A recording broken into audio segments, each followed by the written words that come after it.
Hey, how are you? Another thing I'm going to do during this. John's working in the background on the link with you talk over the our line. People can hear us. But you tell we can't hear. They did a test of it previously.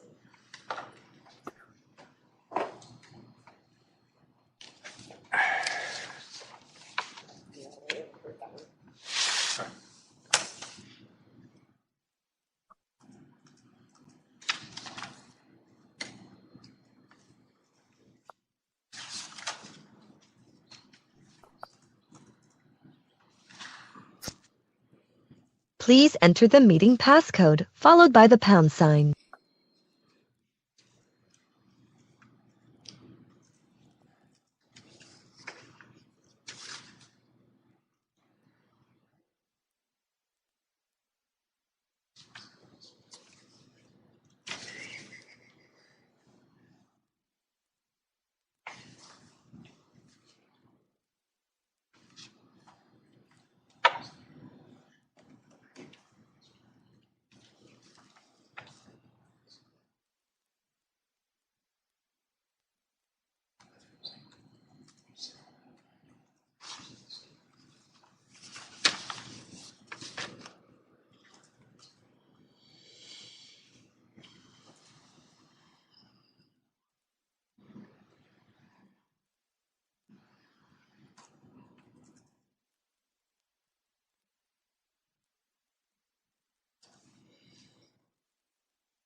That's a good. You are Good in the goal. meeting now.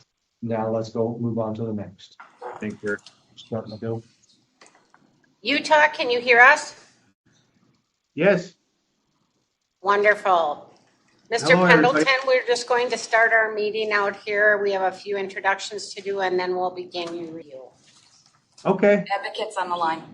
Thank you. Who's on the line? The advocate is on the line. Mr. Pendleton, we also have your advocate Yes. online, Edward Callahan. Okay. No. I'm sorry, is Edward Callahan with you there? Yes, he's right here. He's All right right, here. and I'm being told that Matthew Emerson is on the phone as well. I'm here as well. All right, wonderful. Thank you very much. Who's not coming in? No, Don yet. No, Don, I emailed him seeing if he's going to connect, but And we have, is Jody on? Jody's on. Okay. All right. So good afternoon. I'm going to call the meeting of the Supervised Release Board for September 10th, 2024 to order. And first we'll do a roll call of members. Member Christine Bray. Here. Member Andrew Larson. Present. Member Cheryl Ramstad. Here. Member Jody Nelson. Here. Don Strufert, I believe, is on his way or is online. He's not on yet. Okay, not on yet, but we'll be here Hopefully. shortly. Irina Alexander is excused, and Paul Schnell is present. We have agenda with action items. I would, at this point in time, would just ask the board if they'd be willing to do to adjust the agenda to move those to after the hearing, since we have Mr. Pendleton present. Okay, if nobody has any objection to that. Otherwise, all right. With that, I would then turn to to Mr. Pendleton. And Mr. Pendleton, welcome. We've had the chance to read the materials that you've submitted.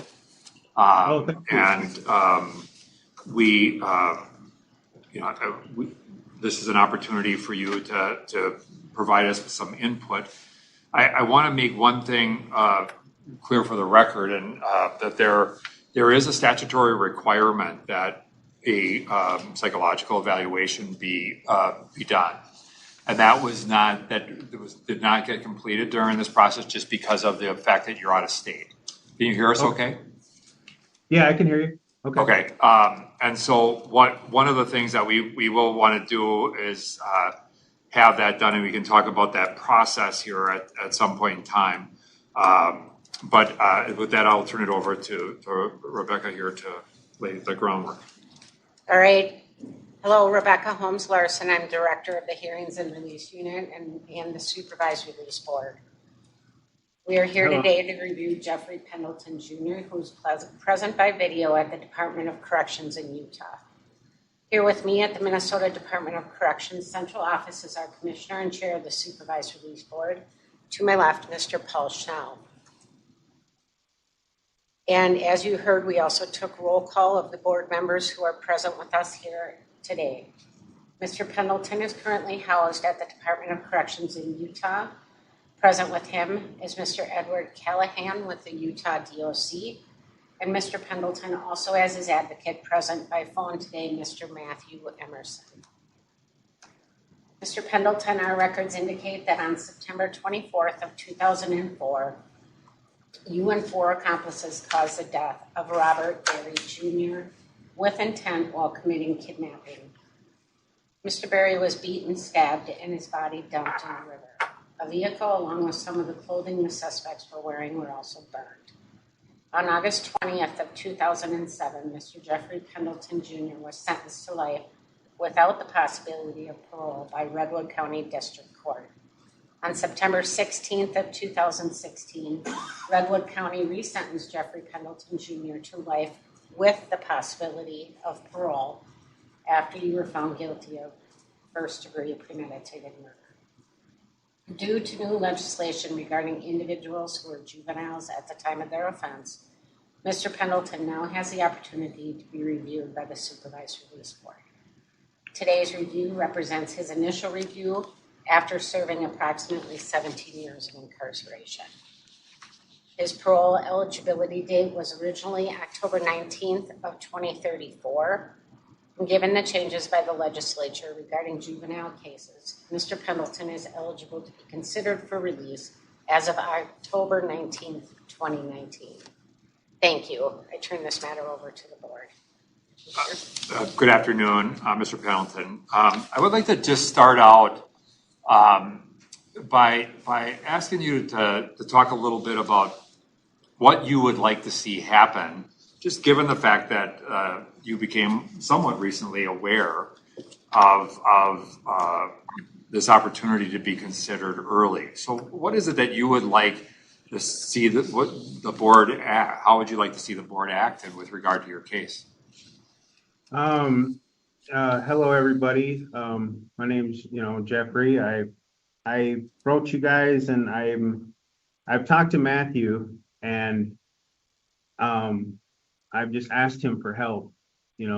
With all my heart, I've asked him for help, and I'd like to go to his, I believe it's a sober living facility, and to do my treatment there under his supervision. And my family on my reservation said that they'd be willing to let me come there as well, and we have a treatment program on the Lower Sioux Reservation that is also available. So that's what I would like to do, but ultimately it's up to you guys, of course, and I know I got to do your psychological review you want me to do, and I'm more than willing to do that. And excuse me, I haven't slept very well, so this is a lot, man. It's a lot. It just doesn't feel real to me. I have so many things I want to say, and now, you know, I'm ready to go home, man. I want to meet my nieces and nephews. And I wrote something down I'd like to share with you if that's okay. Please. So I've been going to this class called Smart Recovery that has to do with addictive behaviors, not just drugs, but whatever it may be. And the guy who runs it, his name is Dino, and he's a recovered addict, and he's given back this way. And he said something to me that really resonated with me that I wrote down because he told me, he said, Jeffrey, are you ready to live life on life's terms? You know, you have to be ready to do that, meaning like society's terms and on doing right by your family and these things like that. And I was like, you know, it really resonated because I was like, I'm ready to do that, man. I'm ready to live life on life's terms. I can do it. You know, I know I'm not perfect by any stretch, but I'm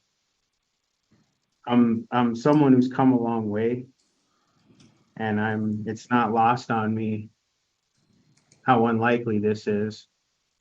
You know, for a long time I figured I was gonna grow old and die in here, and this was as good as it got for me. And you know, but I am a person who's willing to wake up each day, put my right foot forward, go to work, pay my taxes, and give every spare moment to ceremonies and to my family. That's what I want to do. So one of the things that you said, and you're ready to take life on life's terms, is you made a comment of doing right by your family. Yeah. Can you just describe what does that mean? It means being there for them. It means choosing them over being selfish. It means being there for you know, for celebrations and graduations and funerals.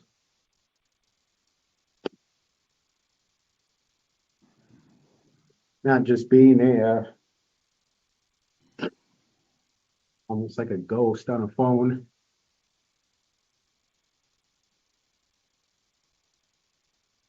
What about the whole notion of doing right? How do you do right by the people who are left behind by your offense?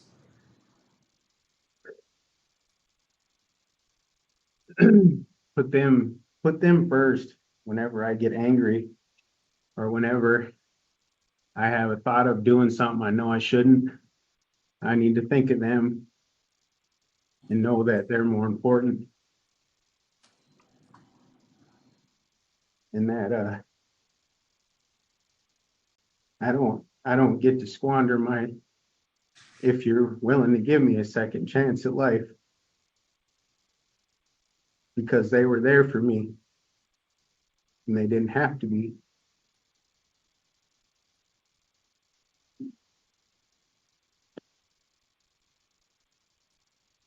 When you say they were there for me, are you talking about when you were a kid?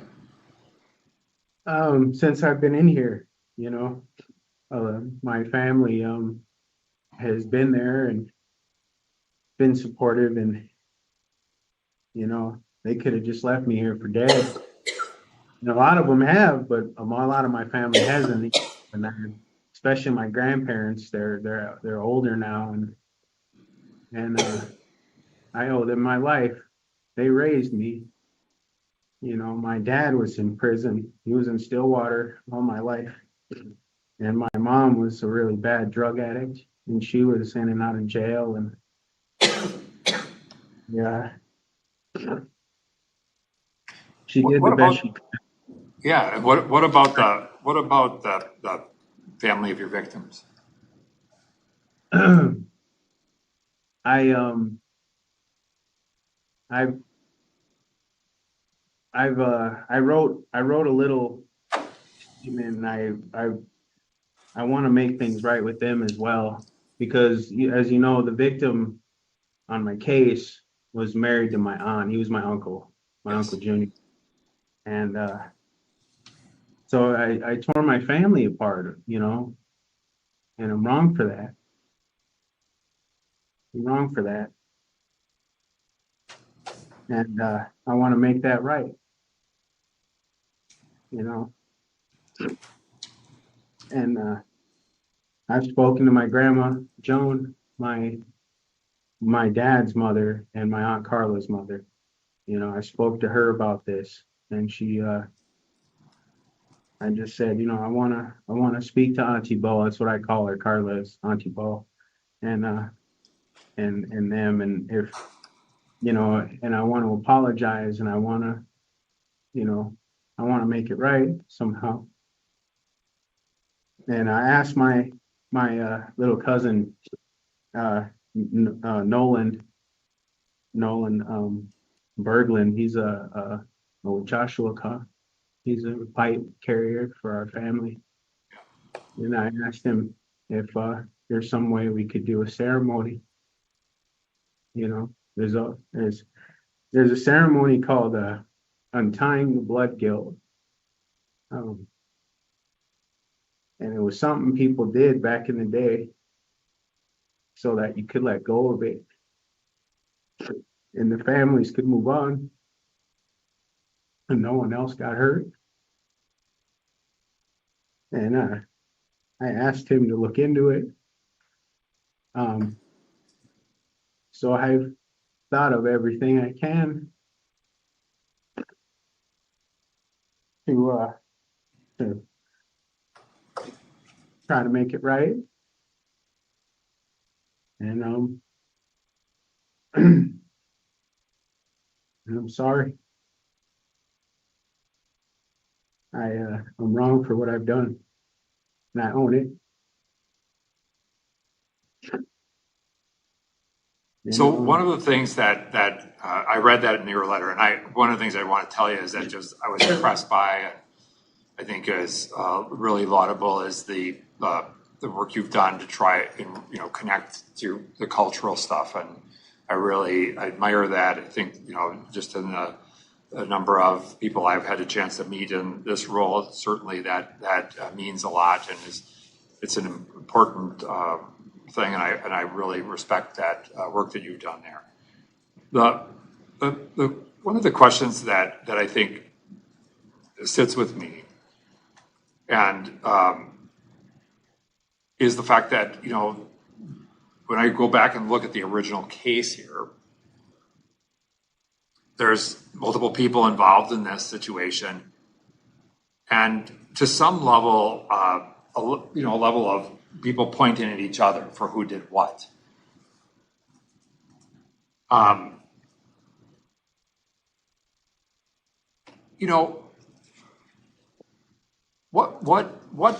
What happened there, and what was your role in it?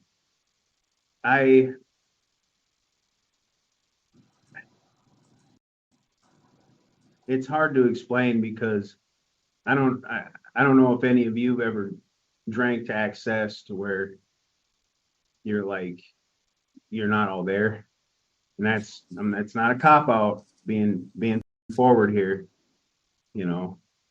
As this was going on, we were at a house party, and everybody been drinking, getting high, doing what they're doing, and it's like throughout the night I have, only way I can describe it is like pictures.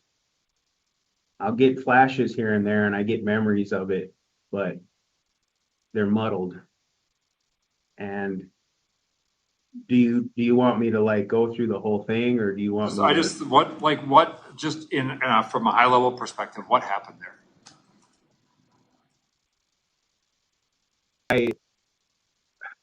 And what you did, your involvement in it. That's what I'm really. That's what you wanted. That's what you get at. Yes, your involvement. So me and Junior had a running issue, I guess you'd say, and we fought a couple times before this. He had beat me up. He had choked me. He had blacked my eye. You know, there was no love lost there, I guess you might say. And so I got into a fight with him at the party. I do remember that. I don't even remember the first trip, really. I don't remember it, really. The first time we got in that truck, because I had been drinking all day and all night that night. And I remember it, but I don't, man. I do remember it. It's like I said, it's like flashes. Because I have that habit of drinking and keep drinking.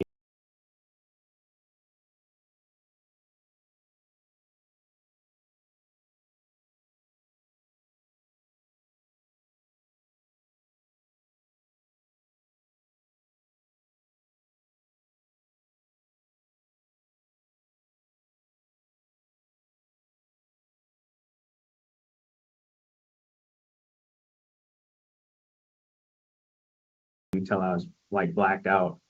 Even with my DWI report, you can see I was so drunk I was talking to someone who wasn't there in the holding cell with me. I thought someone was there. You know, and that's, like I said, it's not a cop out. I did what I did. When you say I did what I did, what is that? What did you do?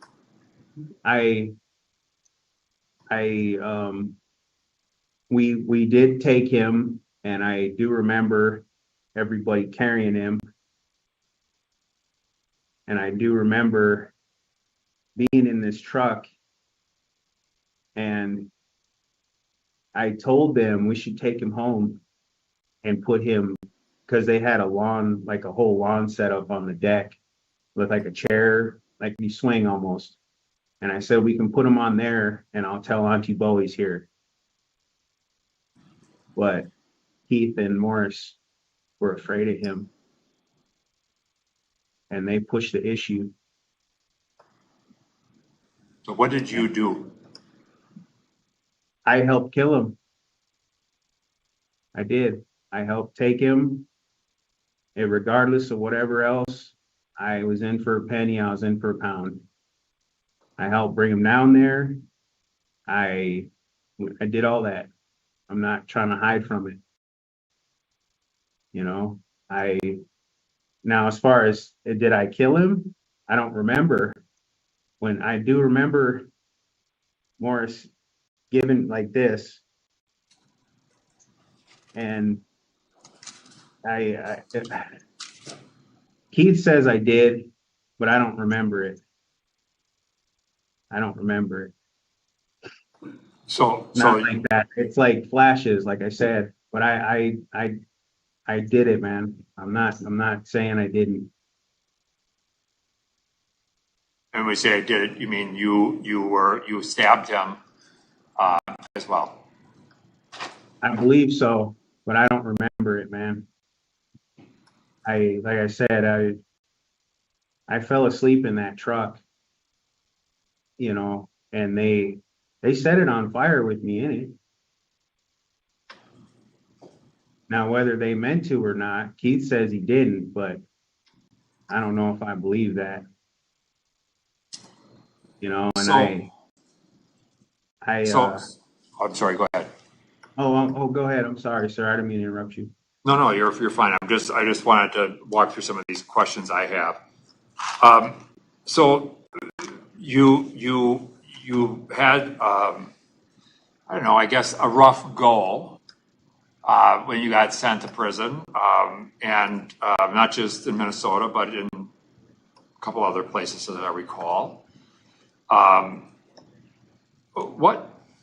Talk about that. Like, what you struggled with might be a kind way of saying some of the things that happened when you got incarcerated. Talk about kind of that journey and that leads you to where you are today?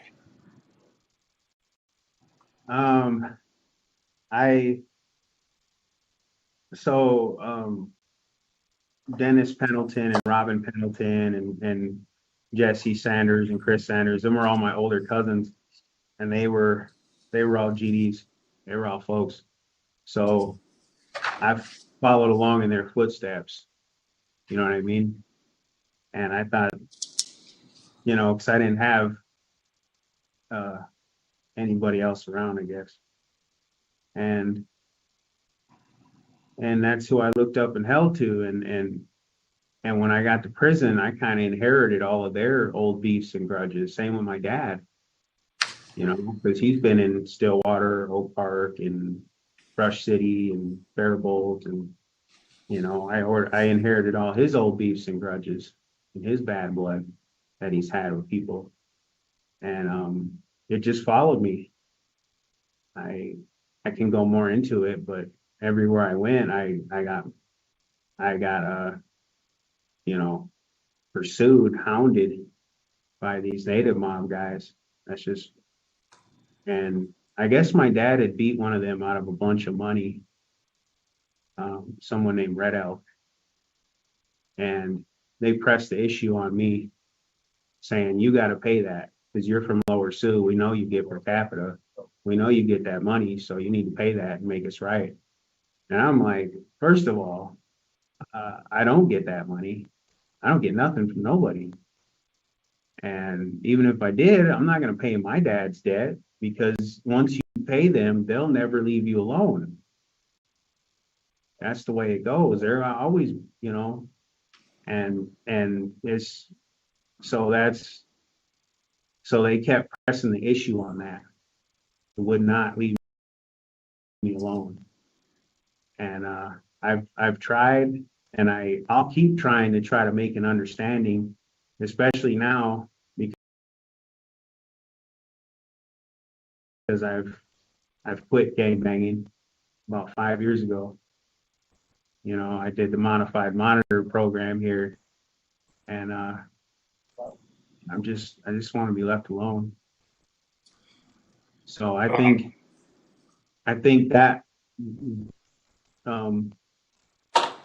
that's kind of how that goes, though, because Dennis and Robin killed one of them, and now they hound every Pendleton that comes in the system, whether it's Big Rob Pendleton, my dad, Alan Pendleton, etc. So let me just ask this: Could you come back to Minnesota safely today? I don't know. I'm not 100. I don't know. Could you come back to Lower Sioux safely? That I could. Yes. That I believe I could. What makes you say that? Because I've reached out through my brother Darren, who's down there, and my sister-in-law Miranda, who he's married to. She's a secretary for our tribe, and through them and through Lisa Jarley and other people I speak to from there, I've kind of felt out,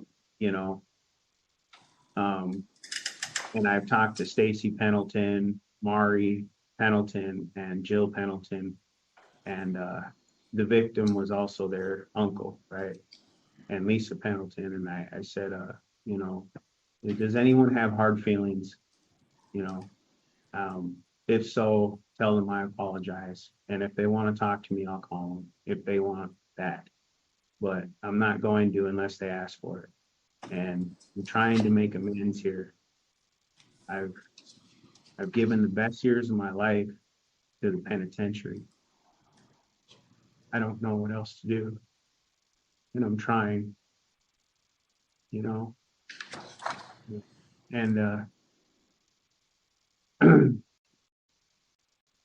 so I believe through through them and asking them to talk to people, and my grandma Joan as well. She's a real respected elder down there. And I've asked her, and she said, no, Jeffrey, if you come home, everything will be okay. So that's kind of how I get that feeling. So do you think that you have both participated in and demonstrated the kind of change that indicates that you are ready to use your words, take life as life presents itself? Yes. What's the evidence for that? Make the case for that? It's not clear to me. I understand you want that.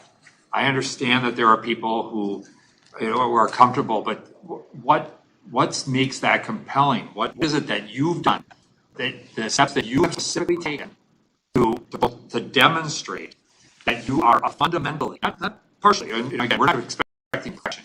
I'm not perfect, but what I hear in some of what you're saying is some of the things that motivated you to do what you did, or that what people are telling you.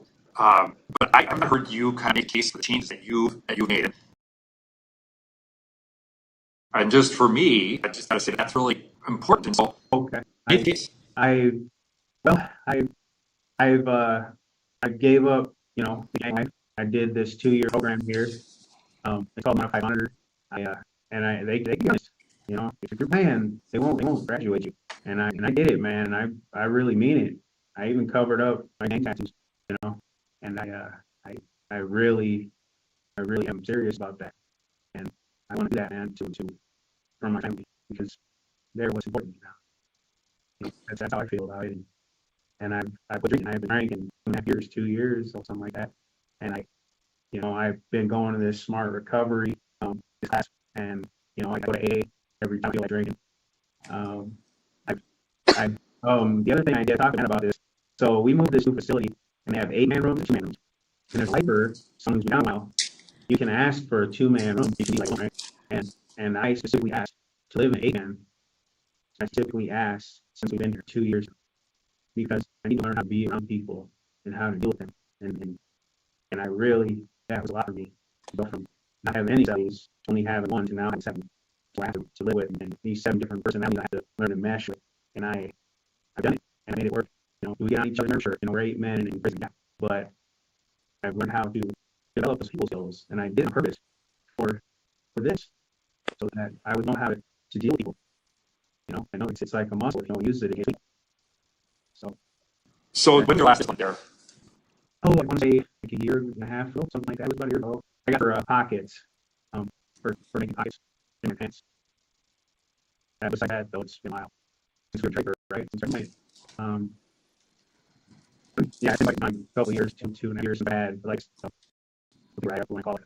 But I had that's the only one I could go is for altering clothes, because I wanted some pockets.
Right. And so is the desire to change, has that been driven by the fact that in more recent times that the opportunity that is before you today, Or does it come from somewhere else? I'd say when I was about 29, 30, I had life got to be too much, man. Just too much stress. I couldn't, and I felt like my heart was broken. And I had a mental health crisis. And my dad died, my stepdad, excuse me, not Jeff Sr., but Ronald. And he died of a heart attack. So he died like overnight. And I didn't get a chance to say goodbye to him. And it just really messed me up. And I just said, I can't keep living like this. I got to do something else, you know. And thank God that mental health woman in Oak Park Heights helped me. She saved my life. She helped get me on the right meds and started to sleep again. And I thank God every day for her, man. And I just said, man, this is getting to be too much.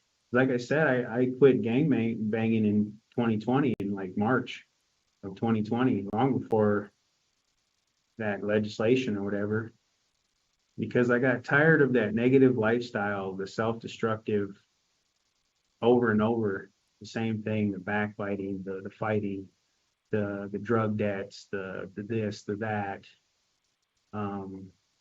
everybody in my business, and then me having to, you know, I just got grown out of it, I guess. And had I known all these little nuances and the fine print, I would have never joined a gang.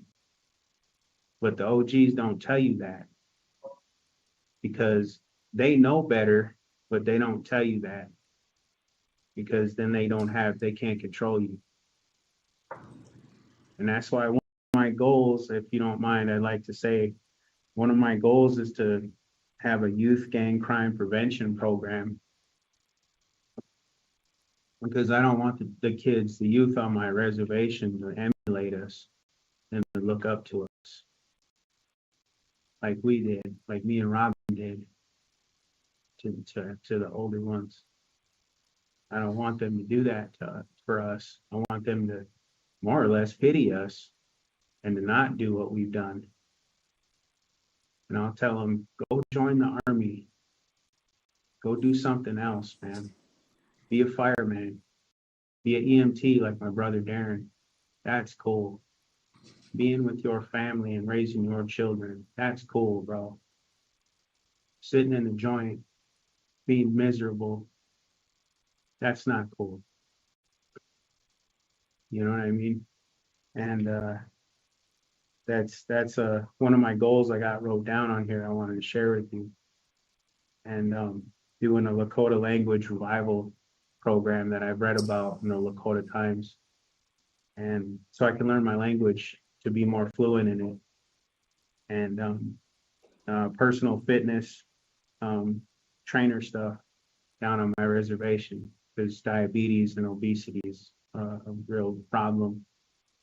And just stuff like that, man. You know, these are goals that I have, you know. So if that makes sense. And Other members have questions for Mr. Pendleton before we go to Mr. Emerson. okay. Did I understand you, Mr. Pendleton, to say that you don't know if it would be safe for you to return to Minnesota? I'm not gonna lie to you. I don't know. To be honest, I think if you bring me back, I'll probably have problems. You'll But like, I'll come back. I'll probably have problems. But I'll come back and I'll try, and I'll go and I'm gonna do what you say, what you want me to do. I promise you that. I don't break my word to nobody. I'm gonna do what you tell me to do. but I'm only one man and I can't control nobody else. So you're talking about returning to the Minnesota prison? That's what I mean. Yeah, As that's what I opposed to thought you Minnesota. meant. Yeah, I'm sorry. That's what I thought you meant. Excuse me.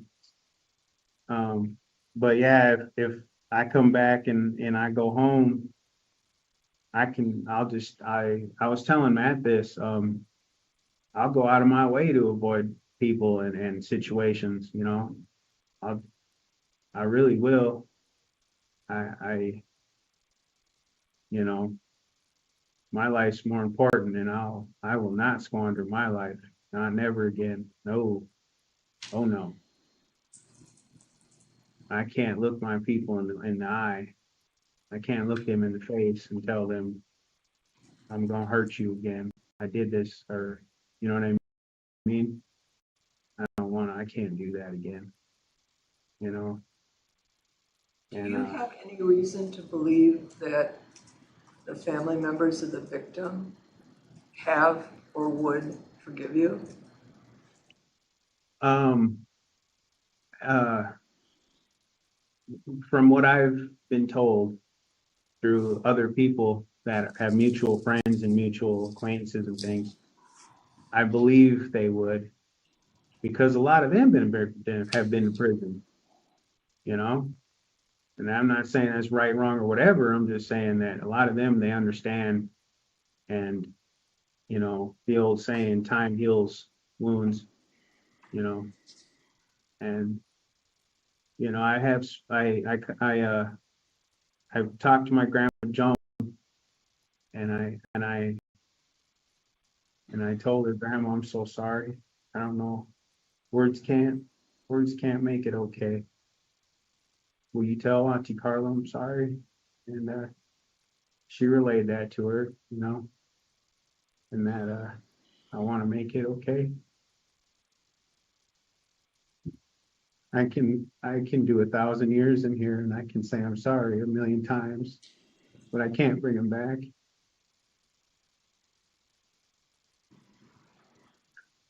Thank you, Mr. Pendleton.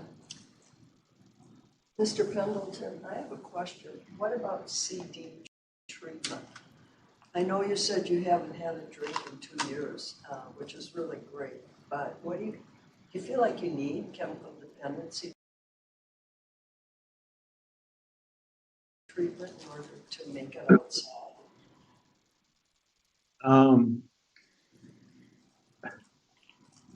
I am an alcoholic. Let me start out saying that. I'll own it. You know,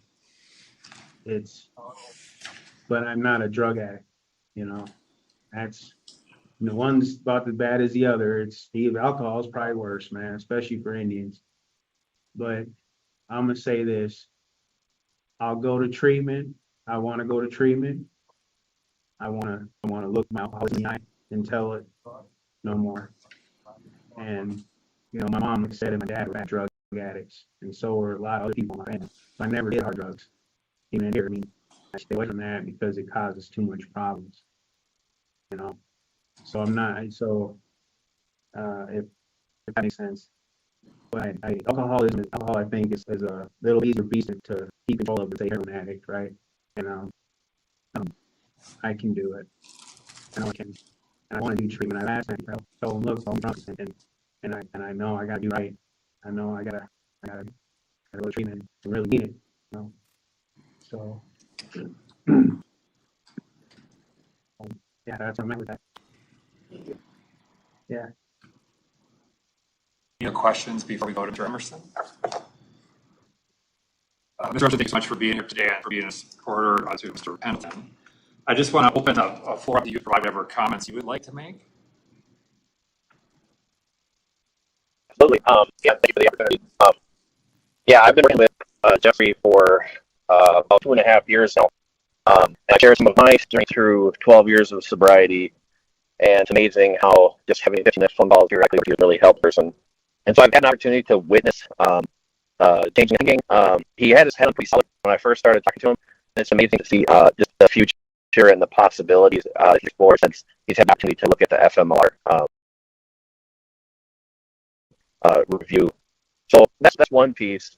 I can't say that from listening to our conversation the last 2 years, there has been no comments of, man, I can't wait to go ahead and drink when I get out of here, or anything like that. And it's been completely positive, completely talked about how can we support family, how can we change, right? And what can we do to each other when we talk of this place if he ever gets a chance?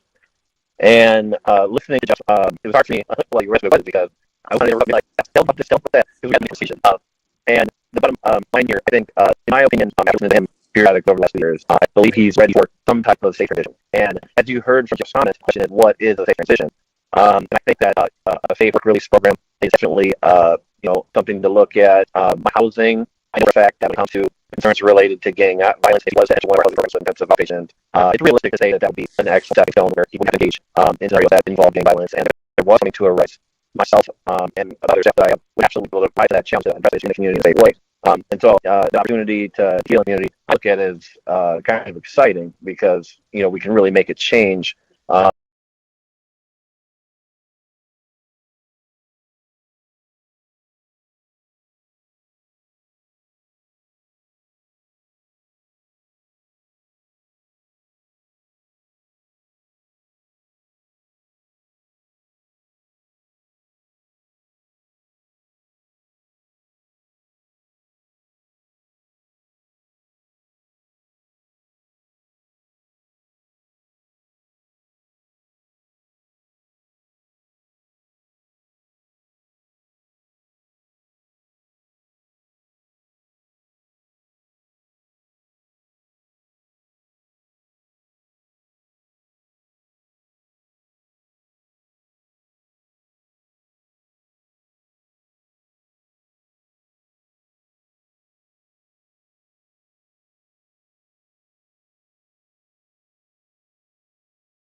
And also, there's in the Twin Cities, there's things like healing circles and restorative justice practice engagements that our organization is connected to, so we can have those safe spaces if there was an opportunity to address some of that historical gang trauma and violence in a safe community setting, which I think would be amazing.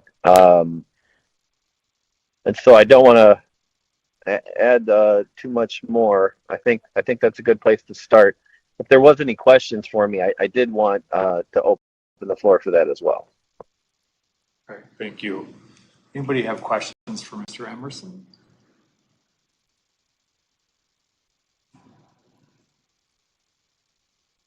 Right. Thank you so much for being here today. We appreciate it, and it's helpful to just hear your experience over the last several years with him. Mr. Pendleton, before I close this portion of the review and turn to board discussion and deliberation, I want to provide one last opportunity for you to provide whatever input or statement you would like to the board before we break into that deliberation. When I had my pre-board, I guess you'd call it, like a month ago, and he asked me, can you describe yourself in 3 ways? And I said, I'm honorable. I'm not a liar. If I give you my word, I'm going to do something. I'm going to do it. I promise you that. And, I love my family with all my heart. And for them, I'll do right.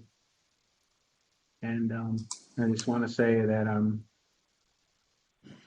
embarrassed and I'm ashamed of what I've done. And I got to live with it. And I want to try to make things right with my family and my community. And I want to get up every day and put my right foot forward and know that nothing can be taken for granted, because it's not lost on me that I should never leave here. Thank you very much for your time. Thank you for that. And at this time, I'm going to close this portion of the review. Excuse me, Paul. Paul, Yeah. I've come in late. May I ask two questions before you get to discussion? Yep, You may have covered it already, and forgive the that's right. forgive the replication. Um, where in your plans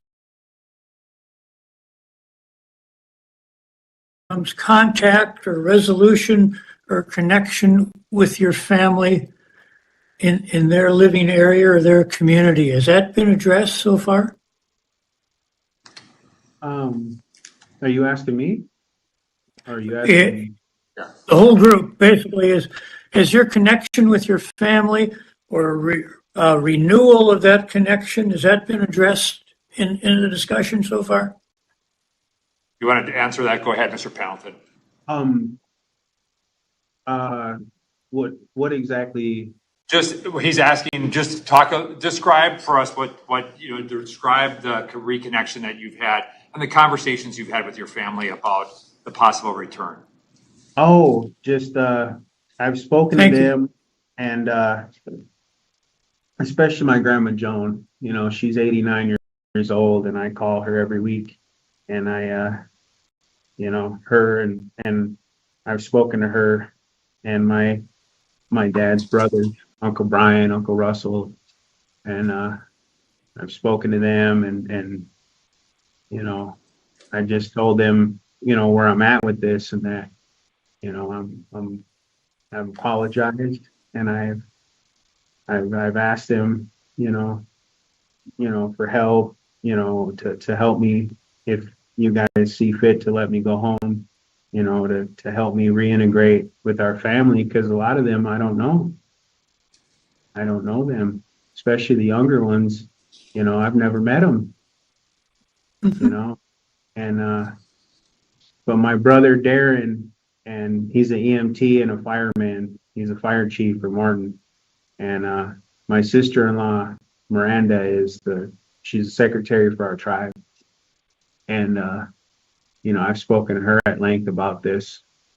As being the secretary, she knows everybody because she deals with those kind of in-house issues and stuff, and she's had a chance to speak to different people, Nicole Berry and Roger Berry and all them, and just and to my auntie Carla, of course, and that's the feeling I'm getting from what they're telling me.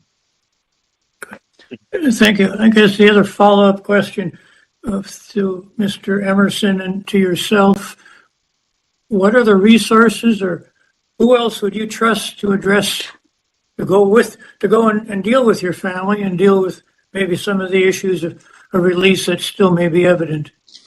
What resources do you have, or Mr. Emerson, would you have available? Go ahead. Well, Let I me can for that. go ahead, Matt. I'm sorry. So Jeff, when he is back in the community, he will have access to a peer recovery specialist, as well as, which is a person to go along for conversations related to reentry and substance use disorder situations in his home community, as well as I was recently invited by Jeff's family down to the Lower Sioux community for an event, at which point he does have, like he mentioned earlier, the secretary of the tribe, which is one of his relatives, along with others that are there to mitigate those conversations and to support that transformative change. Go ahead, Jeff. Yeah, like I said, my grandma Joan, she's kind of our matriarch, if you will. I've spoken to her at length about seeing Auntie Carla and having a pipe ceremony and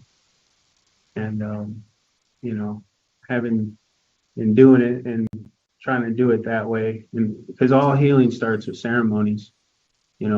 That's something that I was taught, especially with a lot of veterans that come back from wars and things. They'll go in the Inipi, the sweat lodge, and it helps them like to deal with PTSD and things like that. And So that's where I'm at with it. But I want to do everything appropriate, right? I don't want to do nothing wrong, but I want to, in a good way, with a good heart, I want to make amends, if that makes sense. So I'm Thank you trying, very much. really am. Appreciate what you're saying. Thank you. Okay. With that, I'm going to close the discussion and open it up, close the review and open it up now for discussion among the board members and potential courses of action. One question I have is there a mandate someplace within the department that we have chemical dependency treatment? Because I read the conundrum of having Minnesota approve a Utah-based program, and that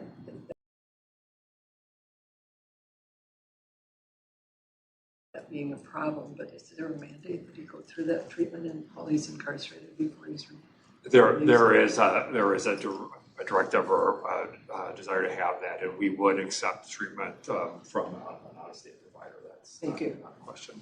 Thank you. Any other thoughts from members?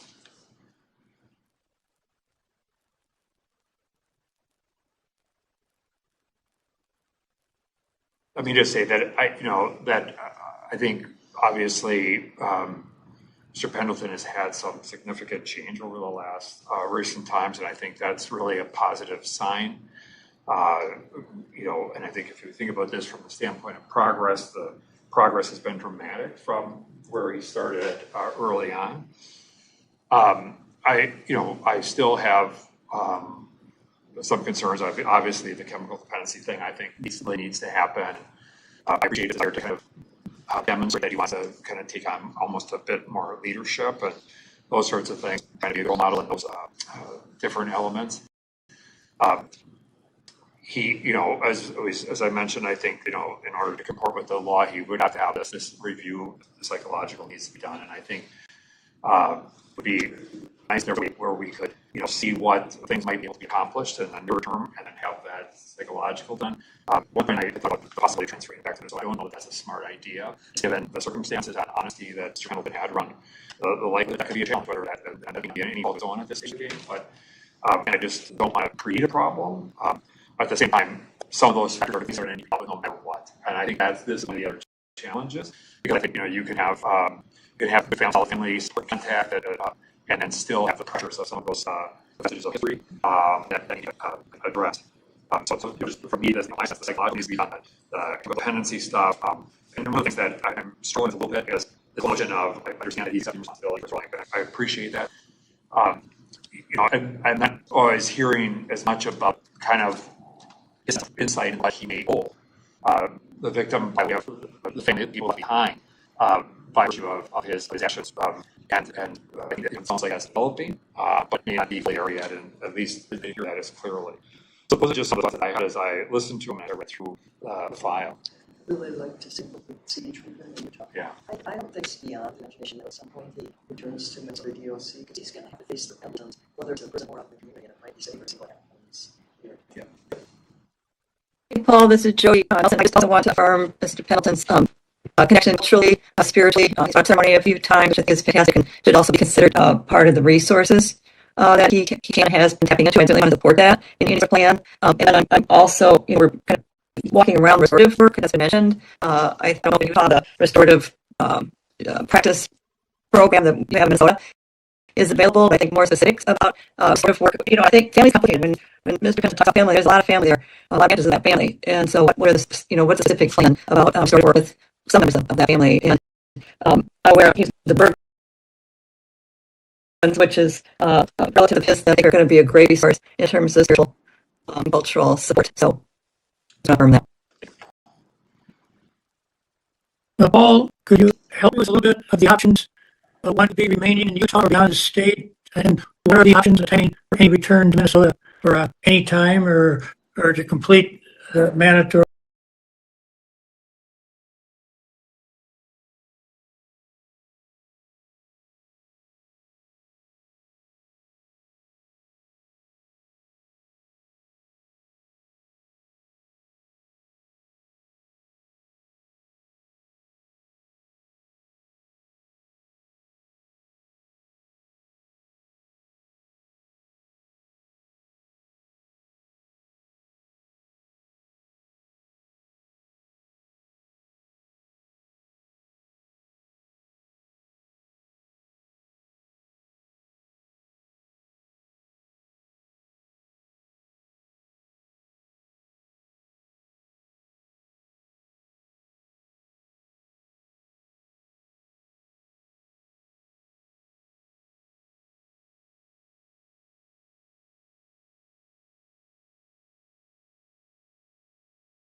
minimums that are required.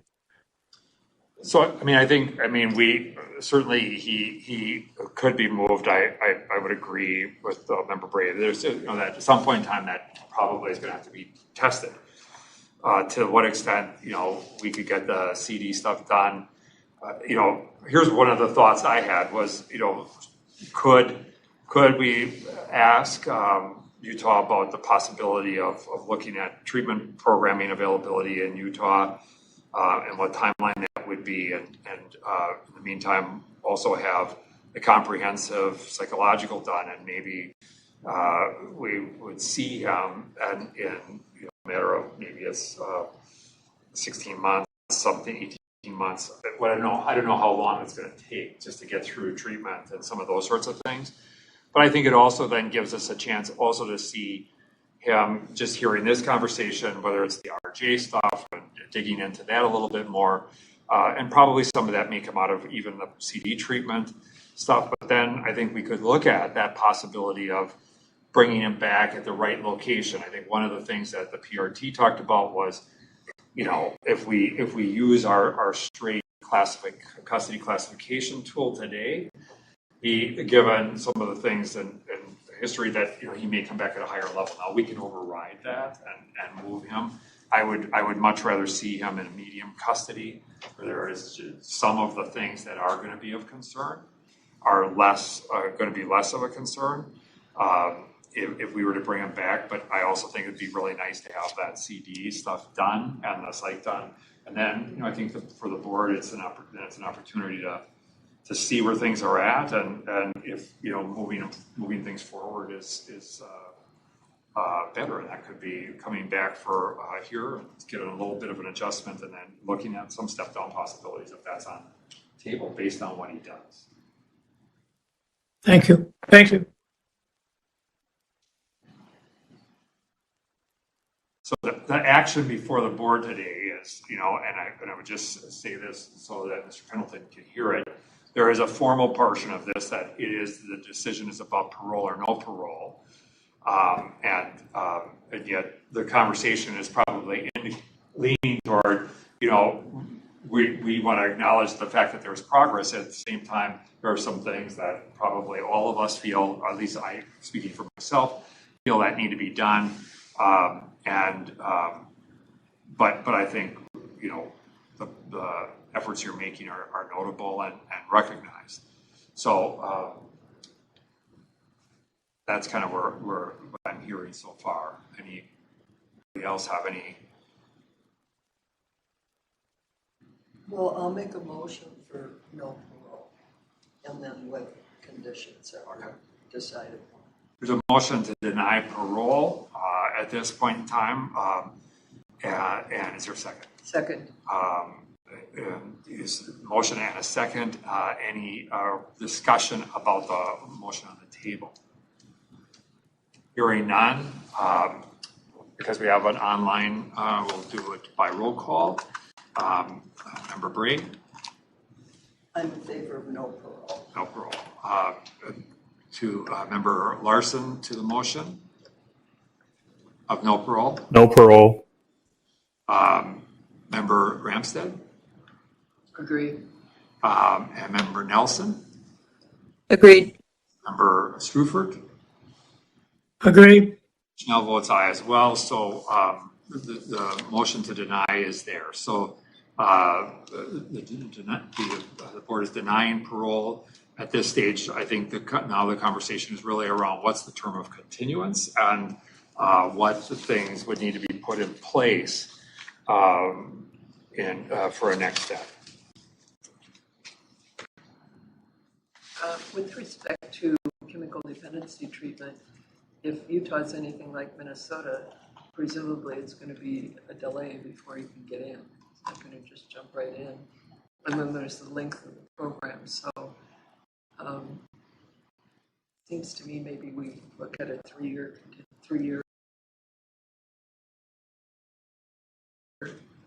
review so that he could complete those and still get his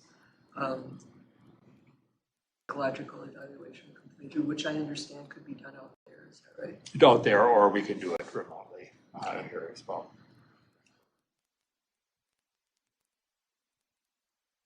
Other, I'd prefer a 1 year continuance. I don't think punishing somebody for 3 years for our lack of being able to provide treatment, then I would think that he should do treatment out in the community. I say 1 year. I would concur on the shortened time frames for the next review. I think the question before me, at least, is what's available in Utah? And if it's not available in Utah, particularly the psych exam and the CD treatment, I would like to see that available in Minnesota or be considered that it be provided at Minnesota at the next review within a year's time. So the first question is I think it's all needed. It's all essential that CD and the CD and the psych exam needs to be provided. I think the question right now is where, and I'd be leaning for wherever that could be done in the most expedient way, and what would we trust? What would we say is an adequate completion? So 1 year is where I'm with Jody right now. right. I believe Mr. Callahan from Utah is there. Mr. Callahan, any thoughts on this? Oh, he's there. Muted. Hold on. John might have to Unmute. Hang on one second. You're like a 6, 7. Now we can hear you. Okay, well, we have a full residential substance use program here. It varies from like a general outpatient program that is counseling and some packets to an intensive inpatient program all the way up to the residential. It's individual based, so it could be from 3 months all the way up to a year, just depending on what Jeffrey needs. And I would have to defer to the director of the program to see exactly, but I do know he was assessed when he came to Utah as a general outpatient type program, which would be 3 to 6 months. Okay. And how, from an availability standpoint, is that something that can be accessed fairly quickly or not? I would, like I just said, I would have to get with the director over the program to see how quickly we could get him started into that. Okay. Something else, we do psychological evals here through our board of pardons. That would be something that I could look into to see how quickly I could get that accomplished here also. Yeah, we can coordinate with you on that through, we have to make sure there are certain statutory elements that we have to meet here that we just want to make sure, probably would be no problem. But either way, we could work that out either with you all or online. So we can figure that out as we go. That's incredibly helpful. So thank you for that. Sure. You know, I'm somewhere in between. Can I ask a question? I think that I'm was somewhere in between 3 years and 1 year. Quite honestly, like maybe there's a middle ground that we could agree on. There is 50%. Yeah, well, like what, 18 months? 18 months would be, 18 months would maybe more in that. I'm just throwing it out. I would tend to agree with that. Part of the reason for that is I think 12 months may be aggressive just in terms of coordinating it and getting it all done. I think 18 months is probably a little, maybe a little more realistic. That's just my opinion. I think from a DOC standpoint, we can work with the Oregon DOC and see what the availability is based on what their director would say and so forth. And then if worse comes to worse, we could look at a medium custody transfer back to Minnesota, do treatment here, which still has some capacity, but we can work on that and plan that if Utah could not get it done in that time frame.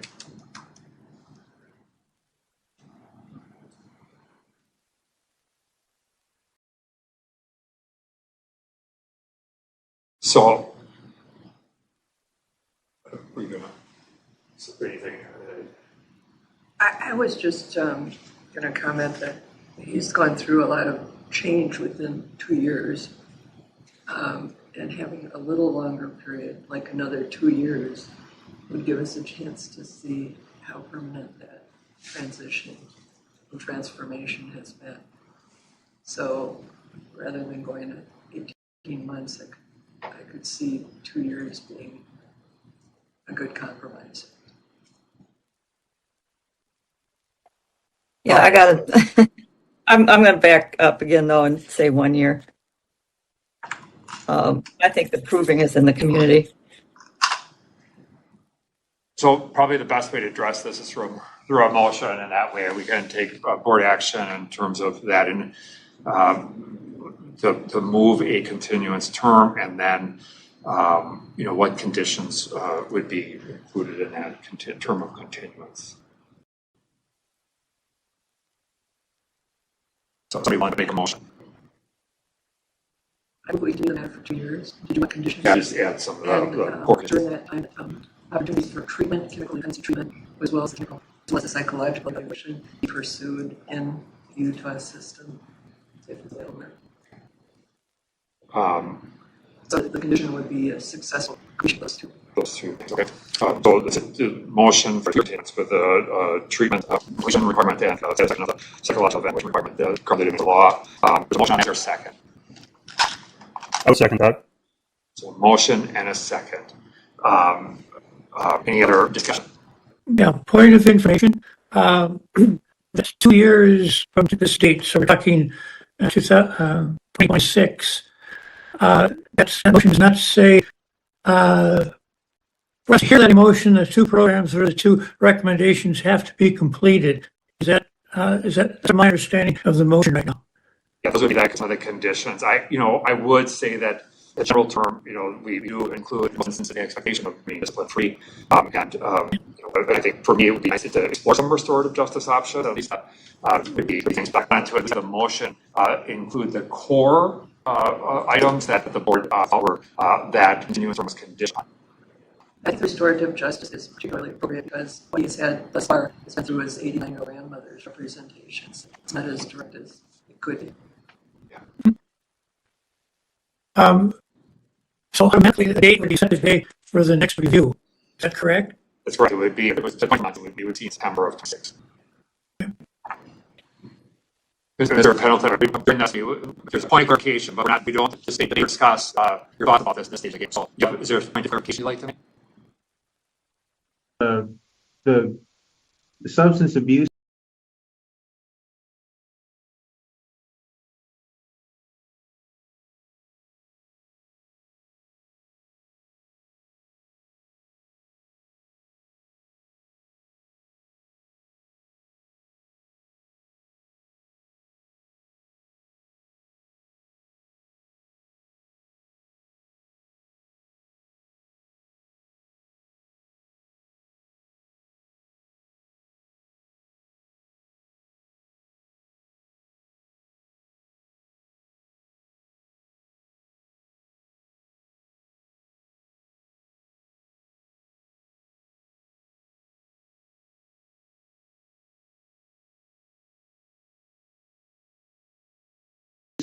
Thing and the psychological review, we could have that done in a year. Well, okay, so that right now this is going to be our discussion on how long this is going to be, because I just want to make that clear. So we just this at this stage of the game, some of that stuff is really grounded in the board's decision, and go from there. So there is a motion and a second. At this point in time, we'll do a roll call vote.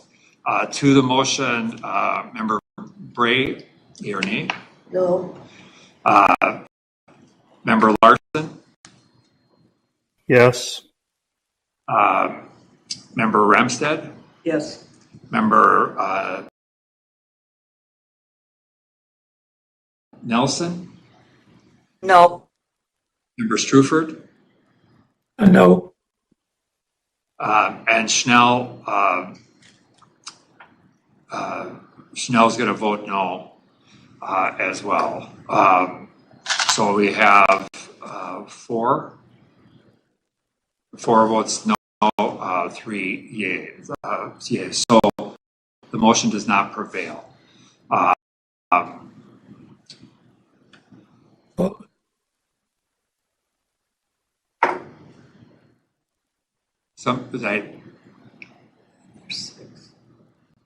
It's 4 and 2. 4 and 2. Yeah. Okay, I'd like to make a motion that we continue in 18 months. A motion for continuous 18 months, same conditions. Same conditions plus restorative. I'll second that. Okay, there is a motion and a second. Any further discussion? Hearing none, we'll move to roll call vote. Member Bray? Yes. Member Larson? No. Member Ramstead? No. Member Nelson? Yes. Member Struford? Yes. Schnell votes yes. We have 4-2. The motion prevails. Mr. Pendleton, what will happen is the board's action is an 18-month continuance, conditioned upon that in successful completion of substance use disorder treatment, and we will work with the folks at Oregon DOC to work through that. We'll also talk about the psychological evaluation that needs to happen and whether that gets done there or by Minnesota DOC staff remotely. We'll work through that. The board would also like to see you participate in some level of restorative justice programming options that may be available to you there. And then, as a standard, there is an expectation generally that you remain discipline free. It becomes really important as you come back in to the board that that we don't see ongoing behavioral issues at the facility. So that's the decision as it is today. Any questions about that? No, okay. I'll do what you say. We'll get on that to try to get me in there, and however you guys want to do it, I'm going to do what you want me to do. Promise I will. Yeah, one of the things you said, you talked about being honorable, truthful, and loving of your family. And I think we're going to take you at your word. You're going to do your part here and continue that positive motion progress as we go forward. And so I wish you the best of luck. And our staff from Minnesota will be in contact with the folks there to work through the details of this with you and go from there. Okay, thank you very much. And do we have restorative justice stuff here? I think we'll have conversations with your staff. Yeah, we'll work with staff there and just kind of figure that stuff out. I think one of the things we will as we do some of this stuff, release planning will become a factor. And there's a range of things for us to work through. But as you get closer to that 18 months, which goes faster than you might imagine, really being thoughtful about that. And in particular, I would just tell you, I think the more you can identify areas of potential risk, that's really helpful. Because we heard from you the areas of places where you have good support, which is really important. But if you can't begin to identify areas of risk and challenge in terms of a transition, that the more you can do that, the more you can begin to prepare for how to manage those situations. That make sense? Yes. Okay. All right. Thank you, Mr. Pendleton. I wish you the best of luck. Thank you, sir. Thank you for everybody for your time, and I wish you well. And we'll be back in a year and a half. Sounds good. Look forward to it. Okay. Take Good care. luck. Take care. Take care, everybody. All right. for a quick chat? Yeah, absolutely. If you need to take a quick break.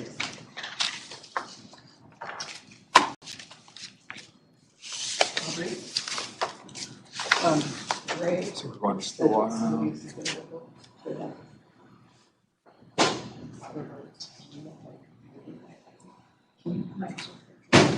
Greg is, IT is messaging me. They're not available.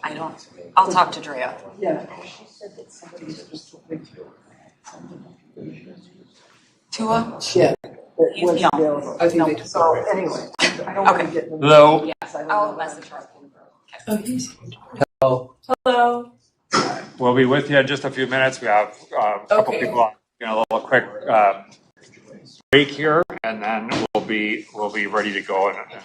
okay, thank you.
Oh, that's all.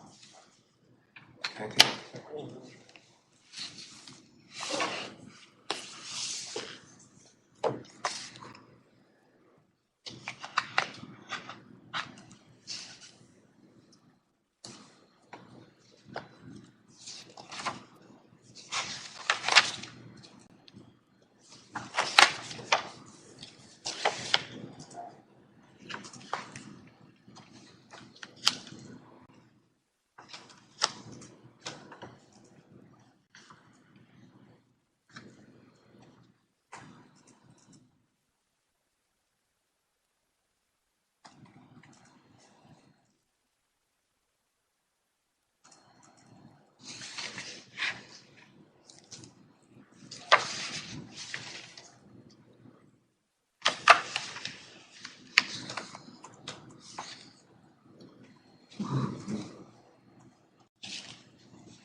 Are you all right, Aubrey?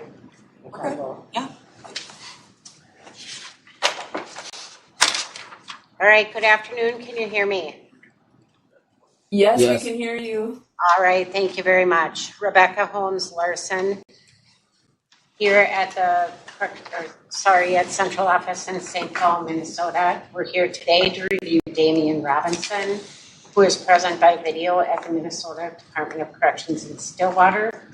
Here with me at the central office is our Commissioner and Chair of the Supervisory Board, Mr. Paul Schnell. Also present are the rest of the Supervisory Board members, Member Christine Bray, Member Cheryl Ramstead, Member Andrew Carlson, Member, I'm sorry, Andrew Larson, my apologies. And also Don Strufert, Member Don Strufert. I'm not sure if Jody is present or not. It appears she's on there. She's on there. Okay. And Member Jody Nelson. Mr. Robinson has an advocate present with him at the facility, Miss Christina, is it Francois? Francois, thank you very much. On August 24th, 1997, Minneapolis police officers responded to St. Thomas Episcopal Church, where a body was found inside a vehicle, which was subsequently identified as Durango Riley. yeah. An autopsy revealed that Mr. Riley died after a single gunshot wound to the right side of his head. On July 9th of 1998, Mr. Damian Robinson was sentenced to life with the possibility of parole in Hennepin County District Court after having been found guilty of first-degree premeditated murder. Today's review represents his initial review after serving 27 years of incarceration.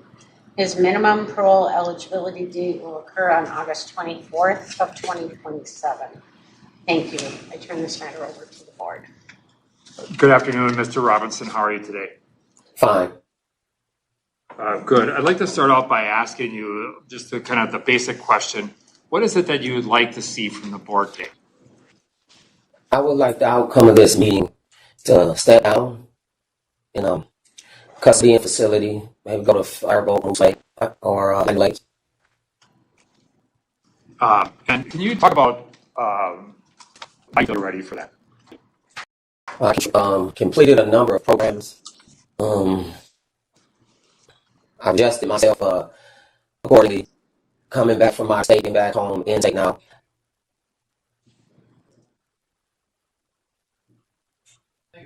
Okay. So, what programs? I've done air management, cage for rage, critical thinking, 1, 2, and 3, ADP, facilitated, fatherhood, family focus. What of the programs that you've done has been most influential? Well, I did a program while I was out of state in Oregon. It was family focus, manhood program, and a substance abuse program. I did one program, and it actually started my turnaround, my journey into denouncing my gang and getting on the right track. Out of all the programs I've done, which has been at least 20, I would say that one is the one that hit home. And why? What was it that made such an impact? There was a facilitator, was a ex-gang member that I really respected, was serving a 7-year sentence that had been in 45 years, and we have home to my loss, how I've lost time, lost just the responsibility of being a man for my family, for my sister, for my kids, and just going through Juveniles, just being in just a waste of life. He just brought it to me where it focused in on me so hard, where it hit where nobody else hit, where it just made me see the waste of my own life. Yeah. Thank you. Thank you. So what, you talk about some of those things, and can you help us understand? You talk about this kind of this readiness or this step down into lower custody and to begin the process or leaving. Yet we have some relatively recent discipline. Talk about the kind of disconnect between what you were saying and what some of this recent discipline suggests. Well,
initially when I came home at 25 years and I was in Oregon for 10 years. And so, you know, it was so different to acclimate back home in Oak Park. You know, I made it to the honor unit, was in the honor unit and was discipline free. And initially in my 25-year review, I didn't want to come to Stillwater for a number of reasons. So being here, it was adjustment period. It was hard for me to acclimate. All my friends have been paroled to the streets, or they're in Moose Lake or Medium. All the guys who've had 27, 25, 30 years are gone. And so the institution itself has changed, the culture of it, the respect level, there's different things. So it was difficult for me to acclimate, but my feet are under me. I'm soundly in the right place. You know, I'm in school now. I'm doing the right things to survive in prison positively. It was just hard to acclimate back to our system. You know, that system is totally different. And when I was at Oak Park, I was in the honor unit. So, you know, I didn't have any discipline reports, and the honor unit at Oak Park is very different. You know, to come straight over here to, you know, what's happening in Stillwater. I mean, we all know that. And so it was difficult, very difficult for me. Okay, but then what does it say about, I mean, I understand the difficulty, I understand the challenge. But then, you know, I look at things like, you know, you're on, so you talk about being on stable ground, and yet we're talking about this is in June, so it's a couple, 3 months ago that this stuff happened, that some of these things occurred. And so that's the hard part for me to wrap my head around. Well, I can. Are you finished? Yeah. I can understand that. I totally can see that. You know, but what happened far as that goes, I've been working with the psych department, and my medication that I was on in Oregon has been taken away, and it got taken away in March. And so without my medication, I told the lady who I did the 3-hour interview with, who checked it out, the medication that I was on for my anxiety, for my anger, and for everything has been stripped since I've been home. And so I've been unmedicated since March. In fact, I just seen the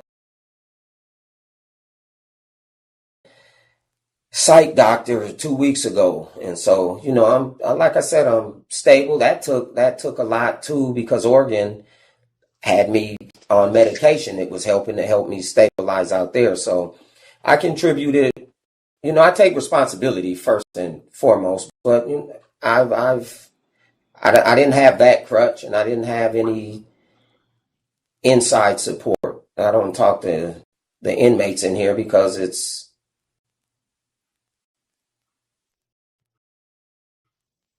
what it is. Difficult for me to acclimate with the guys within inside these walls.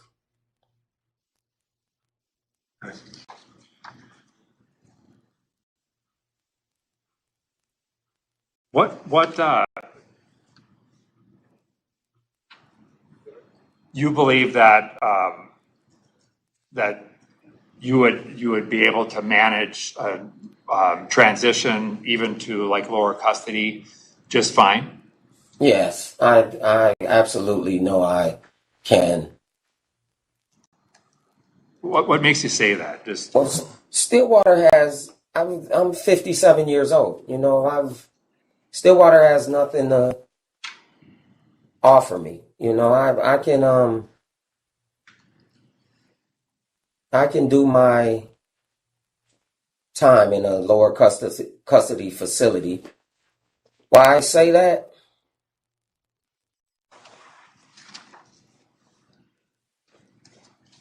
is for the simple fact that I'm ready to go. I'm absolutely ready to go. You know, I'm not in here doing the things that I've done before. My record, Commissioner, is got sent out of state for riots and assaults and this type of nature. I haven't been into that since 2019. You know, I fully understand my discipline. Like I said, I take responsibility for it, but my actions are, I'm not the same person. I'm not running around, you know, involved with gangs, you know, on OSI's radar or any of that. You know, I'm a 57-year-old man who's ready to go home. What supports do you think you would need in order to successfully transition to the community at some point? Well, my family, which I have friends who have been released who have Lifer Group outside of Minneapolis, as you know, support me. I have job lined up. I have the solid support, but my main support is my family.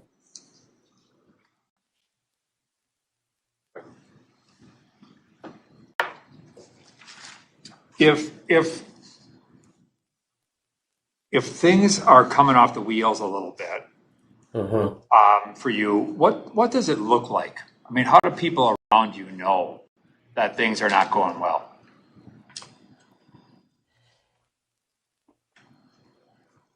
Facial expression,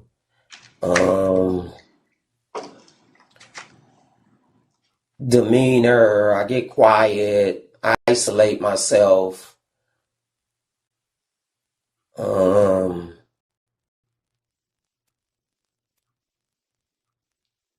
And then it's a bad path, bad road. I just start making bad choices, so people know that I'm off the rails when that happens. Especially if I mostly isolate myself.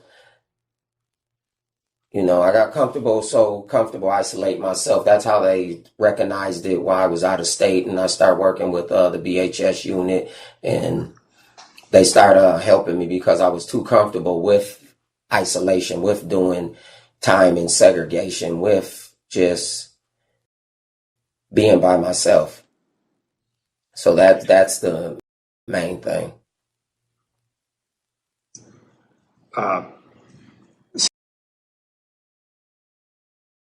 So you talked about the fact that, you know, being in Stillwater is difficult or challenging, and it sounds almost like you described yourself isolating a little bit there. Yeah, I mean, in actuality, that's a true statement. I stayed in my chess studies. I stayed in my religion. I stayed with my schoolwork. I stayed with myself. The average age in Stillwater is 25. You know, they're doing what they do. They do drugs, they gangbang. I'm not on that track no more. And if I could be on a track, it would be to mentor and help them, but I'm not on that track either, because I would put me back on the floor. I'm trying to leave Stillwater. So I have three good friends that's lifers in here. One life with no parole, and two that's be before the board in the next 2 years that we see there, and they're not gang members. So other than that, I have to do my time like that. That's how my time has to be. I isolate myself from my own safety, my own mindset. Like I said, Commissioner, all my buddies are gone, or either they're at home, or you have outside them to Lionel Lake, Fairbowl, or Moose Lake, or no longer in close custody facilities. Yeah, I'm glad you connected with some local folks there. There are a number of them there, so I'm glad to hear that. So I presume you had a chance to look at the comprehensive risk assessment, right? Yes. And you saw that there was they were identified as having higher risk for future violence. What's your response to that, and the base on which that was that evaluation that sense? I get it. You know, I mean, I truly do. You know, that's a reflection of me. You know, I've been in prison, and I've been that guy. You know, I've been violent. As far as violence on the streets, I've been coming to prison for. violent acts. I did why that why that's wrong about me. I would say I would have wrote the same thing. What I mean, what else are you gonna? I've talked to her, but the future is what it is. I'm not gonna be violent. I'm not gonna be violent no more in prison, violent on the streets. That's my own safety is being violated, and that's something totally different. Other than that, like I said, I'm 57 years old. No longer that guy that she's reading that record from 20, 25 years ago, 10 years ago. That's not me. I think you point to this. You talk about where you've been, and the change of you're no longer the guy.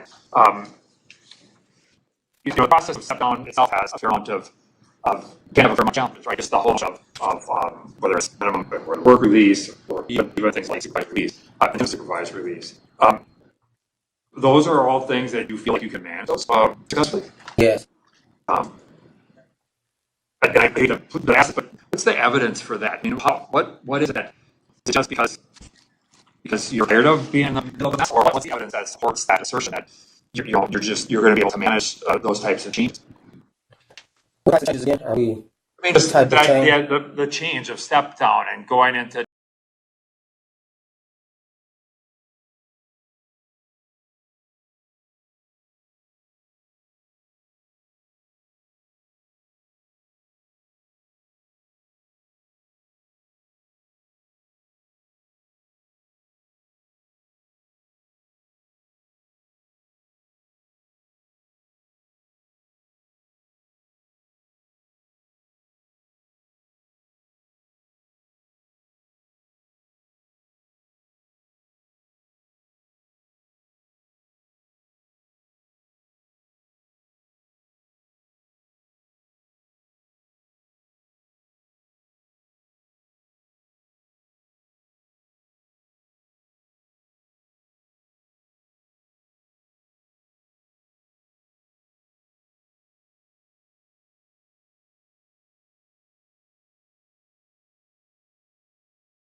different settings, and those step down requires living in different set. Right now, you're in single bunk status. You look to step down. You're gonna be in multi bunk housing units. Work release can have that. Minimum has barrack styles living settings. So depending upon where you go. So I mean, it's those sorts of things. What's the evidence for suggesting that you could manage those types of transitions? When I think one of the things you talk about is this kind of the ability to kind of to do time stuff by by just trying to manage your environment, and sometimes you won't be able to manage your environment in some of these different settings. So how do you predict that would go? Well, for one, I would be around like-minded people. Guys who's at medium and minimum are, they have their foot on the streets. They're closer to going home. It's you get in an argument or altercation with a guy in Faribault or wherever you're in medium, the chances on you to really getting in it are very slim to none. Your minds are different. I'm not around that type of mindset in prison. My mind is not set to it. I know I could manage it just because of the custody itself is just another arm of, to me, incarceration. But I know the guys in there aren't trying to come back inside this. I want my mindset would be amped to dropping down from there. It's dropping down, drop down, home. The what you're asking is something that just needs to be seen. Whether it needs to be seen in here, Commissioner, if you need to see it in here, it's just more of a landmine I have to navigate through, but it's still, it's all a mindset. That's all it is. It's my problem's been the company that I've been keeping in my actions, and so I cut that down. I'm around like-minded people who have positive goals and doing positive things. And it would be no different in medium or minimum. All right. Other members have questions for Mr. Robinson.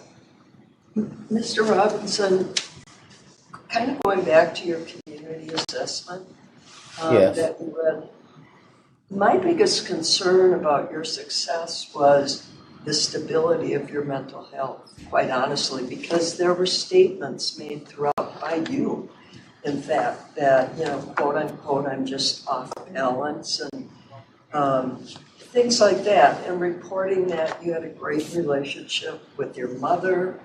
You talk on the phone all the time, when in fact, in the report, it said your mother had died a couple of years ago. And for me, that was just, it raised the question, what are you going to do to stabilize yourself? If you think you even need to. But I got the impression you felt like you needed help of some kind with mental health. Yeah, thank you for your question. First, I don't know how that got in the report. My mother's living. My mother's 83 years old. She came up here last Sunday for a visit. I don't know why that got in there. I'd never say my mother's dead. My mother's living. I did. I talked to the lady and I talked to the doctor just as recently as I said 2-3 weeks ago. It's me and mental health, and so when I'm in Oregon, mental health gave me a program and it helped. I liked it, the treatment and program was on. They gave me some medication, calmed me down. I was able to do the groups and do everything. I was cool. So now I come home. There's different doctors. These doctors say, okay, you don't need the medication. This is what you need to do. And so now I've been off the medication and I'm doing what they say do. I only can do, what's in front of me. So these doctors have taken the medication. I'm no longer on the medication. And so the only way I would get back on that medication is if I had went back down that bad avenue, which I haven't. And so that goes to them looking at me saying I'm stable. I was comfortable within that. They see something different and their program is working. No medication. I feel even still that, I wish I was on Lamictal. Lamictal helps me with my anxiety. I do have a lot of anxiety. I'm not running for that. I have a lot of anxiety, and I've told everybody, and I'm telling the panel now. And they took the medication that helped me with my anxiety. There's nothing I can do about it. I've told them. And so when I have a lot of anxiety, it causes me to isolate, to go in my cell, to do that. There's no avenue or outlet versus being in Oregon where I could go talk to my counselors. It was just a different program. So I have to manage. I'm only doing what's laid out in front of me. My job is to stay discipline free, to keep a job, to stay positive. And that's what I'm doing my best to do. I truly am.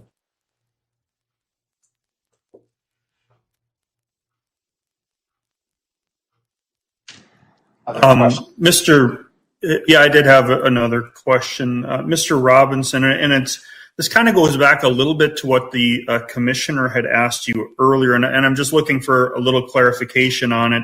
The commissioner asked, how would someone be able to tell if things are going off the rails? I think is the way that the commissioner kind of phrased it. And you said that, one of the warning signs is that you kind of start to go off by yourself, isolate. In which I get, like, I understand that.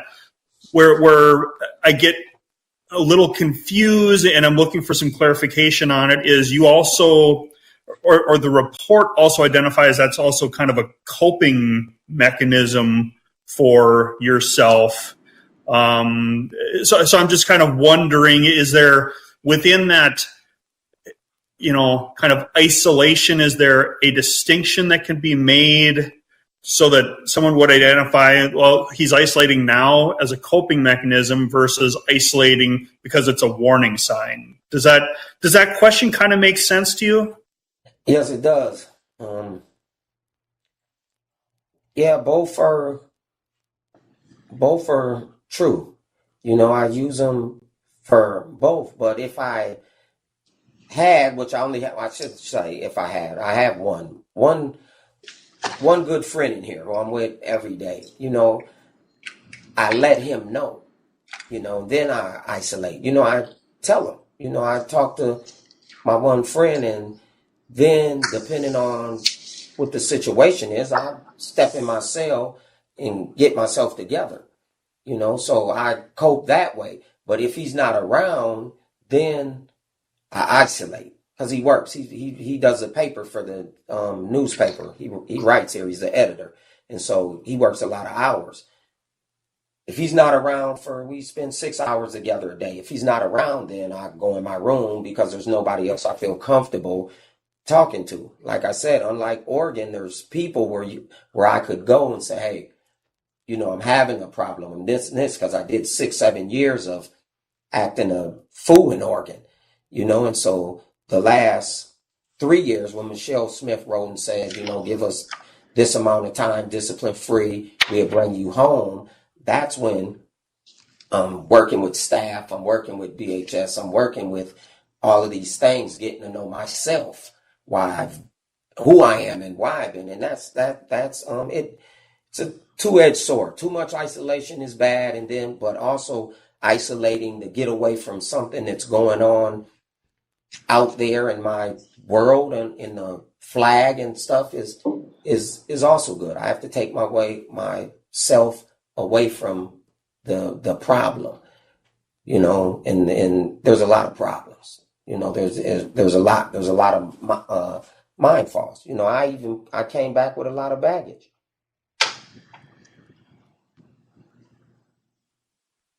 If I didn't answer your question, I'll try. Nope, you did it. I appreciate it. Thank you very much. Any other questions for Mr. Robinson? Okay, at this time, I'm going to turn to your support person and just open the floor for whatever comments or input you'd like to provide to the board regarding Mr. Robinson. Sure. Thank you so much, Commissioner and members of the board, for allowing me to be here today. I'm not only so grateful to be here today, but I am so proud of Mr. Robinson. I want to say that as an outset. The way he embraces his past conduct, the way he embraces his ability and his capacity for change and what he has to do, and the hard work it takes for him to stand before this board today. Something he has not really honed in all of his humility, and really the reason why I'm here. So I will give some context. I am an attorney from Centurion, and we have been representing Mr. Robinson for the past 6 years. And Centurion is a wrongful conviction organization, and our very mission is to free people who we believe are innocent and in prison. Since our founding, we have freed 71 individuals who are innocent of these crimes, and we are the first innocence group in the nation. So this is all to say that we are selective and we have a very intricate process. And Mr. Robinson is somebody who we stand beside. And because the process of freeing someone is a process that is lengthy and one that is not linear at all, we appreciate any opportunity to stand by our clients, no matter what form it comes in. And so when we're speaking about Mr. Robinson today, I know that this board does not consider guilt or innocence, but I really believe that it puts in the proper context to understand everything that Mr. Robinson is saying today and how his record appears. And so in terms of his past conduct, I do believe that his innocence and his past conduct are completely tied together. Truthfully, when we first learned of Mr. Robinson's case 6 years ago, we had questions about his past conduct and why he was behaving the way he was and why his record looked the way it was.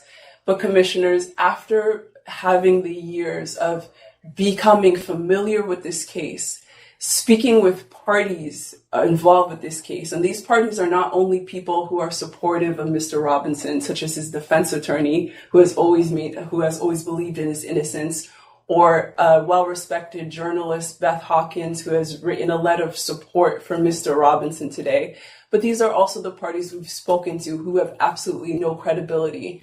And so when we were speaking to Mr. Robinson, we began to appreciate the level of injustice he was facing in prison and what it meant for him to spend each and every day of those early years in prisons for something he clearly did not do. And so when we're looking at Mr. Robinson's past conduct, I believe that is the appropriate context. And now, Centurion and me as an attorney, we do not excuse his behavior. And clearly, Mr. Robinson does not excuse his behavior at all. This is something he has been upfront with the board. But he has made such strides in embracing or navigating this challenge of being an innocent person and dealing with his anger at the same time. I think about the significance of him withdrawing or denouncing from the gang in 2019. And so we offered some psychology in our paperwork about what it takes to be falsely accused of a crime and also what it takes to denounce from a gang. So it's not as though he retired. It's not as though it was an easy decision for him. He completely cut ties, which means at the point that he cuts ties, they're a risk for his safety. They're a risk for his support group. And so when Mr. Robinson is also saying, and I know this was a concern about his isolation, when he's saying that he's isolating himself, it's not only because things are going poorly for him. What I think is you have to do this because it's a matter of your own safety sometimes. And so I think that's something for this board to consider.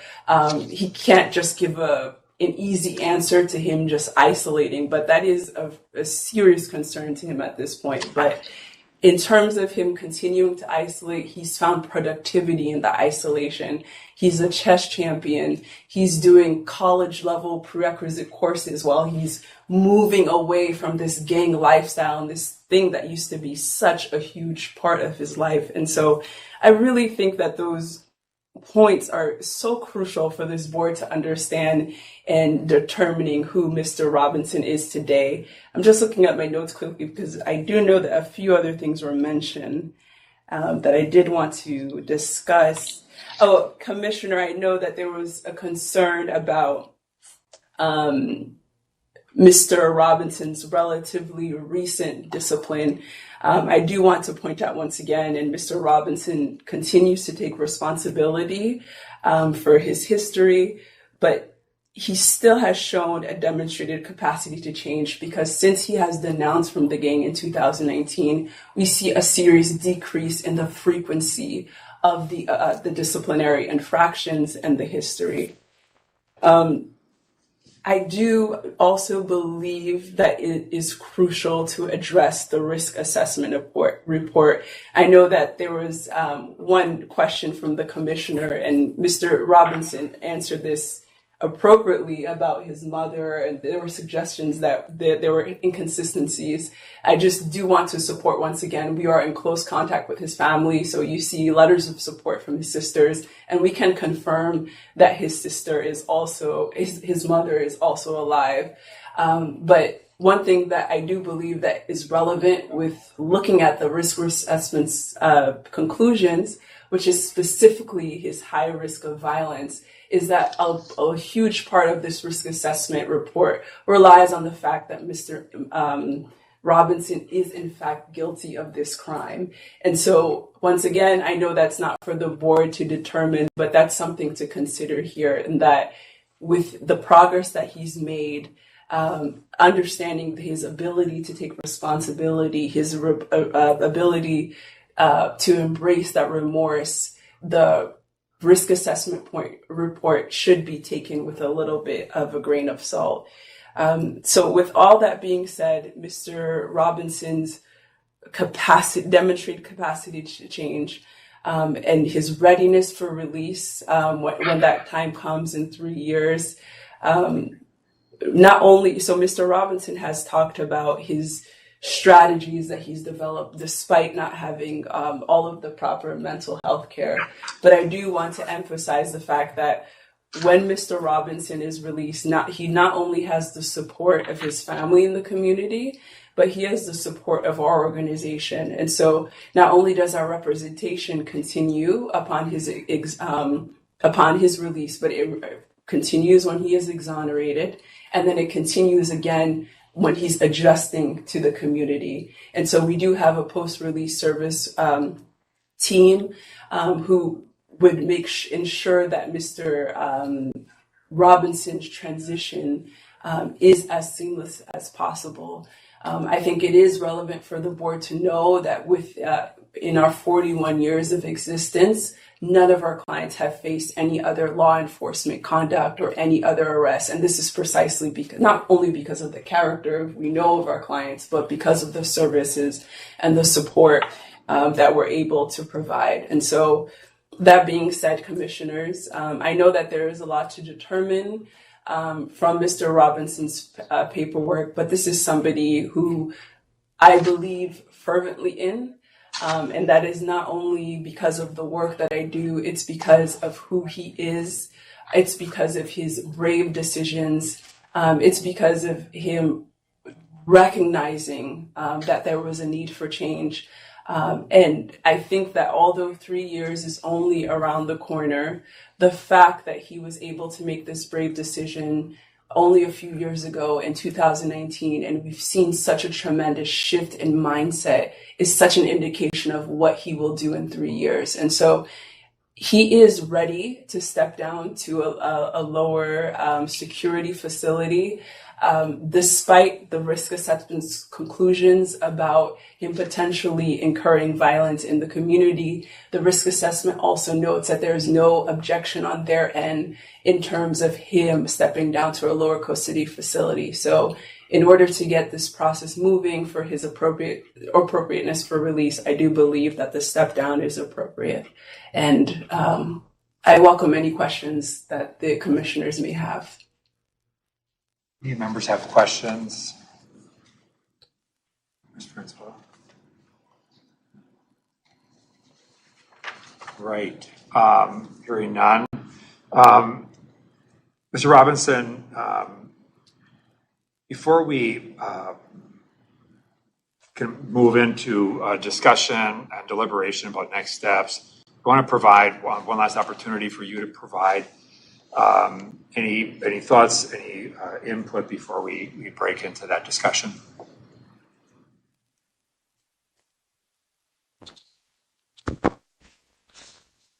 No, I'm just thankful to be here, to be at this point, to be at 27 years, even sitting in here all this time, facing what I've been facing, the battle, the uphill battle, the fighting all the no's and yeses and to be changed. I'm happy to be at 27 years to have this opportunity right now, to even have a chance to step down. I've been through a lot. I'm happy to be here. Thank you for that. At this time, I'm going to close the review session portion and move into the discussion and deliberation with board members and among board members. And with that, I would just open it to board members' thoughts, ideas, or discussions around next steps. I'm really interested in that, the assessment that you just had and the issue of mental health and medications. Where is that at with the DOC? You know? Yeah, I mean, the discussion around the mental health and the medications. So I think we have psychiatry that sees and looks at that, and then so psychiatry here made a decision that was not warranted. Now again, I made a note to have a conversation with them about that because I'm interested in knowing a little bit about the difference and the rationale why. Yeah. But yeah. Well, and the things in the report were bipolar personality disorder, multiple personalities by his report. So I thought, you know, he's 57. He probably isn't going to go out and kill somebody. On the other hand, I just was very concerned about where things are at for his mental health. Yeah.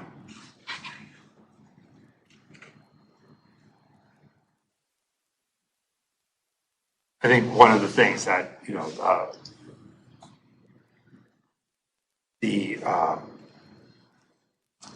and I think part of this is a reflection of the institutionalization process and some of those sorts of things, but almost the endorsement of kind of this is a little bit how the world is, and whether it's talking about, you know, crime and safety or the way things are. I think, you know,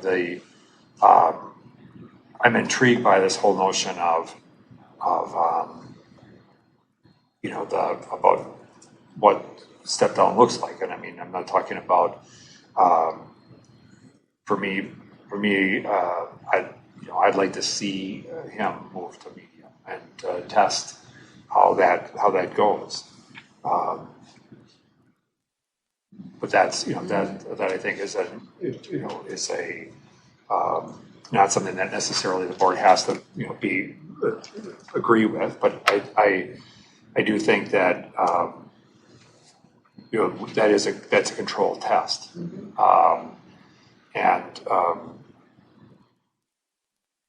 may offer some other opportunities for some mental health supports as well, depending upon where he goes. So I mean that's, but I am concerned also about.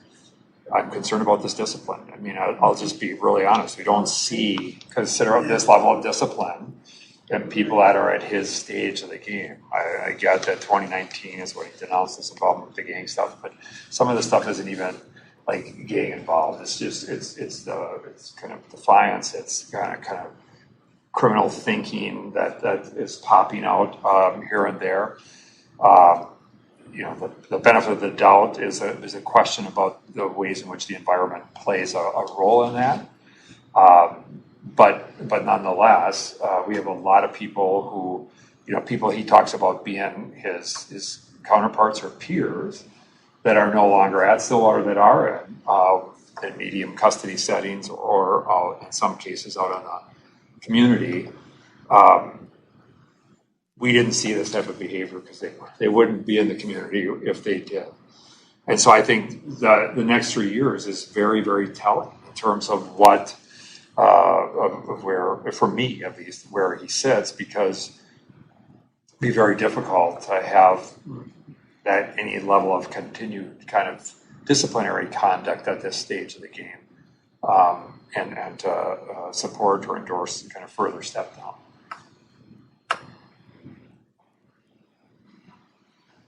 So are you saying, Commissioner, that you would support a reduced custody level at this point to see how he interacts with other offenders rather than being able to isolate as he's been doing in the current situation? It just seems to me that doesn't pose a tremendous amount of risk, right? Because we can we're not talking about minimum or outside the fence. We're talking about being able to control that move. And then, you know, if for whatever reason there are challenges, he could easily be just moved back up in custody level. But, you know, this whole notion of wanting to see how he manages these different environments, I'm intrigued a little bit by, you know, what happened in Oregon, versus what happens here. And Stillwater is a much younger population than it was even 5-6 years ago, where it was oftentimes lots and lots of people with long sentences that, we've seen a lot of those people get dispersed across the system in the medians. So the average age at Stillwater is quite young. And so that is it's a major change in the population there over the last 5 to 7 years, just because of the disbursement of a lot of long-term people. So that's a reality. And so the test, that doesn't seem like it's a tremendous risk. In some cases, people would say, show us and then we'll move you. In this case, to move him the right location, that's another question. And there's some questions I would just have of behavioral health with regard to that. Just what's the best location for him to go? And those would be things I'd like to find out from staff. But that's the thinking.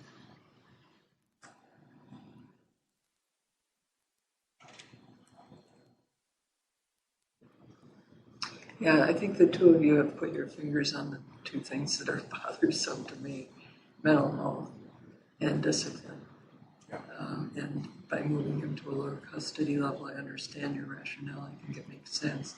Is it rewarding bad behavior? Because he's had 5 infractions since his return from Oregon. Yeah. And that would be my only concern, is what message it sends. And I think I agree with you. I mean, the last thing I want to do is kind of endorse or support kind of that. At the same time, I do think we're in a spot where we're testing something. It is a person-centered approach to him, and just in terms of saying, okay, it's we want to see how you manage this and make sure we get you to where the mental health supports can be provided at the highest level possible, and then be able to manage that, see how that goes. So I understand that sense, but I just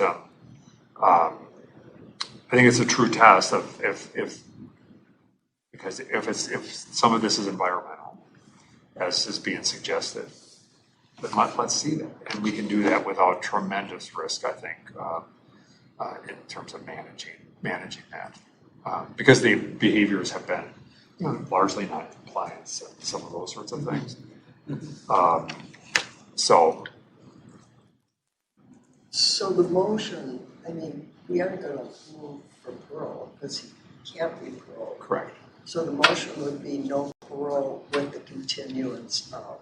Yeah, and I think the continuance period largely, and generally has been the history that in these cases we would review them at the 30-year mark, because that's when they really become truly eligible for release. And so probably, maybe just for the sake of ease, I would even make a motion, which typically have not done, but I would move that we would continue him for a period, deny parole, continue on him for 3 years, and I would say that we would, I would really like to have a deeper analysis and assessment of mental health needs and whatever those supports are, and ask and direct that Mr. Robinson participate in those to the fullest extent possible, that he remain discipline-free, and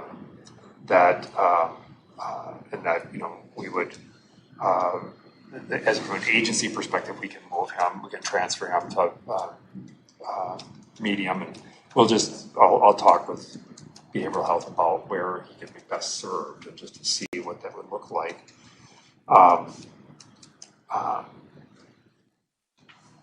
And then, we would want, it sounds like some of the things that have been positive are his education involvement has been one of the positive experiences for him, and to be able to continue that would become important. So those would be some of the core elements of the motion. So I move that. Is there anybody who would be willing to second it? The question I have is the role restorative justice plays in his adamance about denying responsibility for the crime. Is that something that you just take him at face value and say restorative justice isn't appropriate, or how does that get I think there's, I think this is a question. I think we certainly have people who have had innocence claims that have participated in restorative justice from the standpoint of broadly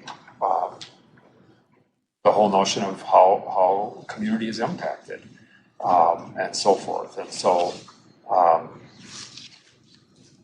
that's certainly something that, that we could ask that he participated in at some level just as a part of this. And I would be supportive of that. Just, again, it's not even about, but just the exploration of harm and harm at the broadest levels.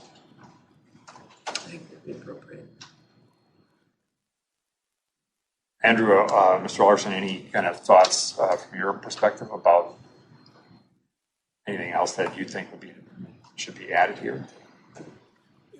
No, everything you've said makes sense. I was going to add in, I would like to see, and I think it's kind of been addressed through the restorative justice element that you talked about, and I get he's maintaining his innocence. I still think that there is value that can be gathered through participating in restorative justice, even if you just look at it through the lens of some of this institutional behavior that he's acknowledged.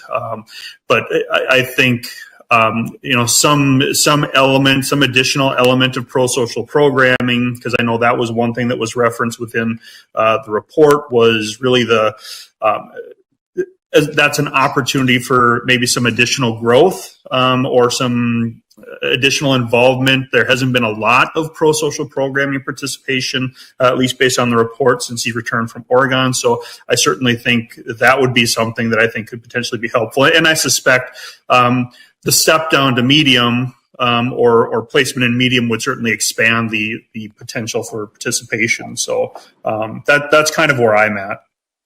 I think that, and I do think that makes some sense. Also just to look at, just the options that would be available at medium, just around things like work. I think I would certainly suggest strongly that release planning be a considerable effort, and that one of the things that you look at is, things like over the next period of time that some money maybe safe try to work at even developing that first step on saving some money and preparation for thinking about a transition and what that looks like, and things around financial literacy, working with release planning efforts, just because I think at that time when he would be seen, certainly the board would want to hear kind of what's in the most comprehensive way possible, what would transition look like if they were to support that. So we can add that kind of stuff to the letter as well. Okay, so we have a motion and a second. Just to be clear, there's four members that will be voting on this based on the fact that Ms. Rena is not here today and excused from today's meeting. So with that, we will do a roll call vote of the members. Ms. Bray, yea or nay? Yes. Mr. Member Larson? Yes.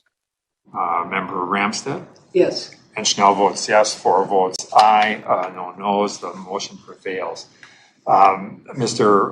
Robinson, what will happen here is, so we are going to pursue a step down, which is one of the things that you asked.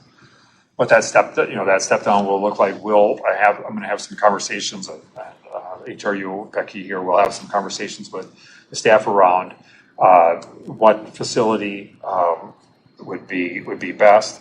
I think, like for long-term offender group stuff, you talked about the fact that a lot of the people that you may know have been transitioned and are in different settings. So that's certainly something I hope you take advantage of. I just really want to kind of emphasize the two things I think that were kind of really prioritized, and that really is this mental health stuff. And we'll certainly, I'll do my part in terms of just checking into where and how that's best received. And then second is that, I take you at your word that, being in a different environment would make a difference. And so we want to see how you manage this transition. And I hope and frankly expect that you're going to manage it well, since it is what you're asking for. Other than that, you've heard the conversations that we've had. Any questions about any of that?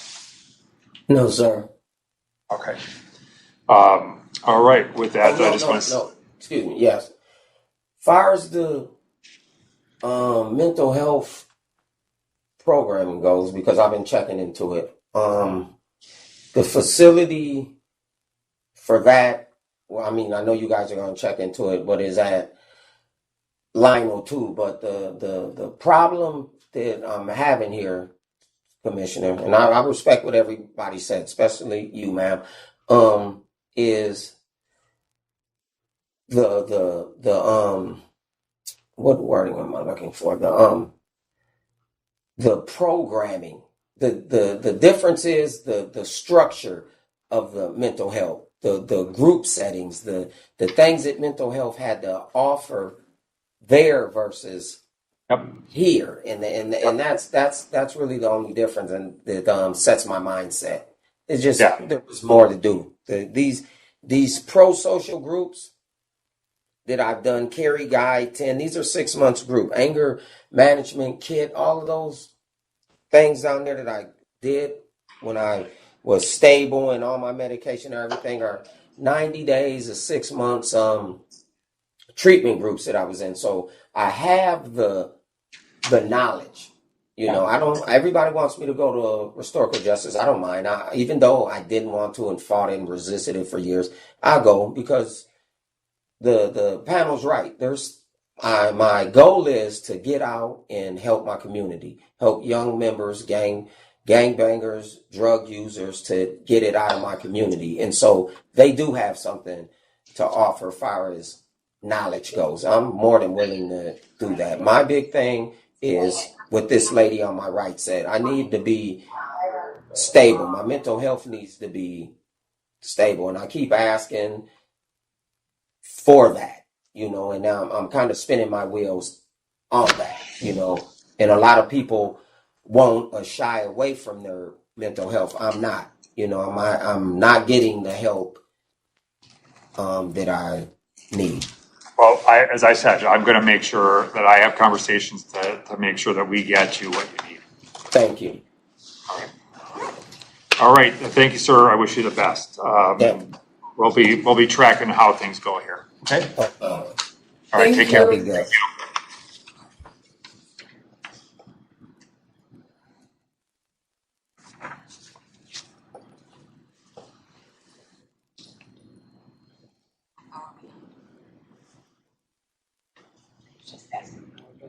Oh, are we? Desmond is on hold, and so if we want Rush City right away. I have a question. 27-year review, is that 27 years from the date of offense? Because in this case, it was not from the date of incarceration. He's 26 years from his date of incarceration. His incarceration was... There was jail credit. Credit for time served. Thank you. So it's from the date of incarceration. If the court gives that credit for time served, then they get that. Yeah. Thank you. I have a question. A lot of the reports say level 4, let's say 19 points. What is the points? It's the points is tied to the custody level. So it's based on behaviors, history of programming involvement, all these different things. So the points will change, and that really dictates the level of the custody level. I have instructions. Versus medium, closer, or max. Is there a way, is there a chart? Yeah, we can get, we can, yeah. Or does it not matter? I didn't hear the question. The question, level 4. the levels around the points, how the points comport with and we can get that. And there's some work being done on some changes to that right now, which but I mean, that's, yeah, it's absolutely something we could. Yeah, well, I'm just curious. Are any of you two on that banner? Oh, please. Oh.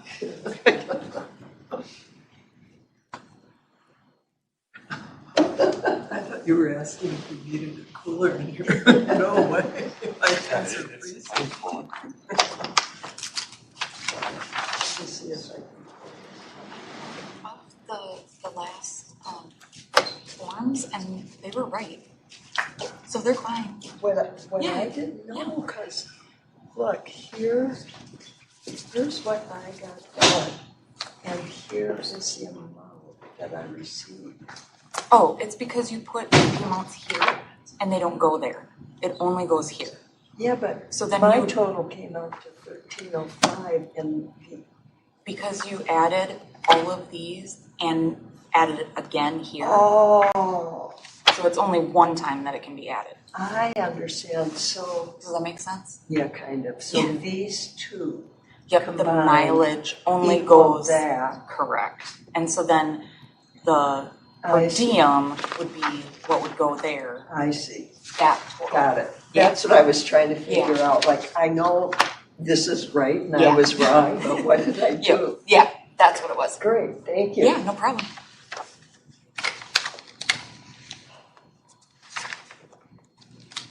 All right, where are we going to? Let's see.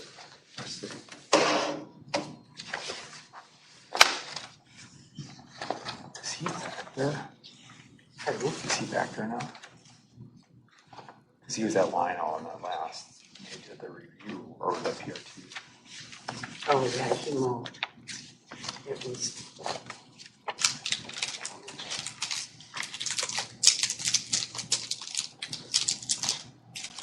Aubrey, did you say Rush is on? He's working on it. Oh, okay.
Got a tea bag if you want to grab a cup of tea. Sometimes holding a cup of hot tea will help.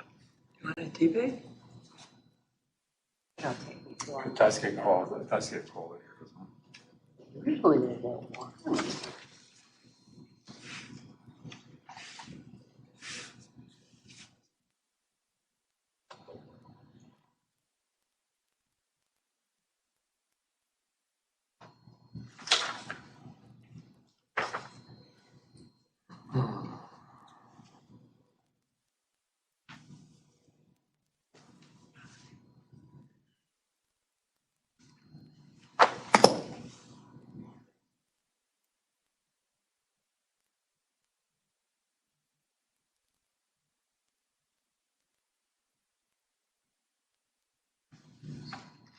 He's working on it. Oh, okay. That's fine. It's an old system, I guess. I don't know what that means.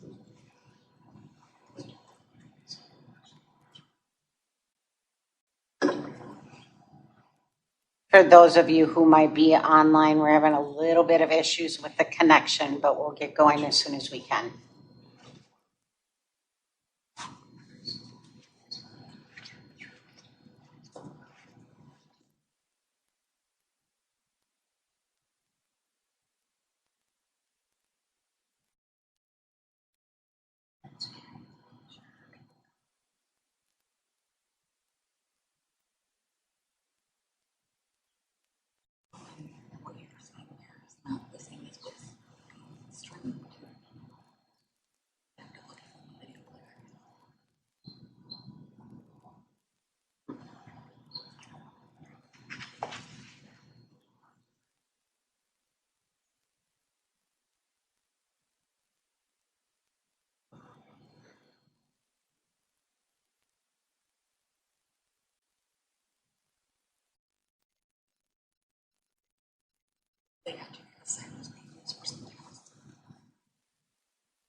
Yeah.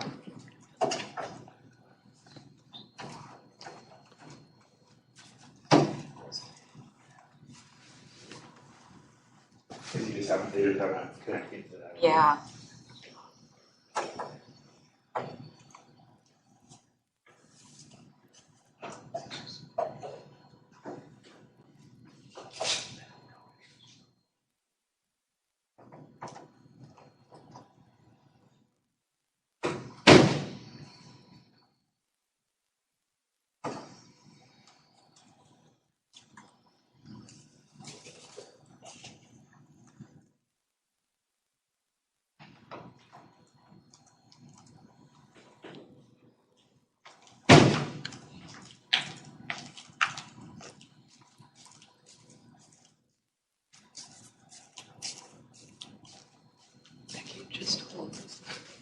Oh, I think it's peppermint. I think it's it smells like peppermint. Does it smell like peppermint? Yeah, and it's purple, so it's. Just hold it.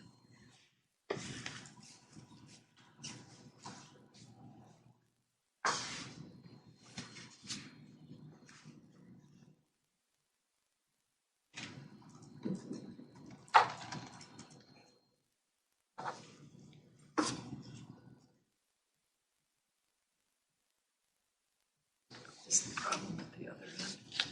The device isn't connecting to the gatekeeper. So he's rebooting because it won't dial the IP.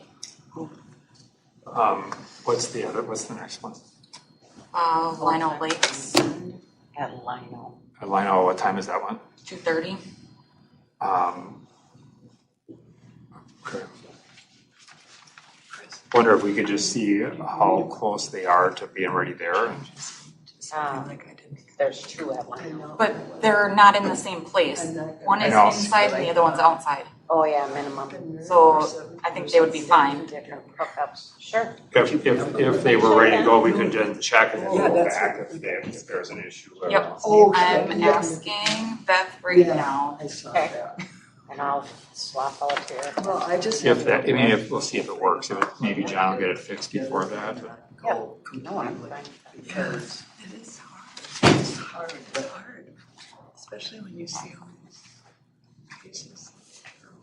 The only thing is his wife is supposed to call in, so let me see if she can get a hold of them. Or her. No, he's having troubles. Their device is so old that he can't connect or something. He's having troubles. He's rebooting. Okay. Scout that. I'll check with Juan. I'm pretty sure that's not entirely.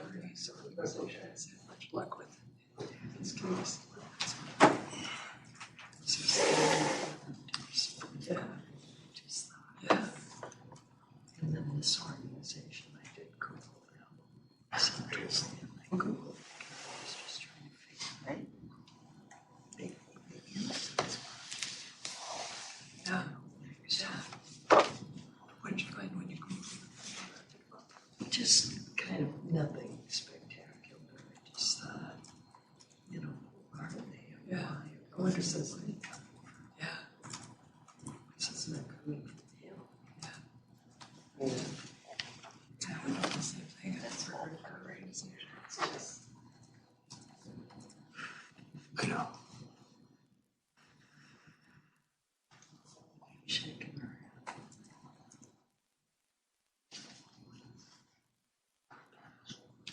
John, do you think you're going to be able to get it connected in like the next minute, or should we just go to Lionel Lakes?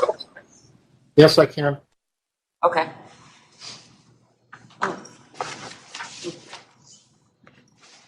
Thanks for the book, Paul. Yeah, no problem. I started to look at it, but I have not gone through it. I haven't. Oh my gosh, is that font that small? Yeah. I can look at the pictures. Makes like this. So Don, we got the books here just while we're waiting. We got the books that these books, and so we'll get them mailed off to people who are online. But we have them, and so they'll get sent out. I got to tell you that just the little bit I did start to look at it, it's not light reading.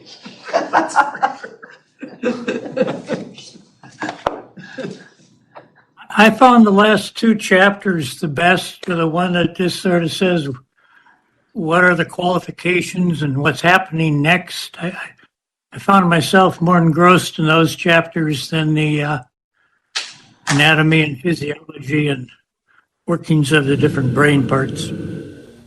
My own bias. It's good to know. So we'll Okay, check there's that out. Rush City. Okay, we got Rush City. All right. Okay, let me get Desmond pulled up.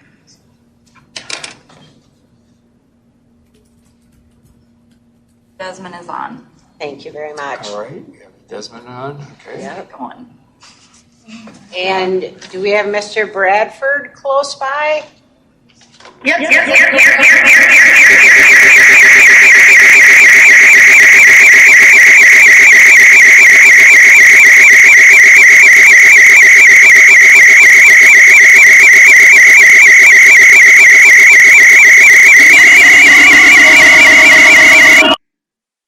You need to mute your speakers on your laptop.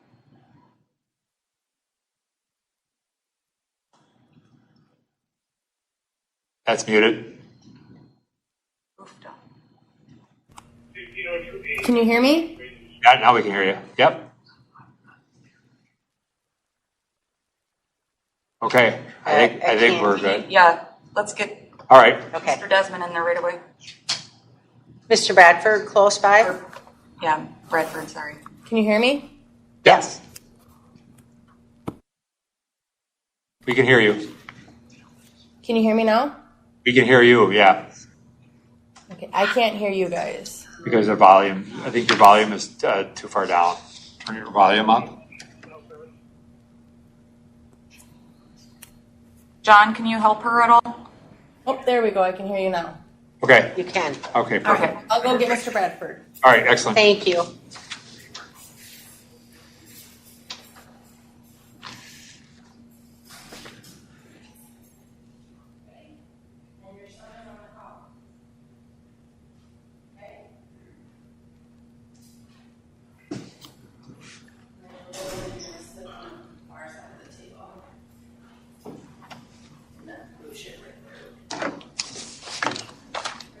first blue chair. Yep.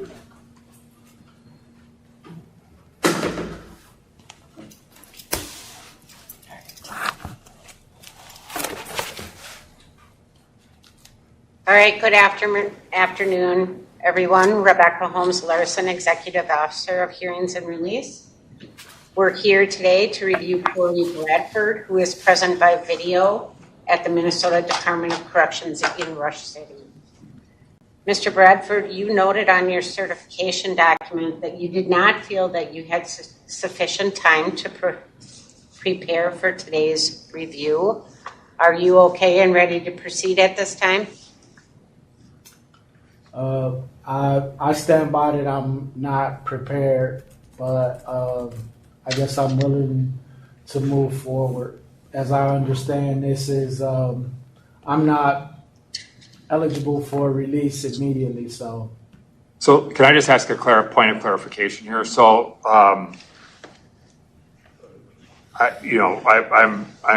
really reluctant. What do you feel like? What do you feel like? Where do you feel like you could benefit from more preparation time? The simple fact that I've been in 3 facilities in the last 5 months, and a lot of things have been spread out, due to nobody's fault in particular. It's just things are not as lined up as I would like them to be, because I submitted some stuff to you, Mr. Snell, that appeared to be incomplete under further examination. And I don't know if you had time to receive the corrected documents. So what's that? Yeah. So here's what I would like to do is, I'm just, if there's questions or things like that, I don't want us making decisions. I don't think it's a wise idea for us to make decisions. If you don't feel like there's been that you're prepared to go today, because it just creates challenges down the road with, whatever decision gets made, then that isn't grounded in something that you feel comfortable with, and so. If that's where we are, and I know you fairly recently came back there, right, to Rush? No, I've never been here before. This is my first time here. Oh, first time. You just got moved there. Okay. So anyway, I would be disinclined to proceed just because I'm concerned about that. Where are you sitting? Where am I sitting? What's your thought? What's your thought about that?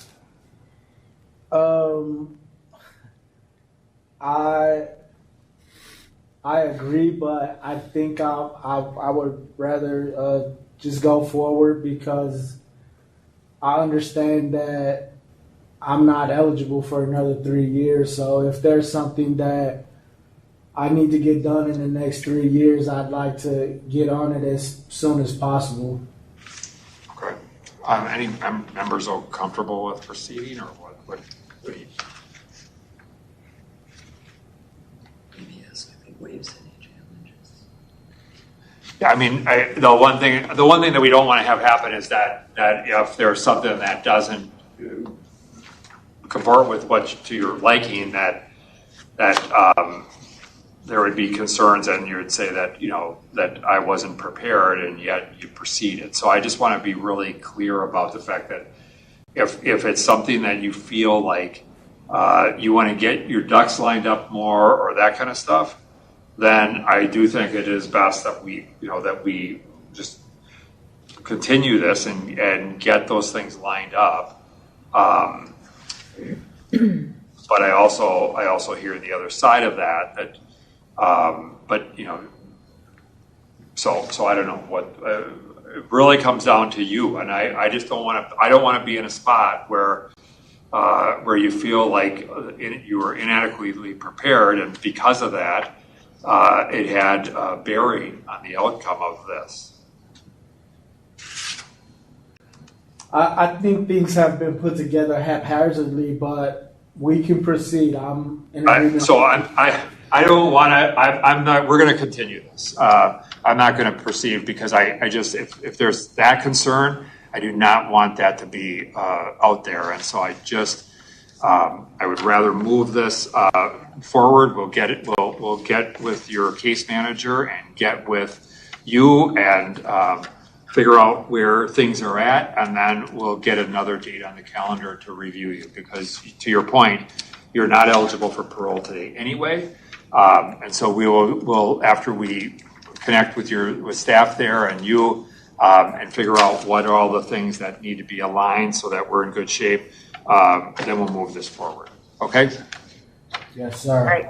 All right. No. And Mr. Desmond Bradford, thank you very much for coming and being present today. Again, we'll know when this matter can be rescheduled. Thank you. Great. Thank you so much for being here. All right, next on the docket. Are they ready? Do you know? I gotta tell them. Now we're early. Okay. Yep. All right. So we have 10 minutes? Yeah, we have, Reconvene at 2:30? 2:30, yeah, let's take a 10-minute break at 2:30. Is that when I scheduled? Yeah. They're ready. They're in the But room. let's just, you want? Yeah, take a break till 2:30. Yeah, let's take a break, just so the Andrew's off, and let's just take a break. Yeah. Okay, but we're still live, so there's nothing I can't. You don't have a screen for the live stream, correct? And we have to stay unmuted. Okay. All right, the board's going to take a break until 2:30.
I didn't see right now. Oh.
They're still on a break for another 4 minutes.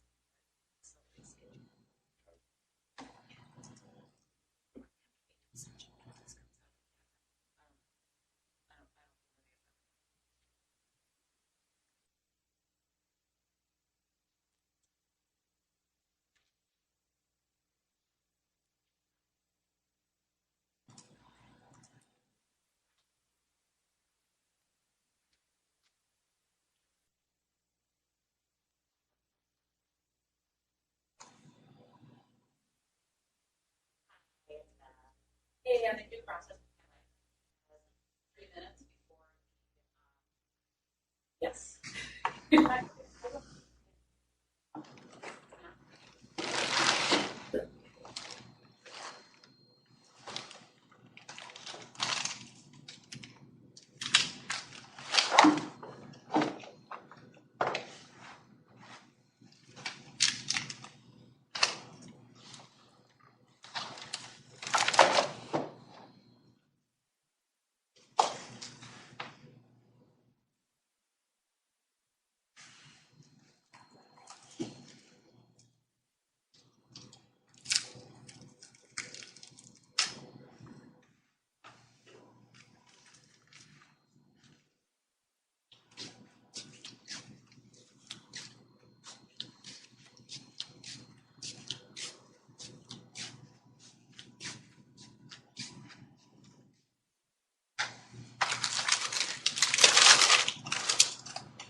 No more breaks for today.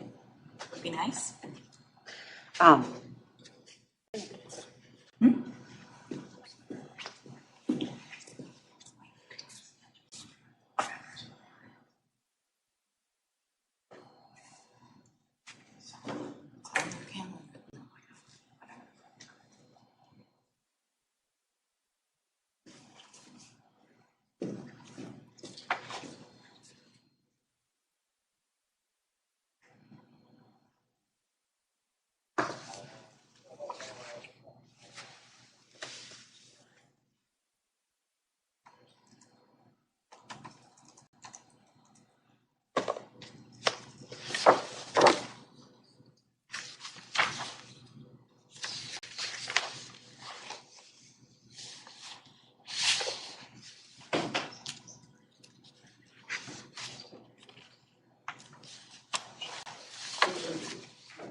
Mr. Townsend will begin shortly. We have one this month.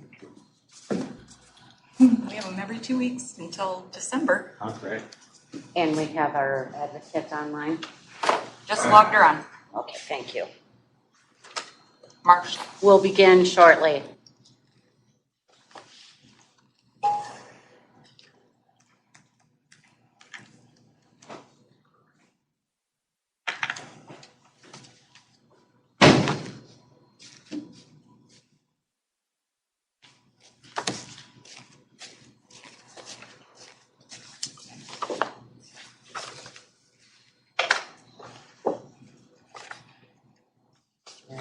Everybody here? Yep. Good. Let's go.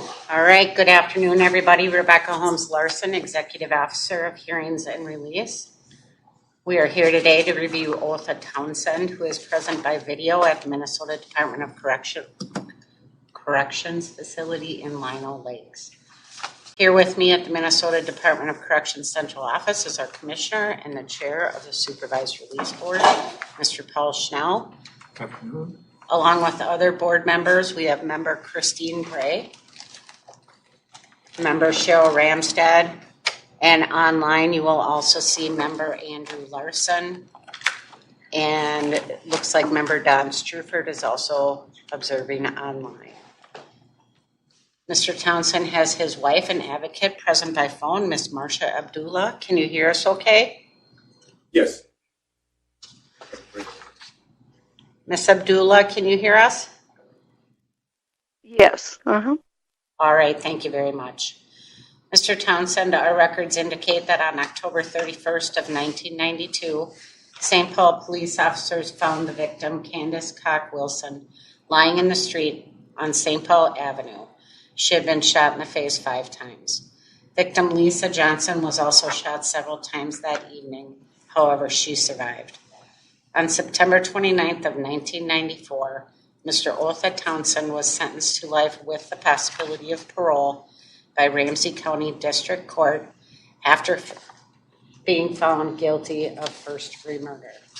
Mr. Townsend was reviewed by the Commissioner and Advisory Panel on September 13th of 2021 and continued for 3 years at that time. Today's review by the board represents your second review after serving approximately 30 years of incarceration. Your minimum parole eligibility date on this life sentence will occur on September 28th of 2024. Mr. Townsend also has a consecutive sentence of 72 months for attempted murder in the second degree, which is to be served consecutive should you be paroled on your life sentence. Thank you. I turn this matter over to the board. Good afternoon, Mr. Townsend. How are you today? A little nervous. All right. Let me start out by asking you what you'd like to see happen as a result of today's meeting. Well, I have a 72-month sentence after this one. I'd like to be paroled to that consecutive 72-month sentence. Okay. And you've parole is a determination by the board, as you point out and as you note.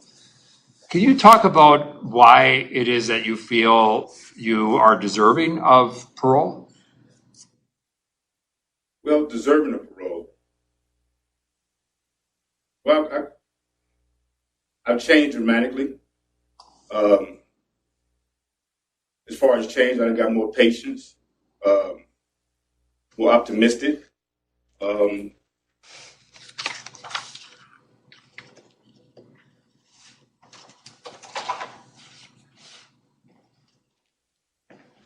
I strive to be a better version of myself. I'm a lot more conscious of the choices I make, the decisions I make, and the people I travel with. I have a strong spiritual belief system. I learned how to manage unique challenges and overcome obstacles that come with change. I have a strong social structure of professional friends and organizations that are doing good, and that's part of my everyday life. I'm quick to ask for help, advice. I'm quick to study and research problems that I need an answer for or have questions or concerns for. I believe it'd be a good opportunity for me to move on and transition. So, can you talk about your involvement in this offense and the insights you've gained into your involvement in this offense over the course of the last 30 years? Insight. Well, I've grown tremendously. I learned that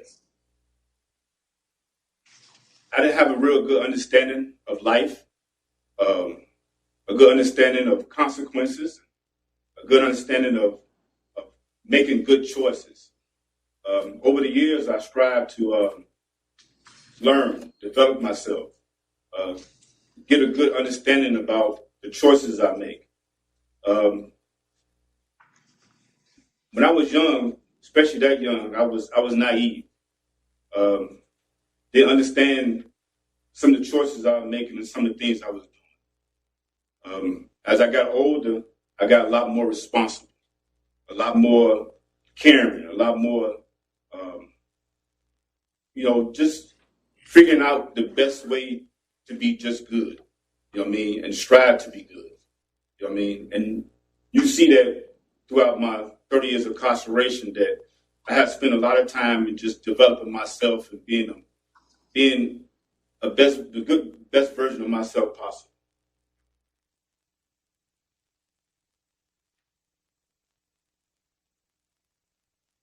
Over the years, I completed a lot of programs. I completed about 8 technical trades throughout Century College. I completed a custom cabinet making. That was about a 2-year program. And afterwards, I stayed as a tutor. I did machinist, construction framing, drywall, computer aid drafting for mechanical drafting and design. I did floor covering, heavy duty machinery, carpentry. I attained a social art degree through Embry Heights. Also completed a low voltage electrician course through CTEC, which consists of copper laying, fiber optics, energy management, ground and bonding, installing wireless systems. I completed a training course through a Minnesota Literacy Council to become a tutor. I help young guys get their high school diploma in GD for about 10 years. I did upholstery for about 2 years and did another year in upholstery as a clerk. From there, I transferred to interstate programming, in which I did 11 years straight there, assembling work for 3M, Anagram, and other companies. Out of 11 years there, I spent 10 years as a clerk and a lead man. I was a representative in the chaplain department, religious programming, for about 20 years. I worked with the chaplain to schedule and facilitate programs. Also taught classes in the chapel, participate in educational seminars. I completed several Department of Corrections self-help programs voluntarily, critical thinking, changing lifestyle, family in focus, restores justice, power of people, silent crime, alternative violence. Even when I was here, staff asked me to do some mentorship with youth offenders. And so I committed to that change, and I was fortunate enough to do all that with having no major discipline throughout my 30 years of incarceration. I have evolved as an individual, and that's the change that I've committed myself to. So, and I want to give really call out and acknowledge all of the things that you have completed. I want to go back though and just ask you about like as I read some of the information the way you talked about your involvement in the crime and the level of acceptance of accountability. There was, these are my words. I'm just that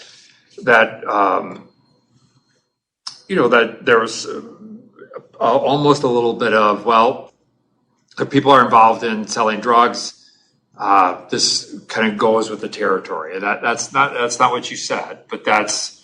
I think stuff like that happens. Was one of the quotes that you had, that that you reacted in this offense because it was part of the kind of the lifestyle, almost was alluded to, and then you talked about noting the fact that that the charges were fair, but you question the length of the sentence. So what I'm trying to do is get a sense of just kind of your acceptance of responsibility and how you go about trying to look at that level of accountability, personal accountability, without qualifying or victim blaming. Because I would assume you would agree that there's a difference between being involved in allegedly in selling drug stuff and shooting someone in the head or in the face. So talk to me about that, about how you square all this in your own mind. Well, the way the situation happened, none of this was planned. It was a drug transaction. I met to do the drug transaction, but a week later, the reason why I was doing it because I got robbed. And then I come to find out that which they were selling to me was that which was stolen from me. And knowing they didn't do it, I get to asking a bunch of questions. And one of the individuals left about the living room while I was going through the process, asking questions and doing the sale. And I kind of got uncomfortable, so I left outside the apartment.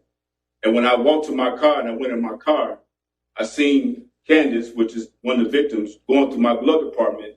And when I must have shocked her when I opened up the driver's door, and she grabbed my gun out the glove compartment and pointed it to me. And I panicked. And so I pried it out of her hands. And after I pried it out of her hands, that's when I shot her. And I know now that when something like that happened, I should immediately take responsibility. You know what I mean? It wasn't something that I planned it. It was something that actually just happened.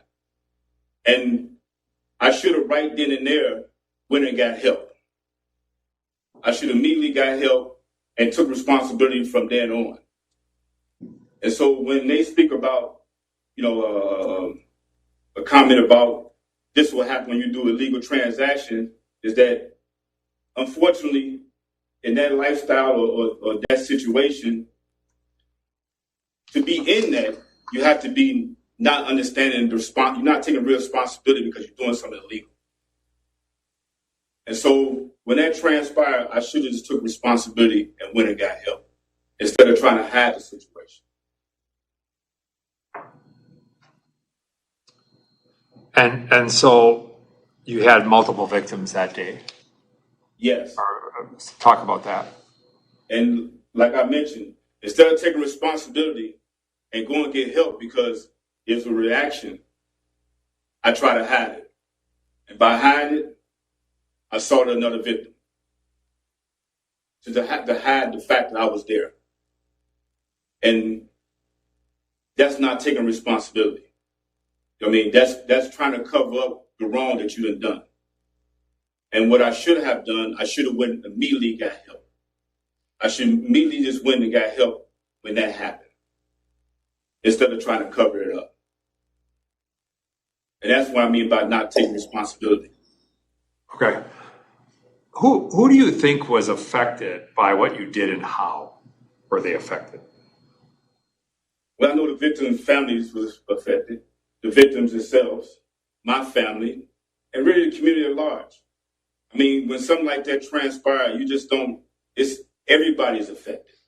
You know I get the big side of this.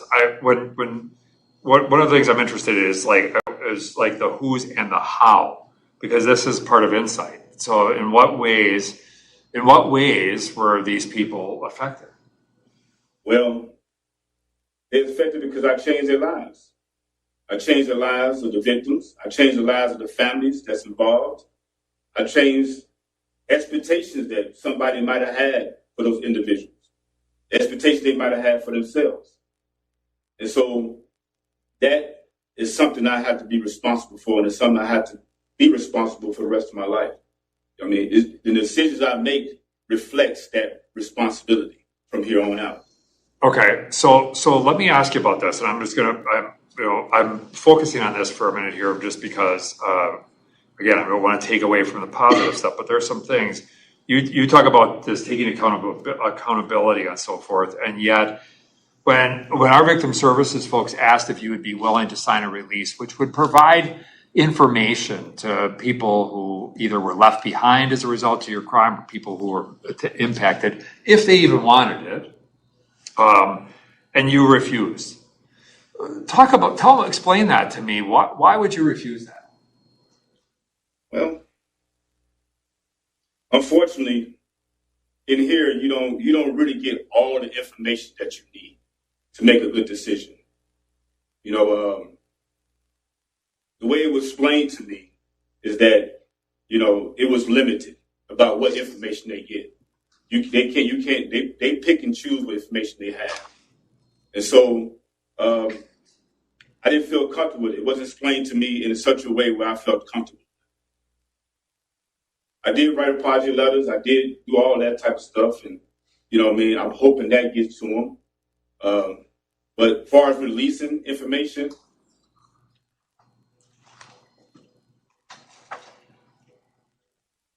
so it just was a level of you weren't comfortable because you didn't know exactly what was going to be released. well, it wasn't explained to me in such a way where I felt comfortable with it.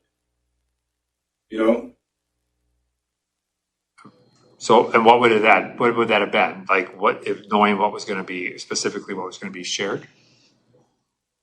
I'm just trying to understand. That's all. It doesn't matter. I'm just trying to understand.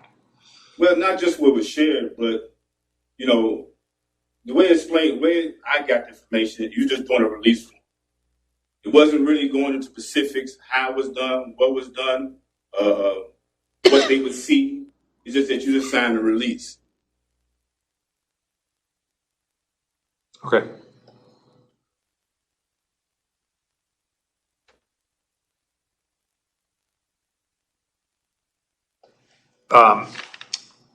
Can you talk a little bit about your progress around the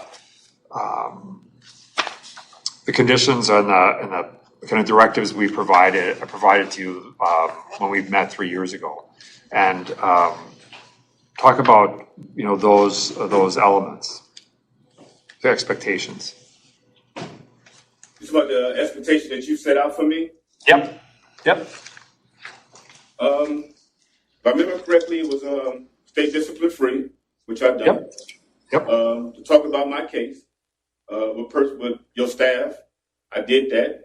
Every staff member that came to me, I talked to them about it. Write the project, to submit my project letter. I submit my project letter.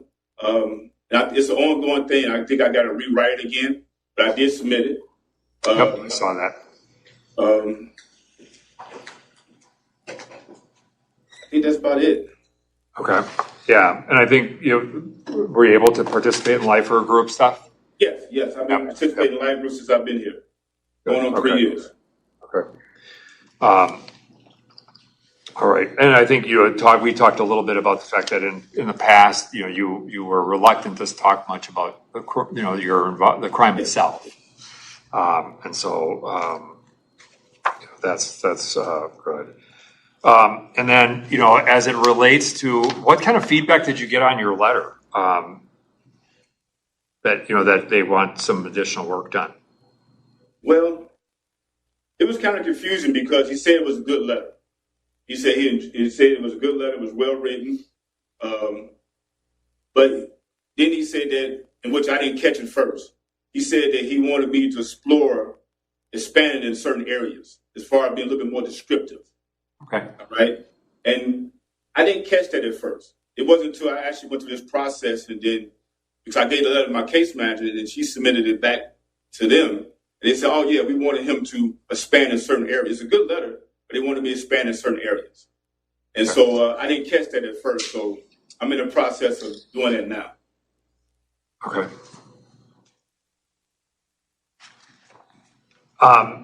If you were to be, and I probably asked you this last time, but if you were to be released and things were not going so well, what would people around you see? What would it look like?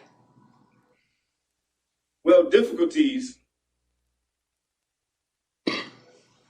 I don't worry about what I don't have. I enjoy what I do have, and I strive to be better or get better in situations. And so, as far as difficulties and all above, I deal with them head on. I mean, so you would see somebody who's aggressively trying to do better in a situation that he's in. You know, like I mentioned, I'm not scared to ask for help. I'm not scared to go and ask advice from those who know. I have no problem researching or studying a question or concern I might have. There's no way that you can complete all the programs and education I have and be scared to ask for help. You know what I mean? Help is almost like my second language. And I feel comfortable asking for help. So if I was in a difficult situation, I'm going to go and ask for help. I'm going to go and seek advice. I'm going to do the research I have to do to ask the questions I need to ask. When's the last time you've done that? When's the last time you did that? When's the last time you did that? Oh, I do it regularly. It's something I constantly do regularly. I mean, it has become part of my life, something I do every day. You know what I mean? In every situation that calls for either one of the three. Okay. And then I have one more question, and then I'll turn it over to others here just to see what else. You had, I think there was some talk about connection with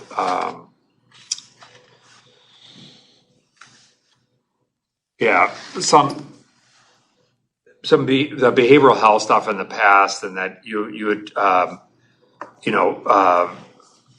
been involved in some of that. You've developed a level of comfort. Can you talk a little bit about the importance of that as you go forward, of making sure that you have levels of both support and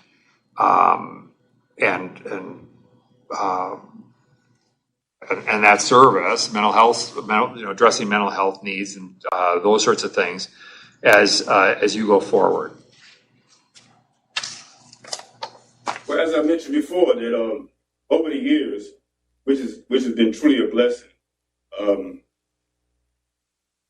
I have met several people, several individuals, several friends, several organizations, several professionals that's engulfed into, mental health, working with the community, being a service to others. And this has been part of the thing that I have been doing throughout my incarceration. And so the network of people and organizations and professionals that I would be around will also give me, and be active in it, will also be able to be a comfort for us to be able to get any type of assistance I need, any mental health, any struggles, any unfamiliarity, things I might not be familiar with.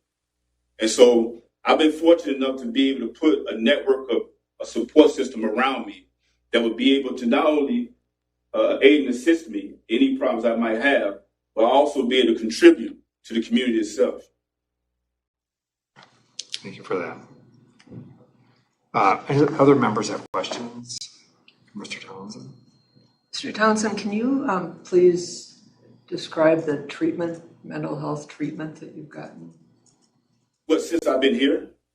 Yes. Well, I got a variety of it. A lot of these self-help programs have been good. Majority of them helps you as far as making decision-making. Decision-making has always been the core of making decision-making. Then I also have been independent study as far as chemical dependency, thinking for a change, and lifestyle type of things. And so it's a continuous education that I'm committed to doing, because as being a service to others and helping people, you have to be familiar with these things. And when you get familiar with things, these things become a part of who you are and some of the things that you do for yourself. Have you received individual therapy? Have you received therapy yourself? Yes. I have went to see therapy even since I've been here. About 4 or 5 times voluntarily. Just went out there, talked to her. Good experience. It gave me the opportunity to be able to talk to someone that I'm not familiar with, and somebody who's a professional in that area, and just go through the things that might concern you, or things that you might be interested in doing. So it was a good experience. How would others know that you're remorseful? I'm sorry, I can't hear you, please. How would others know that you are remorseful for the crimes that you committed? Because you're going to see me doing good. I'm going to do good. I'm going to be approachable. I'm going to take all the steps I need to do to be positive. Taking those steps, because I believe that being remorseful or showing empathy is a lifestyle. It's a lifestyle that you have to embrace. And so every decision I make has that in there. You know what I mean? Even if it's just showing some kindness to someone to bring a light to their day. You know what I mean? Just being active and being a support. Thank you, Mr. Townsend. Any other questions for Mr. Townsend? Mr. Townsend, at this time, I'm going to turn to your support person, and I believe that's your wife, correct? Yes. So thank you so much for being here today. We really appreciate it. And I'd like to open the floor to you just to provide your thoughts and input to the members of the board. If given a chance, I would like to say that he is not alone and he has a strong support system in place. This support system includes employment opportunities, health, wellness, educational, residential, and family assistance.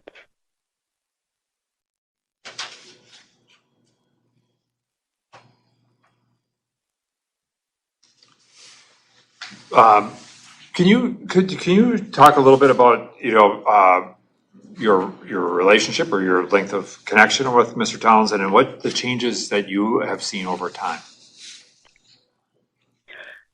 I have known him prior to him being incarcerated, and I have noticed that his personal growth has improved and he has the potential to be successful in any area that he chooses.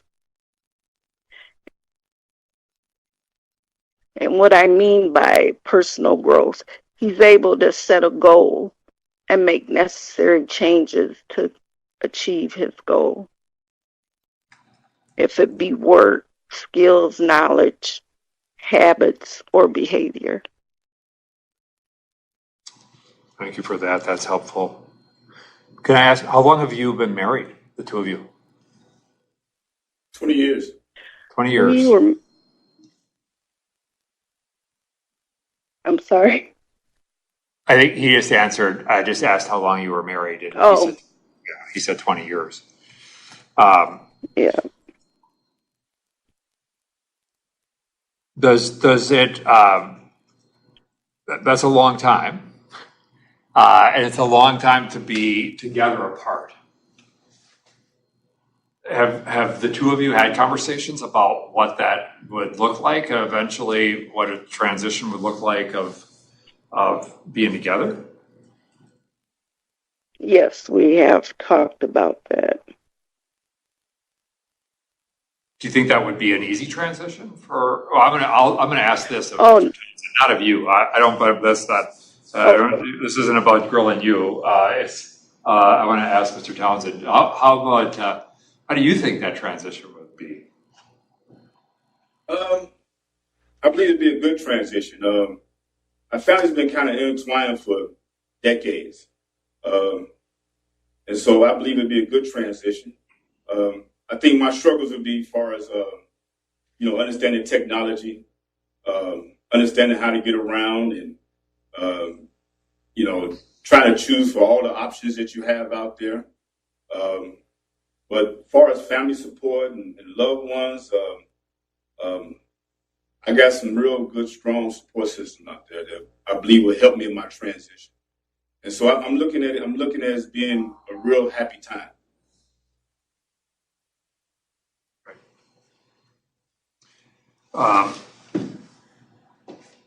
Okay. Any other questions from board members of either Mr. Townsend or his wife? All right. Mr. Townsend, before we break and go into some discussion and deliberation about next steps, I want to provide you one last opportunity to make a comment or to share your insights with the board.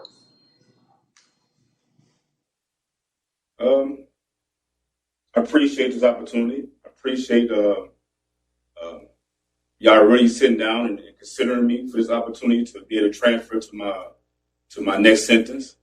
I'm looking forward to the opportunity to transition and take the next step.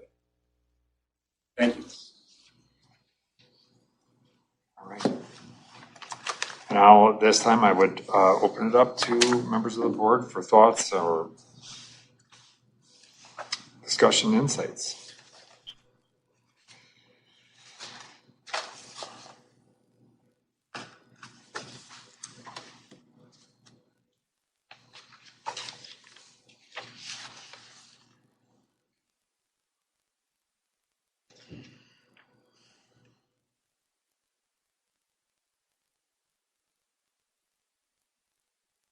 I'm going to break from this rule here, just ask you one quick question. How long have you been at Lino Lakes? Going on 3 years. Right. I left Faribault maybe like 2 or 3 months after the hearing and came here and been here since. That's right.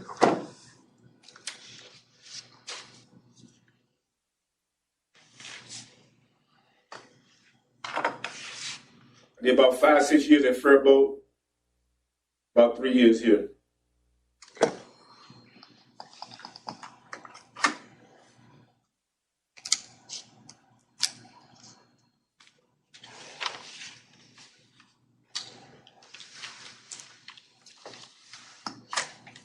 Any thoughts on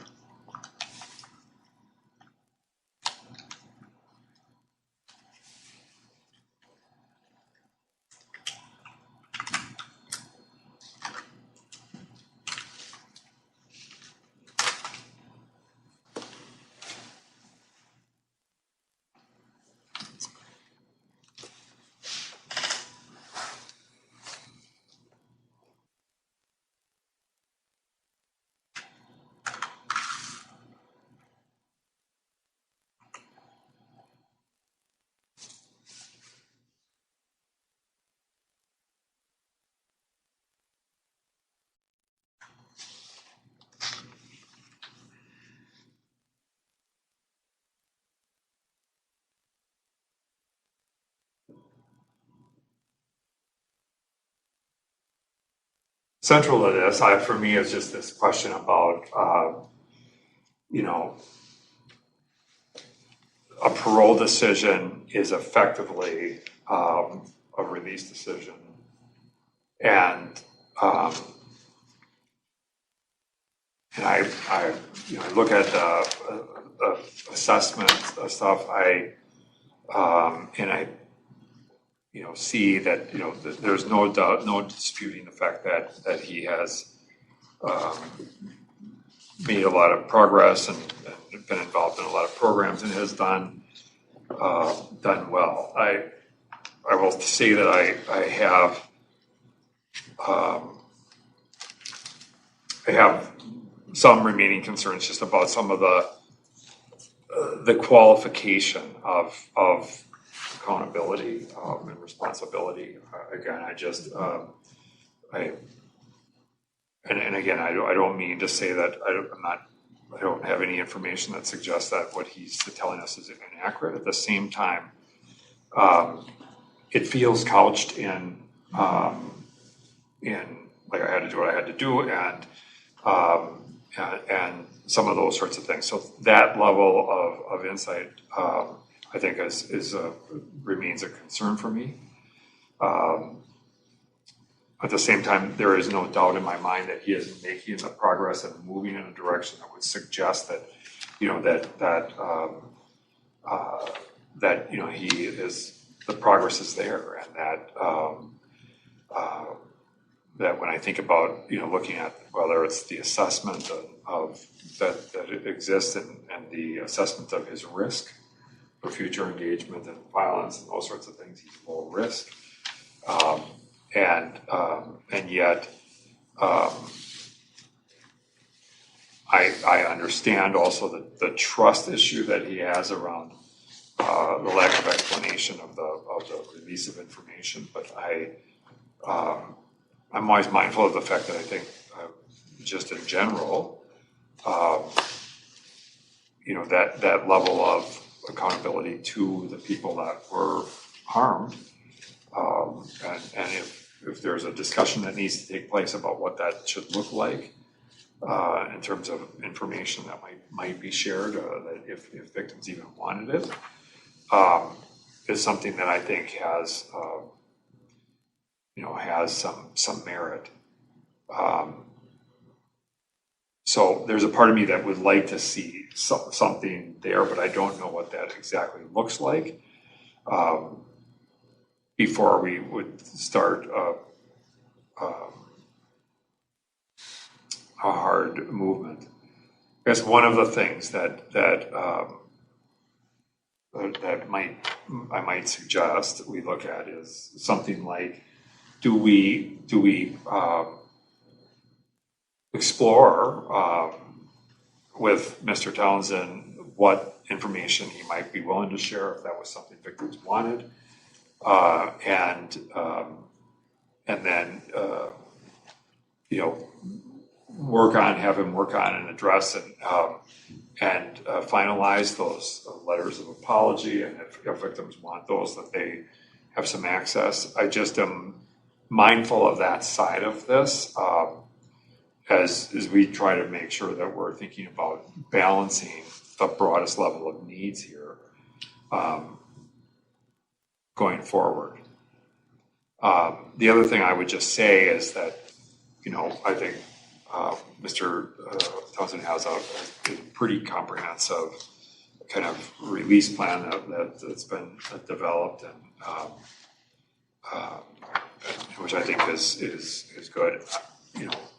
And I have no doubt that the solid relationship here, given the fact that they've been together for 20 years despite incarceration, and yet any transition is a notable one, and I think just giving some thought to that, and whether that's working with people inside to really identify what that would or could be like for him, and the ways in which he better prepares himself for that, is something that may be worthwhile.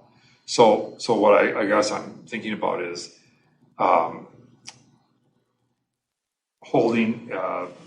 deferring the decision around parole itself for a short period of time to allow for some of those things to get addressed, and then we could do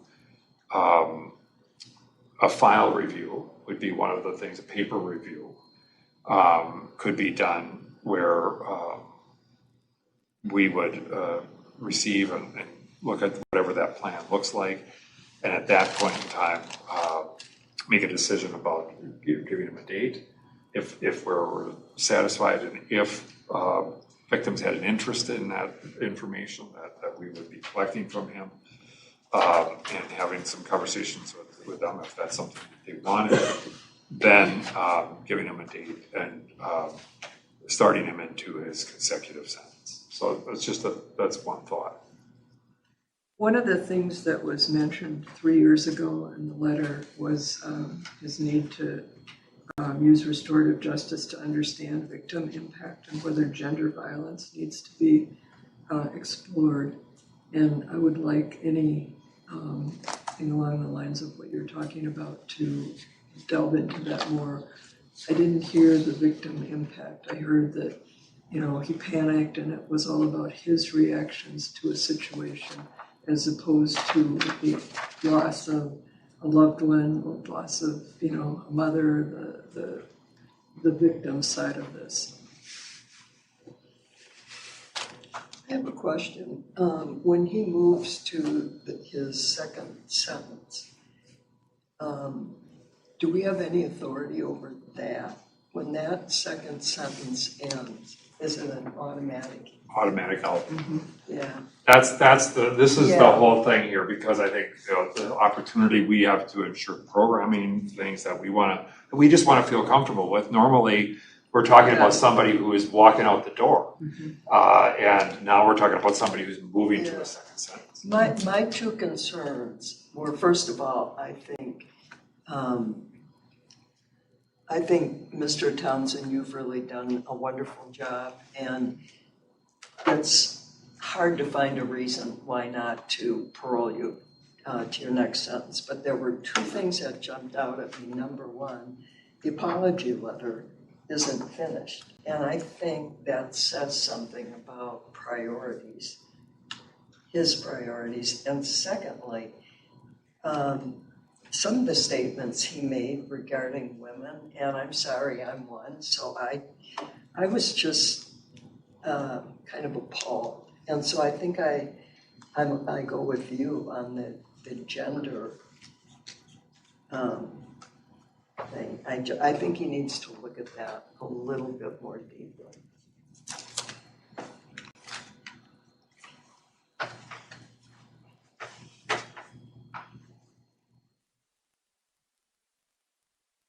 So anybody have a sense of like how you'd like to structure this?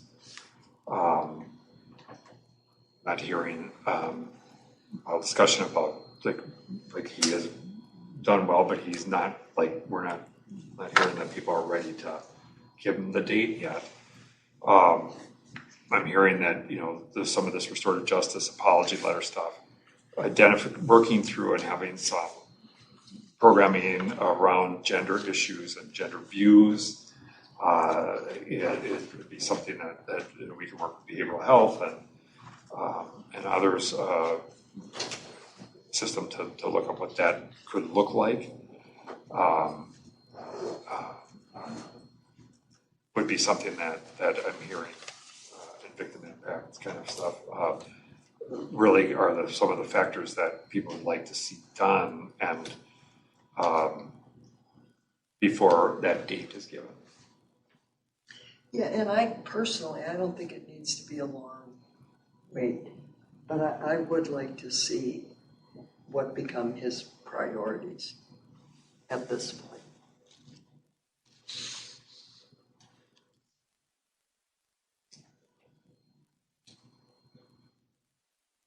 Yeah, the victim apology letter it's a big one for me as well. I would be reluctant to give a hard date until we know that piece is taken care of. And honestly, I share many of the same thoughts that have been kind of mentioned by many of the other board members. I don't know that it needs to be, you know, some very lengthy process. I'm also very cognizant of, you know, not wanting to unnecessarily bring victims back into any of these sorts of conversations again, and kind of the re-traumatizing that can happen with that. But I very much share the sentiments that many of you have expressed.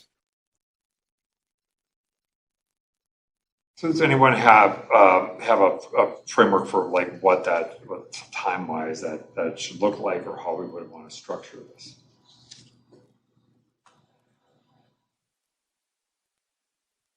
You know, I would think no more than a year. I mean, a year even seems like a lot. It's hard. I mean, I think we could do a year. We could and try to bring it off earlier. The one challenge is the scheduling wise. That becomes the challenge if we're going to see them, right? Because, and I think. What if it's on paper though?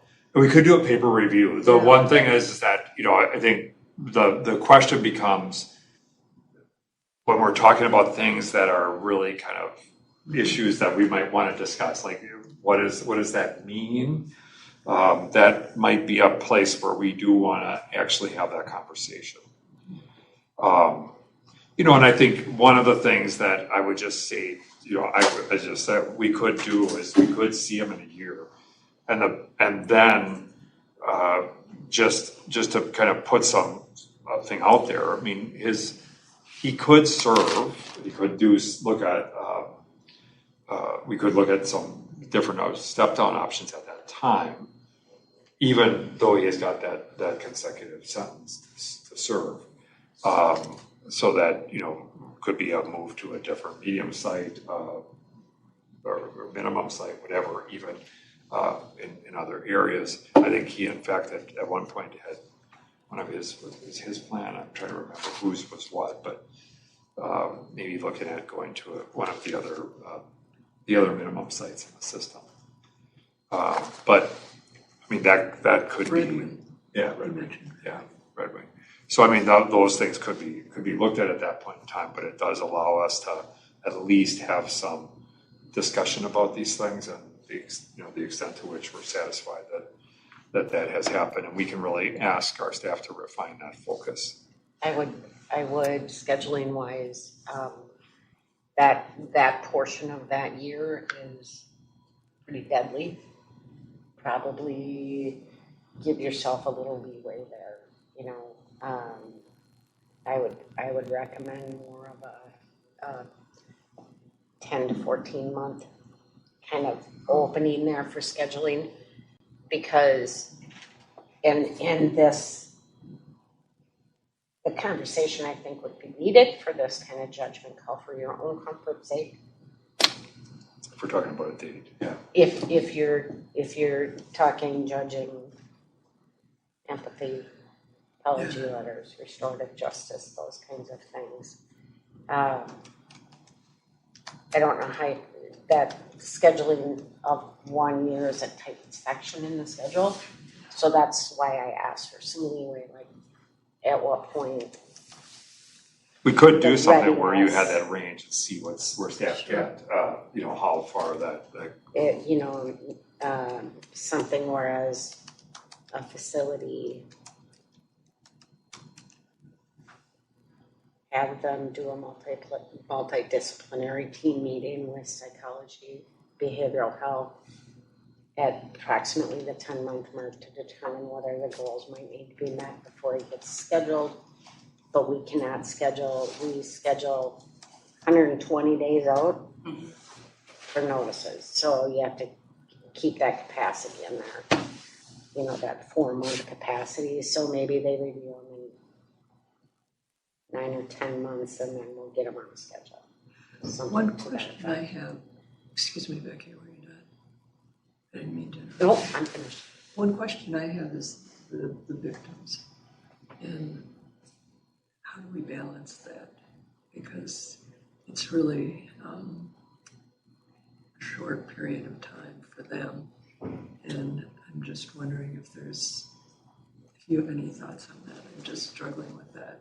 I think it's around, you know, the opportunity for deeper engagement in this, and I think, you know, that it's never easy, but I think if victims choose to engage, it is that engagement. And I think, but some of the things that are being looked at here are the very kinds of things that, in general, victims oftentimes are interested in seeing people do. Like, what is what is their level of acceptance of responsibilities in an unqualified sort of way, understanding of impact, and some of those things. So, I mean, I think with our, you know, victim services unit, the staff can certainly reach out, and to the extent that people want to have that involvement, they can, and they can work with them, meet with us if that's something we wanted to do as well. Thank you.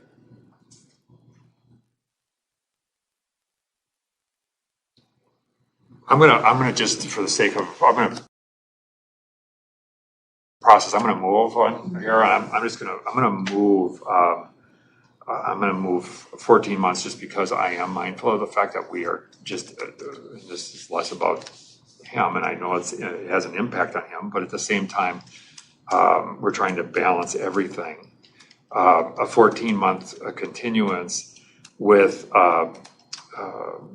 the conditions that, that the victim apology letter be completed, that the behavioral health and programming staff identify some responsive training around gender issues, gender kind of thinking, restorative justice in general with some focus on victim impact, that the requirement that he remain discipline-free, which certainly hasn't been an issue, and then that he continue the pro-social engagement around this, and that he really focus on this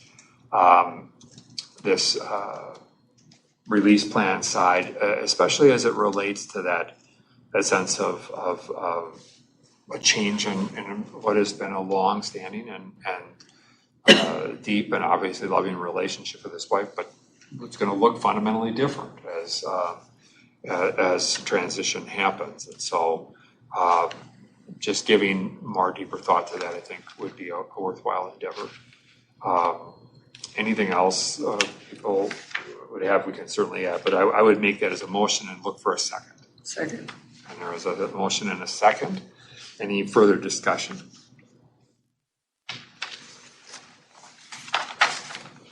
Okay. Hearing none, we'll do a roll call vote on this sheet. We'll go to Member Bray. Yes. Member Larson. Yes. Member Ramstad. Yes. And Schnell votes yes. 4 votes aye, no no's. The motion prevails, and 14-month continuance stands. Mr. Townsend, I know this is probably not what you wanted to hear. I know it's not what you wanted to hear today, but I hope you can see that where we're really focused, and that where the areas that we really want you to double down over the coming period of time, and that assuming that you do well in this process, that the board would look at that review period, that review time of moving forward into more of a step down approach as we go forward. So I just want to make that clear. Any questions about that? Okay, I heard a little bit of what you said. Would that be done here or somewhere else? We'll talk with behavioral health there. Probably, I mean, we'll see where the best location. It probably will be there, but just because movement can come with other challenges in terms of delaying things. But we'll have some conversations with the team there, and you should as well. Okay. Because you heard loud and clear what it was we were looking for and that kind of stuff. So, yeah, sometimes movement right now becomes a problem because it just ends up meaning that you have to reconnect and develop new networks of staff and so forth. And so it probably would be there, but we'll have some conversations with them. Okay? Is there any other options outside of here as far as, be able to accomplish the goals that you want me to accomplish? You mean, are you talking about accomplish them in a different facility or outside of?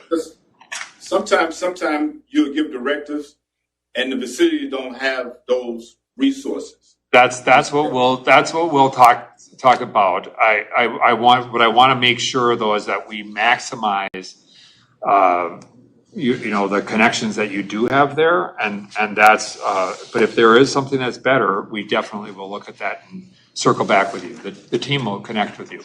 But I think this whole notion of what Becky talked about was some type of a multidisciplinary kind of approach, and really kind of looking at the range of things that the board has identified here, because there's a connection between them, I think would be helpful. And so we'll talk with your case manager and the other members of the team there about what that next step looks like. Okay? Okay. All right. Thank you, sir. Appreciate it. Good luck to you. Thank you, everybody.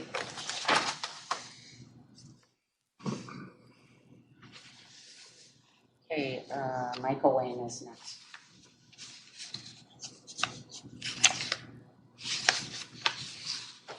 He's at the same facility, but he's at minimum, so that they're switching to a different area.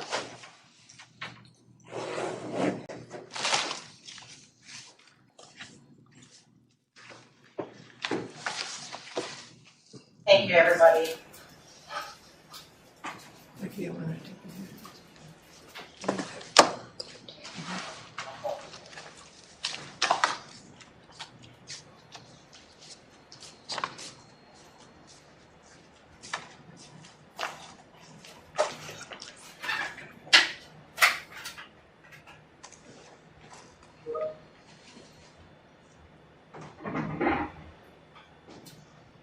Hey, yep, this is Dan. Is Vanderbeek there?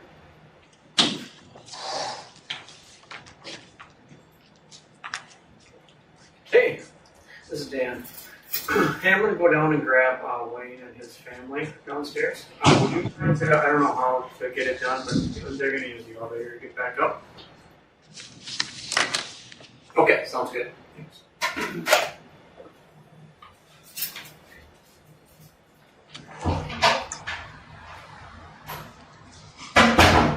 Behind the scenes, it's possible to mute the facility until everybody gets settled. John, can you mute Moreno?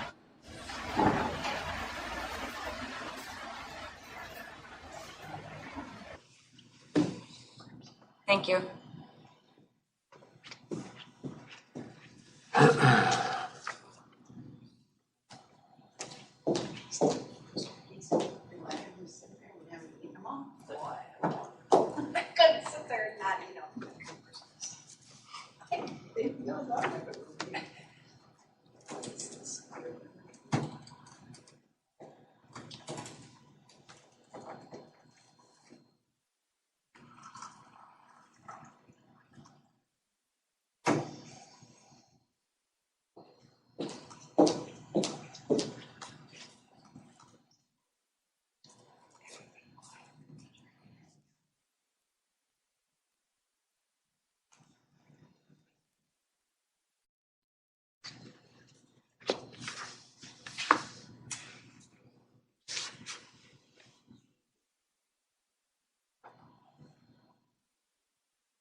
looks like we're ready. All right, Thank you.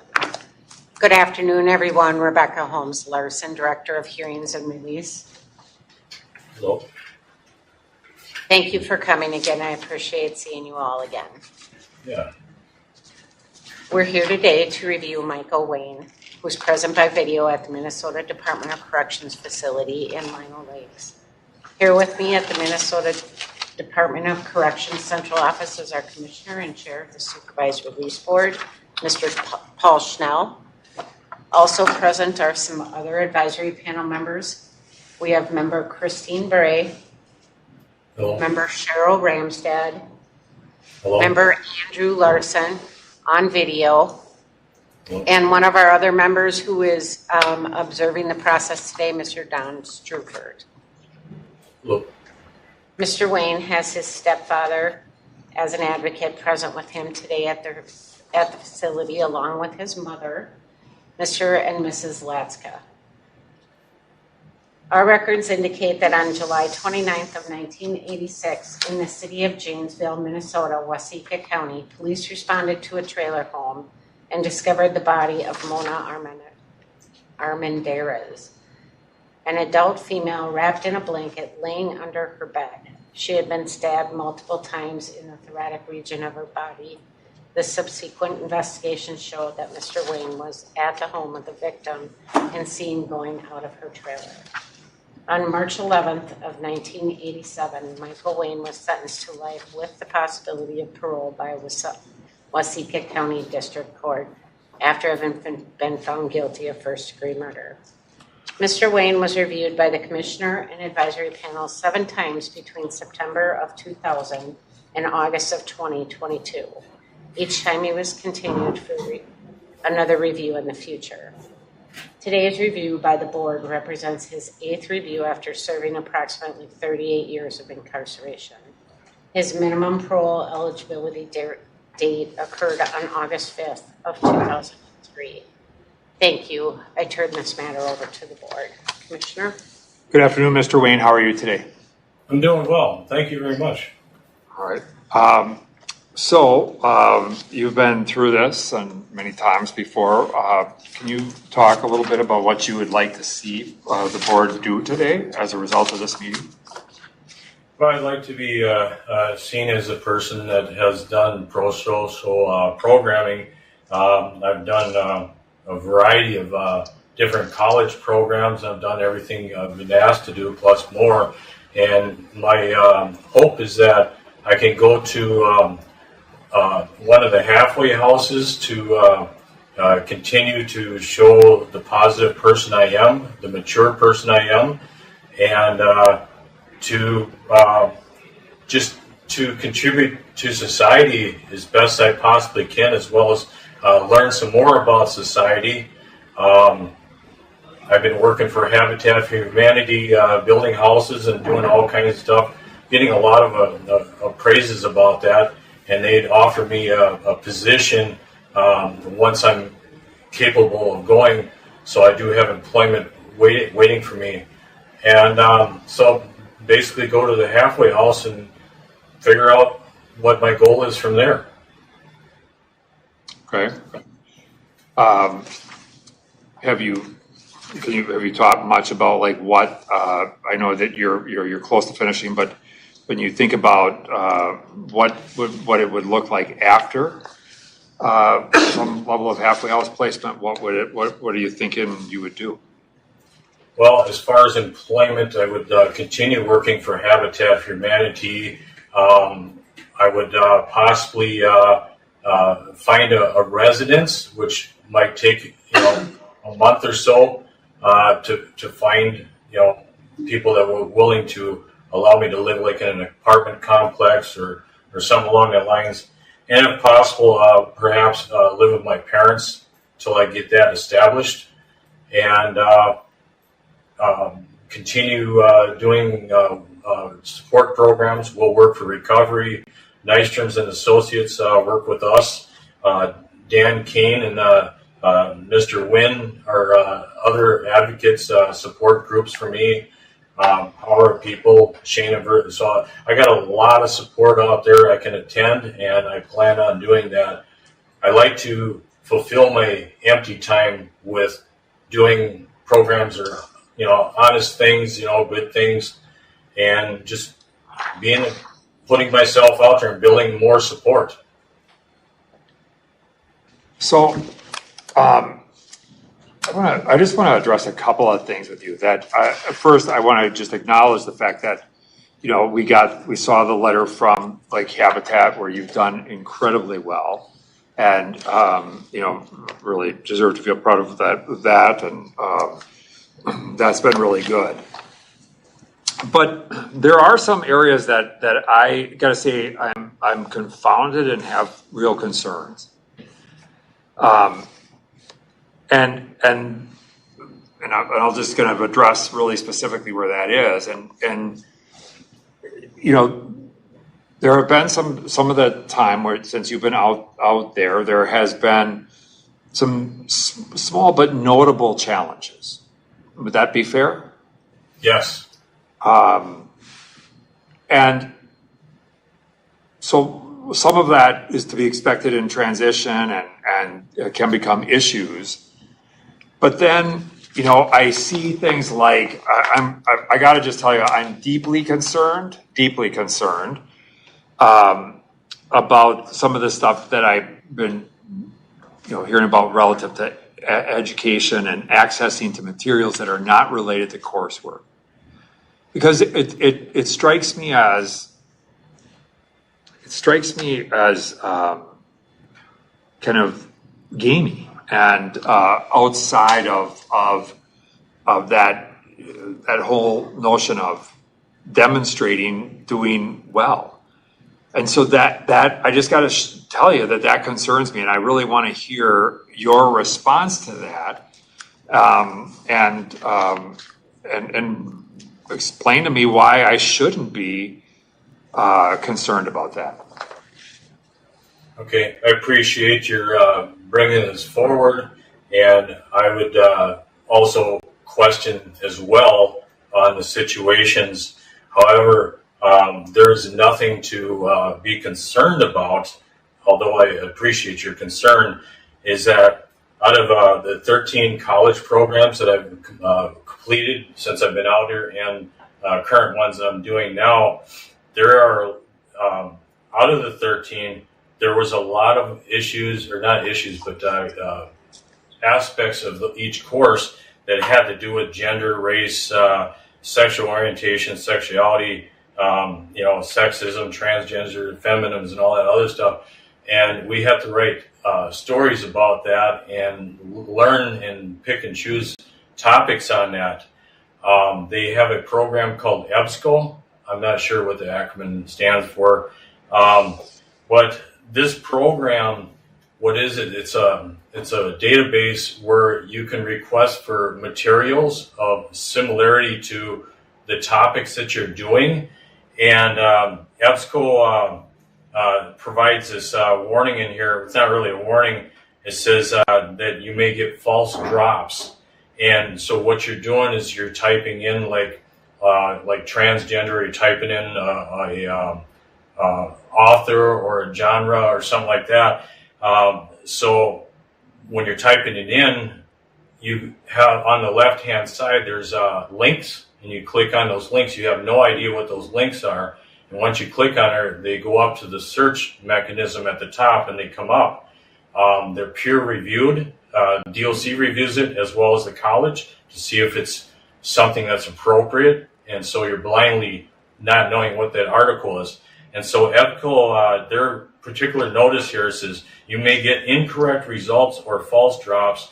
Example, if you're searching for the psychological aspects of depression in children, you may receive records that have nothing to do with the topic, such as this title, American Lives, and stuff like that. So it's inadvertently created, links to areas that we have no idea what they are. And I know, as well as other people know, is you're going to get things that are not even close to what you're looking for. And again, I've been through over 13 plus programs of different college courses that have a lot of those topics in there, as they are mostly discussed now in this era. And so it was not my intention to find things that are inappropriate, because I know they go through two different entities to, screen them. The other issue was when I was on the grounds crew, I felt that, I am responsible for speeding with the lawnmower, trying to get the job done quicker and stuff. But I also had gotten on the boss's nerves because I was constantly asking questions, trying not to go into the wrong areas, because I don't want to get in trouble. Being vague on the description of the areas he wanted me to go, it was confusing for me because I wasn't getting a full message. So I would always ask and recheck again, because one day it's one thing and the other day don't go there. And so I was doing the best I can to ask questions for my the guys I worked with and stuff. And so I always ask questions, and sometimes I ask too many questions, or just making sure I'm on the right page with everybody so I'm not going to get in trouble.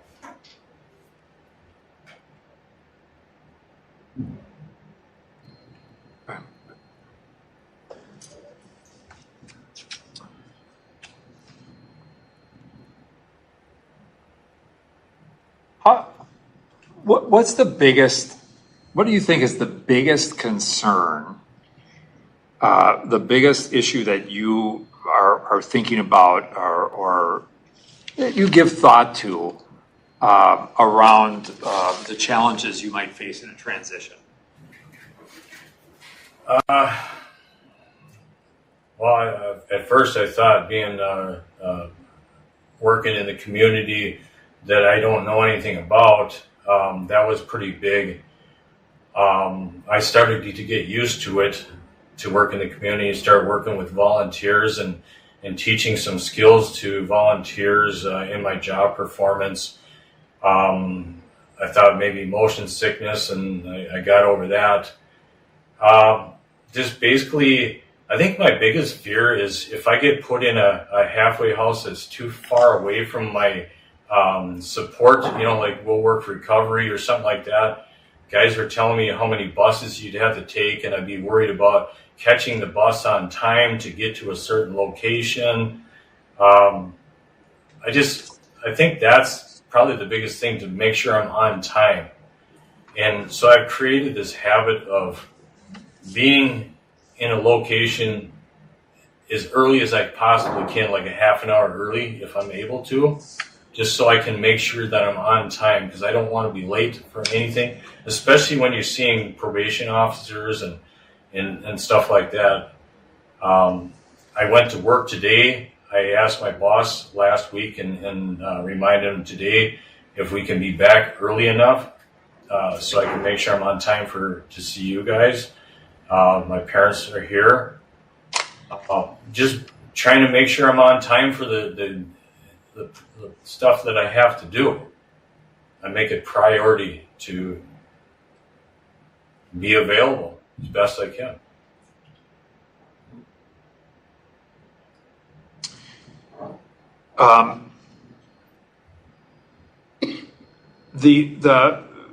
How do you weigh or think about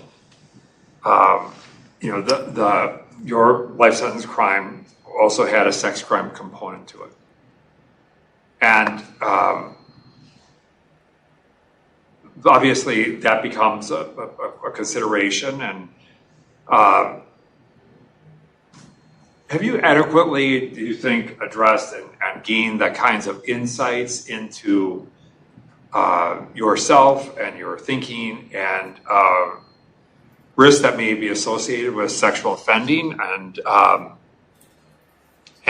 issues around how you might mitigate the risk associated with any type of future sexual violence? I understand the concern about the sexual nature of the offense, And so what I try to do is not be the type of people that I've been around with for all these years. I don't look at myself as trying to be a predator, stalking people or any of that stuff. And if I get the wrong signal of a person, a female perhaps, I will go a whole different direction because I don't want to be associated with that lifestyle. The people that I intend to be with as far as support on the outside is they're going to be law abiding. They're not going to be hanging around talking about women about this or the guys about that. I don't want no part of it. So I abstain from being around that type of a crowd. And that's why I pick and choose the people I hang out with in prison or other lifers that want to talk about this and that. I try to stay away from that type of behavior because I don't want to be recognized that. And they always say you're guilty with the people you're around. Well, if they're law abiding and they're not about all that stuff, then I will hang around with those type of people. However, if somebody wants to discuss something, they have an issue with something, whether it's a sexual thing with their wife or something like that, I'll sit and listen to them and give them the best advice I possibly can, but it's not the type of people I want to hang around with. So, and I understand that desire to kind of manage and maintain the kind of that order or those kinds of rules for yourself, and the way things may appear, right? That who you hang with is indicative of who you may be. At the same time, I'm trying to get a sense of like what's on the inside around your thinking about this versus how you manage the way you may be seen. You know what I'm saying? How have you come to terms with that fact that this offense had a sexual offense connection with it? I understand that there's the dynamics around your level of acceptance of responsibility for the crime, but nonetheless, our concern has to be what's in front of us, and so insight into you and what this means does become important, at least to me. Well, I know this, that I'm going to be law-abiding. I know people are going to be looking at me in a certain way, and they have their opinion. They're entitled to their opinion. I don't have no ill will feelings for anybody. I don't feel I have the need to sit there and, defend my beliefs or anything like that. Everybody's entitled to their opinion. I'm just not going to be around those type of people that are involved with that. But I'm not going to hide the fact that I've been, locked up for a murder and a sexual offense. Because I'm going to be facing it, even if I got a different job or even the job lined up for me. They want to know. I got to tell them. I'm not going to lie about it, lie by omission. I'm just not going to be around that negative behavior. Others have questions for Mr. Wayne?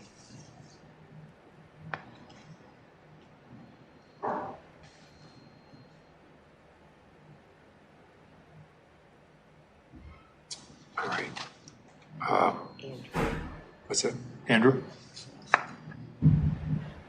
Yeah, I was just going to ask Mr. Wayne a question. So one of the items that's identified within the risk assessment is that you sometimes struggle, and I think even by your own acknowledgement, you struggle if you have too much downtime, and I may be overly simplifying it, but I think it kind of leads to your desire to keep yourself busy and productively occupied. So what what plans or what have you done to develop hobbies or things that can fill your time, because obviously if you were to transition into the community where you don't have the structure that correctional facility provides, there's going to be even more free time. So I'm just kind of curious what if you've developed any skills to kind of fill that void. One of the things that I really enjoy doing is playing guitar. I'm a big music buff. You can ask me any questions on the rock area. I could tell you everything about music. So I really enjoy music. I know there's going to be some restrictions on what I can and can't do until I get off ISR or have it approved through case management or probation officers. I like to go for nature walks, go check out the nature and see what it's like. A lot of the times I work overtime and I get to go do different things like put mulch down on trails and stuff like that. And I really found a aspiration with that, or inspiration. And so maybe I can do some volunteer work. I enjoy doing things, helping people out. On my end, music, maybe walking around, riding bicycles around, getting some fresh air, doing some of the things that I believe I used to do when I was a young kid. I used to like going camping, and I just enjoy doing that. And maybe, I don't know, not much of a video game person, but just positive people and stuff. And, and a lot of the things too, as I learned, is that a lot of these large support groups like We'll Work for Recovery, they do outings and different things like that. And that would be great. That'd be great to be around a lot of positive people and barbecues and meet new people, positive people in my spare time. Hey, spending time with your family. Oh yeah, spending time with my family here. My mom makes some good chili. I got to get some of that, But, family, I got family members I don't know. I'd like to get to know. And they're waiting for me, and family, all positive things, nothing negative.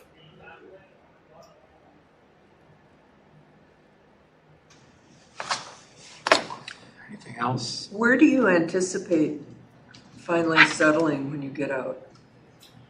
Close to where my parents are. They need help, East Bethel area, Wyoming, anywhere around there, Cambridge, Elk River, other towns that are nearby there. Hopefully, within an easy distance in case something happens. And like my mom, she fell the other day. I could have helped her, she's been falling and I feel bad. I want to be able to do things for them. They got work around the house for me, I'm eager to help out where I can, and just do what I can. East Bethel area, within maybe 20 minutes, 25 minutes from there, wherever I can find a place.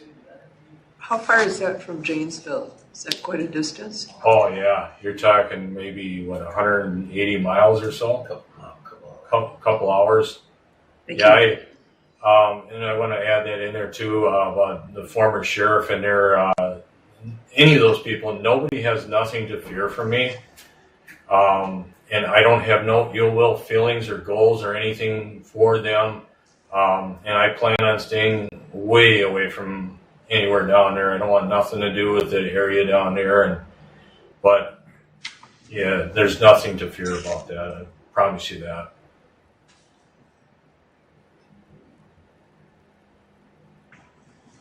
All right.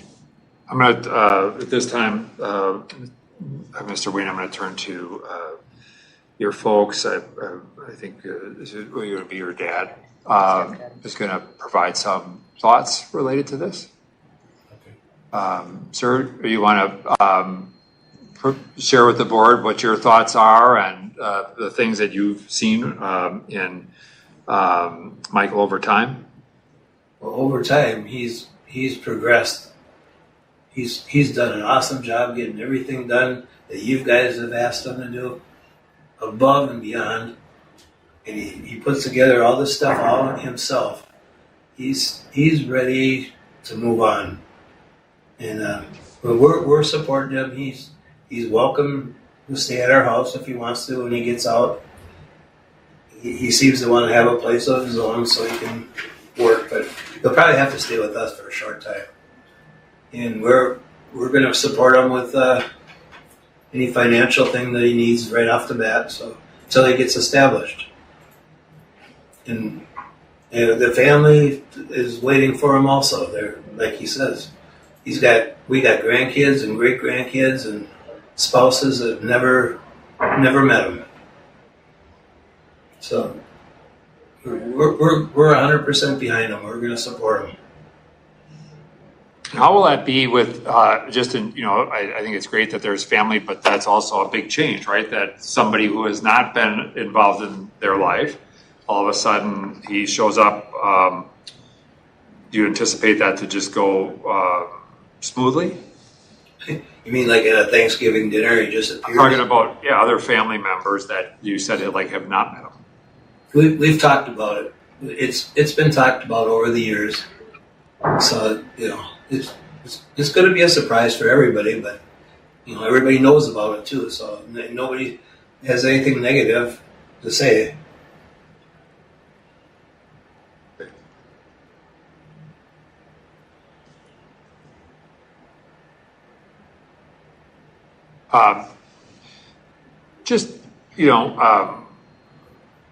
Are there any areas, and I asked this question of you, recognizing that your parents, and I was thinking about what my mom would say if somebody were asked this question about me.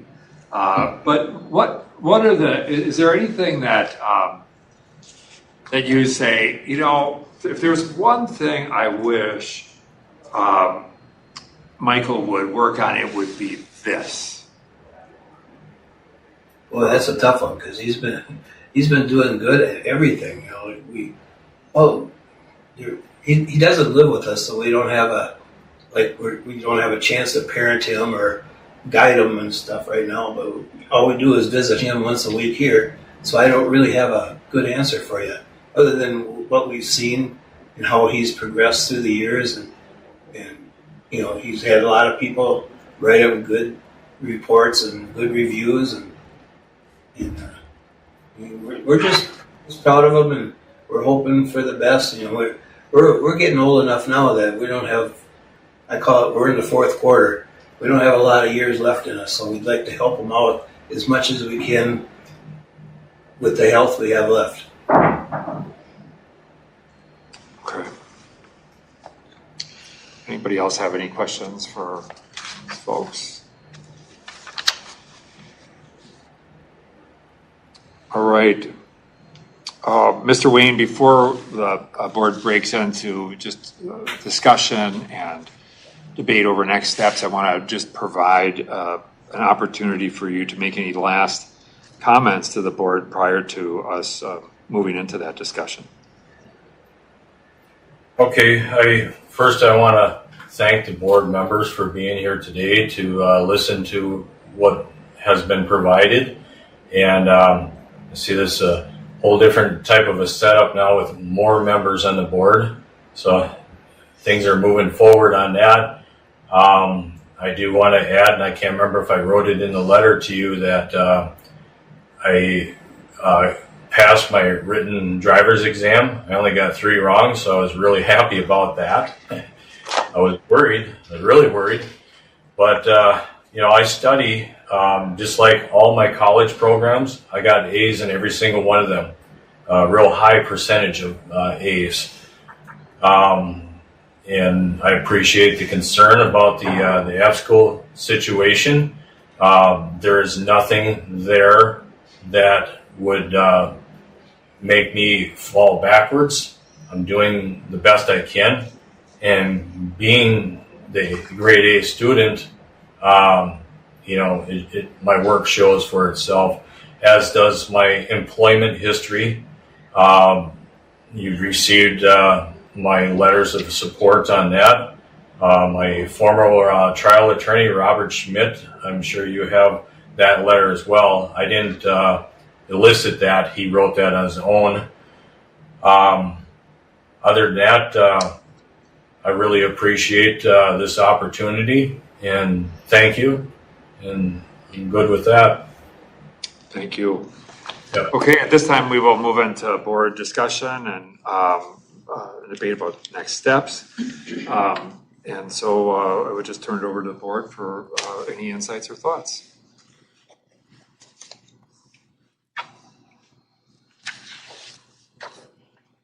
Well, I for one. So, go ahead. Go ahead. Go ahead. no, go ahead. I was just going to say. Go ahead, Andrew.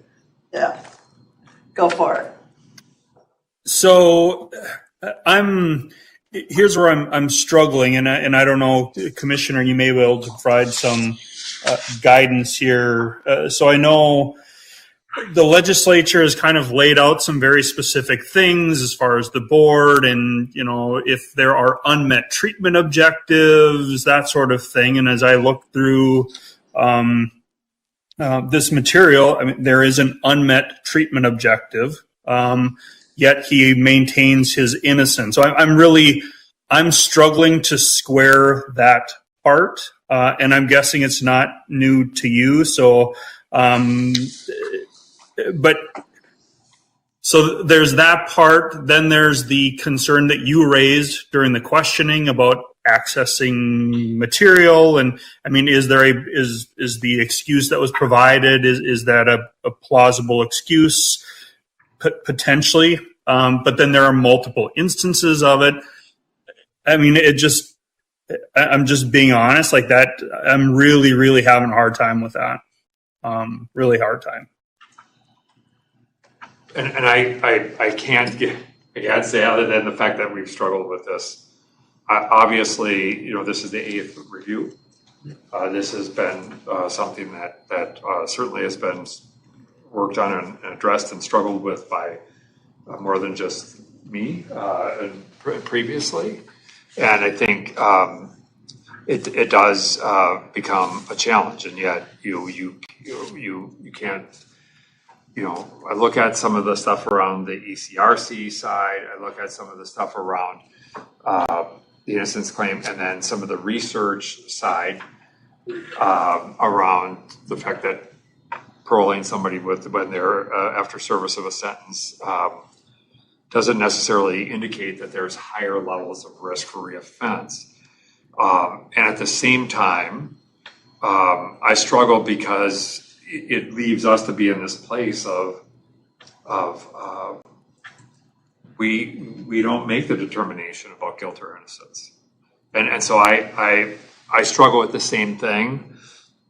At the same time, you know, he can't get into treatment in the absence of an acceptance of responsibility, and treatment just doesn't work when that's the reality. And so this is the place where we find ourselves. And so I hear you.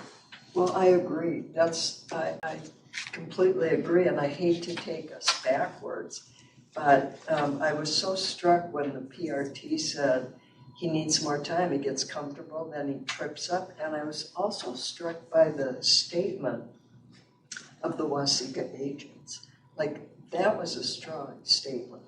And I think there's, you know, because there is no sign of remorse because he doesn't admit to doing it. But that's not my problem. I want to see some recognition of what's going on, and I don't feel like there's any soul.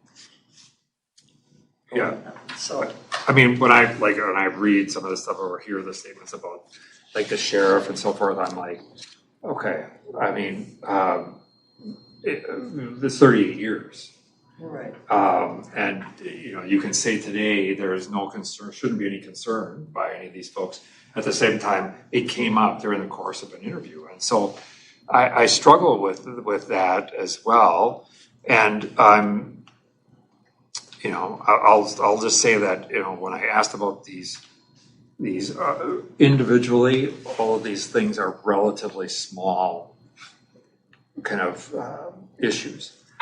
And yet, I think it goes to that point of comfort and then kind of sometimes over response where, you may get defensive about things and those sorts of things. And I understand that, if you're going to if there's maintain your innocence and you are being asked to do all these different things at the same time, to your point, it's not our issue. And I, as I read through this, I was having a conversation with Becky. I was like, just be really clear. When I read some of these things, on the whole, I might have been on the whole willing to move him back in the medium when I look at this, and so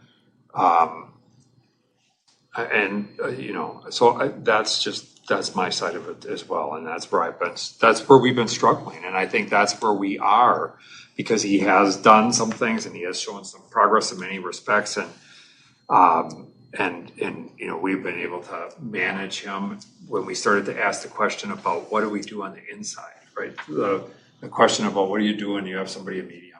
There is no more really programming in light of the fact that there is an innocence claim. There's no place to start from the standpoint of looking at that. How do you manage that? And that's where we got to where we are. But as I said, and my here was, I'm confounded by this, and I don't know, exactly what to do. I don't feel comfortable. I'm not comfortable with it's time to go, and yet I want to make sure that whatever we do has some meaning.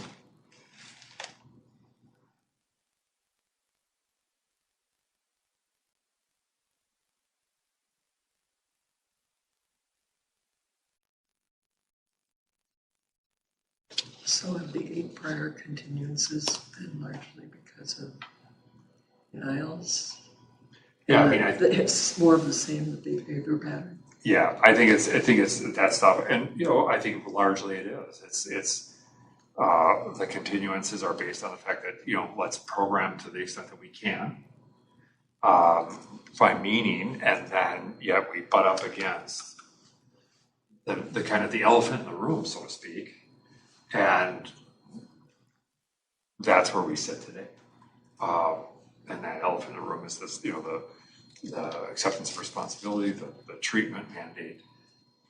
And so I think the continuances are driven by that, largely. Thank you.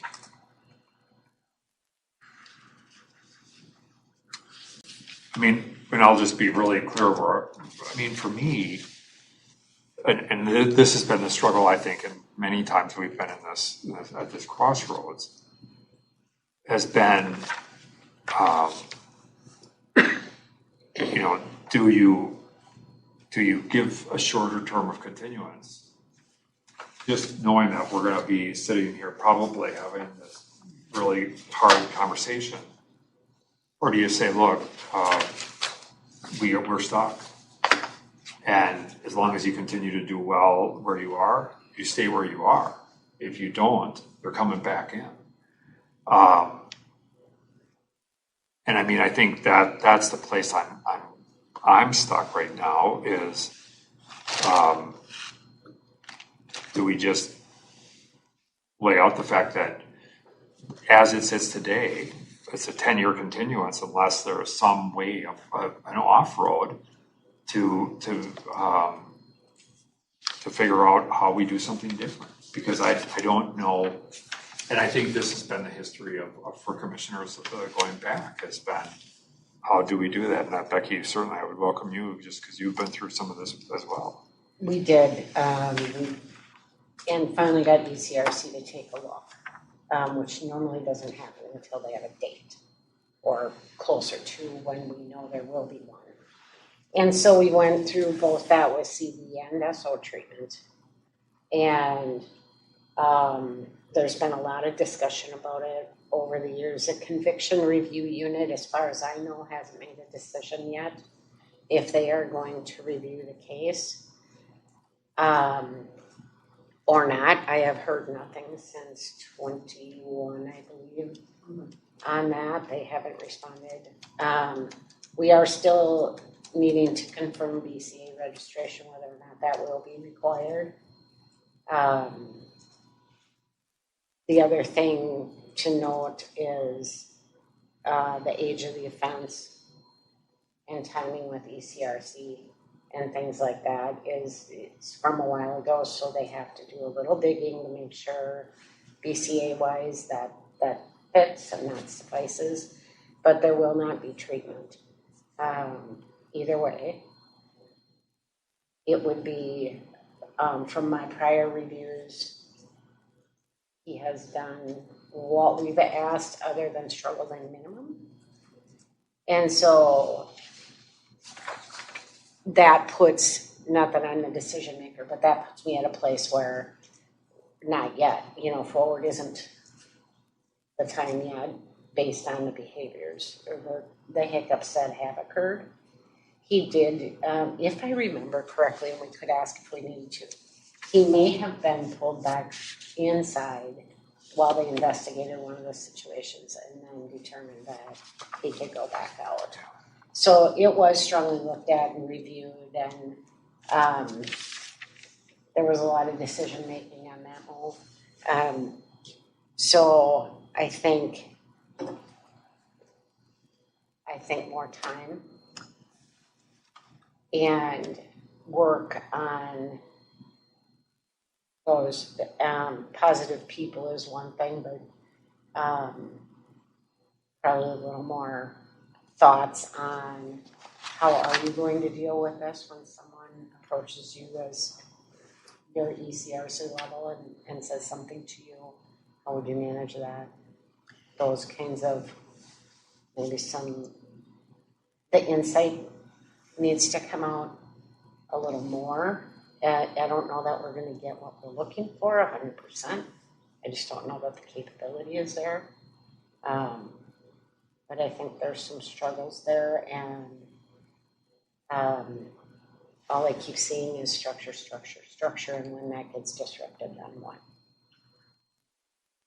So I would want to kind of think about that when the structure isn't 100%, then what? I mean, whether that would be a bridge someday or wherever. Did I read or am I making it up? It was somebody else. He does not qualify for ISI when he. Oh yes, he does. He does. Okay. Oh yes. Because what I keep going back to in my mind is he a risk to public safety? And I know the numbers say low, medium, moderate, yeah. Yeah, but I guess I'm just really concerned about that one thing only. It's tough when it's a innocence situation. It's very hard. Mm-hmm. Yeah, and I feel like I have to disregard that I didn't do a thing because we don't retry a case. So I'm putting that aside and just looking at the situation. But with that, you don't get that insight piece. Yeah. The impact, impact things. Yeah. And this was also a factor, I think, in the recent board of pardons process as well in May. That when push came to shove, I think the board's position was they're not going to take a stand on an issue when there is a question of innocence. Yeah. And so they didn't get any traction there. Well, I would make a motion deny parole and a continuance, and he can stay right where he is. I don't feel like he needs to take a step back. I'm just really nervous about taking a step forward. Yeah. So let me ask the question. The question really becomes, as I look back, we go back to 2000. It was a 4-year continuance, an 8-year continuance, 3, 3, 2, 2, 2. And another 2. So there's been a lot of 2s because I think this is, this is where every decision makers have struggled over the years, going back to a lot of different folks who have had eyes on this. Can I just add also, he's been at minimum now since November of 22 also. And there's a little bit of information in the psych report too. I don't know if you all saw it about those concerns. That probably could be a little bit more spelled out as to how do you do that? How do you monitor those behaviors? Should they come up in the future?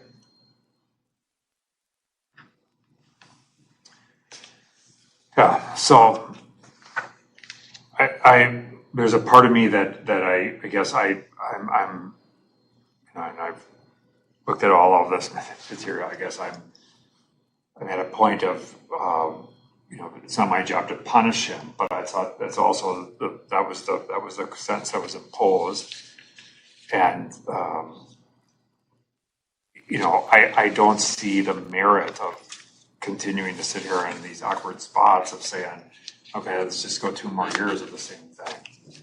And so I'm at a place too where I don't he's operating, doing, and assuming that we don't have any more hiccups like this. He's totally fine. I'm totally fine with him being where he's at. He's having some success, at least on these crews, and regarded in that sense. And but I also want to be honest about the fact that, and this is me, and I won't be here, forever. And but I'm not willing to do it. I'm personally not willing to do it 24 months because I think it's a disservice to him. It's a disservice to everybody. And I'd rather be in a spot where we make it a 5-year or something like that, where at least it's clear where we sit, and that's the position, because we don't know what else to do but manage him in the best way we can. We can certainly look at what options there are programming wise, but I would also just say that from my perspective, and again, this is not something that would need the board's requirement, but I think if things like this, if even these small things continue to happen, I'll make the decision to move him back in, because I just think that that's fair. But at the same time, I'm not looking to punish him as long as we can move forward and just be honest about the fact that we're up against a problem of innocence and the acceptance of responsibility and doing what we need to do. So I don't know if you would be willing to accept that as a amendment. Yes. All right, and I would second that motion. So we have a motion and a second for a denial of parole and a continuance for a period of 5 years, with the conditions that Mr. Wayne continue to participate in pro-social programming to the extent that he can, and continue to work on gaining insight in the broadest sense around his connection, involvement in this offense, and I think also just we can make arrangements for him to get additional feedback as to this whole notion of what puts him on the more moderate side of the risk spectrum, so he can get that feedback in the event that that's something he wants to further explore, and remain law-abiding, but know that I think we're up against the problem of the innocence claim and the programming requirements that would need to be put in place. And any other discussion on this? I'd just like to know what we're going to be looking for during that 5-year period. It seems to me a long period, and are we just looking at kind of throwing away the key, or are we looking at specifics that we'd be judging propriety, and could we do that in a lesser period of time? I mean, I wish, again, I think the issue for me becomes this presumption of if this is the offense for which he's convicted, yeah, I know.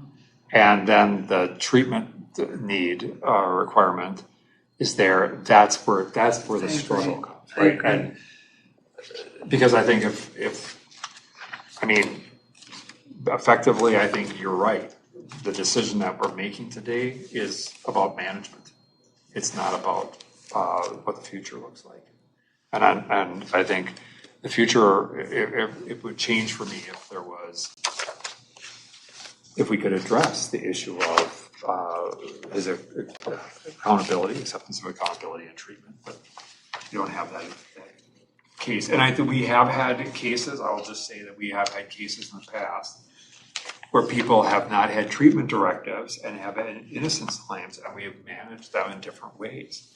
The difference here is we are up against some of that requirement around follow through on treatment if it's required,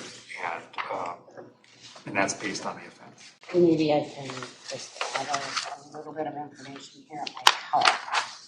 So one of the things the board has to look at, and I think this is what member Andrew Larson was getting at, in statute, one of the requirements is if there's a need for treatment, you aren't allowed to grant a parole without it. Right. So the question is, the statute won't allow parole. So there's a question, however, I think, around the need for treatment. Right. And that there's a determination there that as both an assessment determination, and there is also an element of this that is board determination. And I think this is where the struggle, this is where I'm up against this. And when I think about this, for me, I'm not willing to waive what was put in place based upon the offense history, recognizing that ECRC may have him as a 1. But he, in addition, was assessed for treatment, sex offender treatment, and denies, so they can't accept him. Right. That's the issue. So it's somewhat, your hands are tied as board members. And that's a little bit where I was at with it as well. And even, to be honest, even without the statutory language, I would have a real hard time considering the offense, the treatment mandate, but with the statutory language especially, that's what really raised the question for me.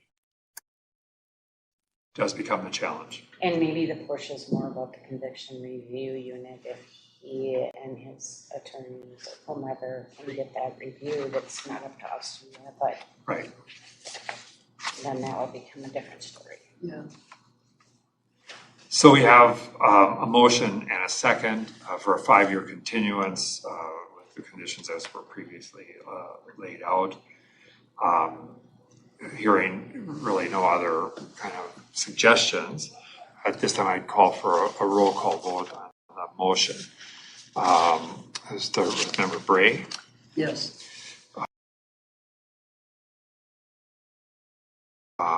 Member Larson.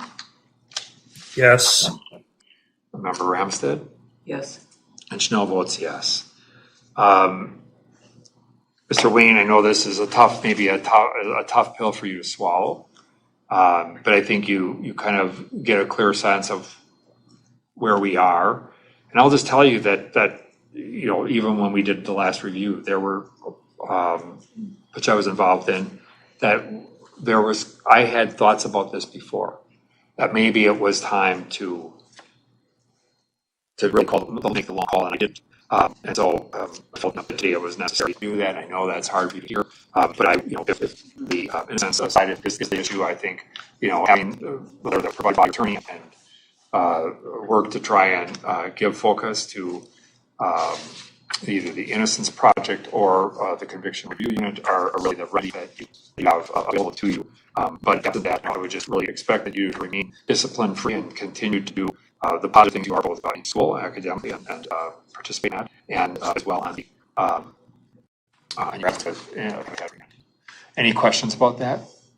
Yeah, I have a few questions. I don't want to sound like I'm, going against anything like that. The law that was sent under back in the day, rehabilitative program didn't exist. Falls under Lev versus Fabian, where I can't be sanctioned for refusing voluntary programming. But the other thing too is that if you look at the risk level, I know you've discussed it and stuff like that. 0.1, it's the lowest one in ECRC, and not being a civil person and my MSR scores is quite intriguing. To the benefit of me, if a person were going through treatment, was that their goal to bring them in, their score down so they're not a risk to society? And I see myself as a risk to society because I refuse to admit to a crime that I believe that I had nothing to do with, and evidence shows that support. So now it's shown that it doesn't matter, whether a person claims this or claims that. And 5 years is a hard pill to swallow, and my parents might not be around, that much longer. And I'm struggling, and now I can't visit them because nobody really knew about this 2-year thing where you got to be visiting things. So I got to wait at least 2 months for them to get back on my visiting list. I'll take care of that. I'll take care of that. I didn't know that was an issue. I'll take care of that problem. The Army sport, they struggle even walking into the driveway up here, and it's hard to see that. Yeah. 5 years is a long time, and you even brought it up just a few moments ago, saying, look, I'm getting, sanctioned, for this. And, and I've been waiting, 3-4 years now for the conviction review unit. I don't know how much longer that's going to take. I can't challenge anything in the courts, even though no trial attorney stated this number about. And the judge at the Dinky question and made the comment back in at the commutation hearing, he was in support of my release on commutation from Washington County, John Kajacob. He states he supports commutation of a lawful release, notes that Mr. Wayne has served 36 years in prison and has taken actions to better himself, also expresses concerns by the claim that tutors had made a mistake not followed up on, So first of all, just I want to be clear that's one, I didn't say this desires to punish you. I said it, not trying to. The question around voluntary programming is we're not talking about voluntary programming, and there are some elements of statute that demand that if programs have identified as necessary, that they are not voluntary, that they have to be completed. I don't debate. I don't disagree with you that 5 years are a pill to swallow. I also feel very bad for your parents, and this is a disappointment for them. I hear clear what you guys said. They want to be in a place to help you. I think what I would ask that you also use the gift of imagination to understand the perspective from our standpoint. There was someone who was murdered and left behind with a curling iron penetrating her, and a horrific crime for which you were completely convicted and committed. And ours is not the role of looking at it, reviewing evidence, and making determinations about it. And along that way, there has been an assessment of a need for you to complete treatment, and if you believe that in any way, shape, or form that your rights are being overlooked in accordance with brief case law, then I would absolutely, in all honesty, encourage you to pursue remedies to address that. I don't have any problem with people ever challenging the decisions that are being made in accordance with the law or case law. So I want to make that clear. But I also need you to understand the difficult position we find ourselves in. And again, our job is not to determine any more than the fact that we have to feel comfortable with that release, and that release is really a condition in effect on the treatment, and that's the position we're up against. So I think I would encourage you to take all steps necessary to kind of re-engage, conviction review, or other innocence programs, and see what options you have. But beyond that, we're just not in a position to debate the discussion today. So my other question is that why 5 years? I mean, what's going to happen in 5 years? Other than me doing what I normally do to be the best person I can possibly be. Why 5 instead of, because you said I had all the tools, now it seems I'm stepping back. Why not 12 months? And so again, I want to be clear about that we have in the same position where the board members sitting here trying to figure out what to do next. That's the problem we have. It's not about the fact that you're going to do just fine, but we have this kind of unmet issue out there that we just cannot hold a over. And I think that's the issue. And that has been the issue going back for many years. And so I think that's the problem we're up against. The 12 months really doesn't address the problem. Now, if there becomes some change in terms of responsibility, which I don't anticipate at all, or there is some action taken through litigation or commission review or whatever it may be. That's an entirely different run. But I don't want to be in the same position we are today 12 months from now. And that's my fear. And I don't, if doing treatment is the core issue, that's going to be where we're going to be in close.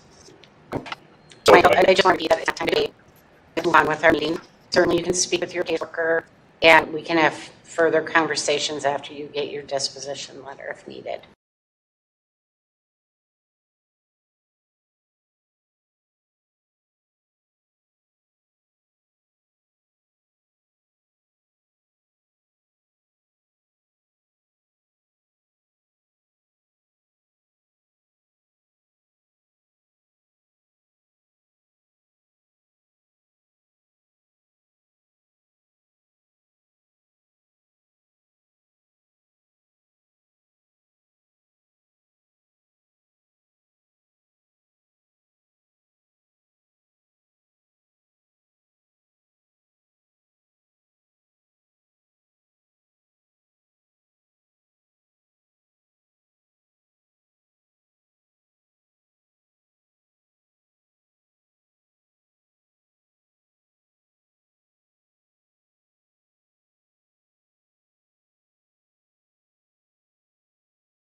So am I going back inside, or no? just I continue didn't. I was clear about the fact that you're going to remain there as long as you continue to do well. That's where you can stay. That's a departmental decision anyway, and that authority really rests here. That we certainly want board input on that, but things appear at least right now like they're going well in terms of your work. So I'm not looking to move you back in. Now I say that because don't self-sabotage yourself here either. No, I where just word of caution, don't sabotage. Do what you continue to do, the good stuff you are doing. Take advantage of the things you can while you're there, and you can remain where you are. Okay. With that, I'm going to bring this to a close, and thank you, and I wish you the best. Okay. Thank you. All right, we do need to stay live to finish our meeting. Yep. So with that, we're going to go back to the change in the roll call. First, I would seek a motion to approve the August 27th, 2024 meeting minutes. So moved. And a second. Second. All in favor, signify by saying aye. We have one online. Aye. Aye. Okay, all four votes in favor. Second, we have received a discharge application from Mr. Wickern. Mr. Wickern has been on parole for a long time, and he has applied and sought discharge from parole. He was initially paroled in 1990. And became eligible for parole in 1989. He had that was during when life sentences were 14 years. He went out on work release, and he had a restructure in 1995 for a gross misdemeanor, and then he had a restructure in 1999 where he was given a sentence for 30 days for felony in possession. That was in 1999. Since then, he has had no violations. Beginning in 2020, the agent really had recommended back to the department that he be discharged with consultation with the victim's family. At this point in time, we're looking to move forward with discharge. Now, the agent did say that they have attempted to kind of make some contact with the victims. There also is some intellectual capacity issues that exist today, at this point in time, I think the agent that would recommend he had trouble completing the discharge application. Correct. And so at this point in time, I think the question really is for us, there's no clear public safety threat. He is effectively aged out of a lot of that. And so the question before the board is, would we move or support an action of discharging him from parole? I move we discharge him from lifetime supervision. Is there a second? A motion and a second. Any discussion? All in favor signify by saying aye. Aye. Andrew? I would oppose it. Okay. So there's a 3 votes in favor, 1 vote opposed, and in this case, discharge would be granted. The second matter is the matter of Mr. McMaster. Mr. McMaster, as you recall from last time, is the man who is currently in Canada. He is requesting that we would grant parole, which would then make him eligible for parole consideration by Canadian authorities, with a plan that he would also then move. His plan, I think, is looking to move to Wisconsin. The background here is that he had been sentenced for first-degree murder of a deputy sheriff in Roseau County, and he was. There was a number of exchanges where he was in different locations. In 1993, he was transferred to Canada by treaty to undergo prosecution for 3 homicides committed there. In January of 97, he was subsequently convicted of 2 counts of second-degree manslaughter in Canada and remained subject to parole. In 1994, the commissioner at the time, an advisory panel, reviewed McMaster's initial 14-year review and continued for 8 years. And in 2002, it was it was determined that he would be indeterminately continued until he was available to the Department of Corrections. McMaster's has yet to apply for parole in Canada. He's been in custody for 46 years. His minimum parole eligibility date on his sentence occurred in 1998. He is now 67 years of age. So the question before the board is to whether or not we would grant or deny him parole in Minnesota to make him eligible to Canadian. He is asking if he could have a parole review in Minnesota to consider whether or not parole would be granted. So he wants simply a review at this stage? He wants to know if the board would be willing to review to consider parole. From his Minnesota sentence, because that's been running as he's been serving his time in Canada. His last correspondence was, until you apply for parole in Canada, we're not going to review you. He is now asking because we now have the board. And he wants to know if the board would be willing to review him to consider parole from the Minnesota sentence. Do we have any indication of what Canada is looking at or what would happen there? He hasn't applied for parole, according to what the documents they've sent me a few times over the years. Some medical concerns, positive attitude, but held up from progressing lower in their system because of the Minnesota hold. Oh. But he can apply for parole at any time in Canada.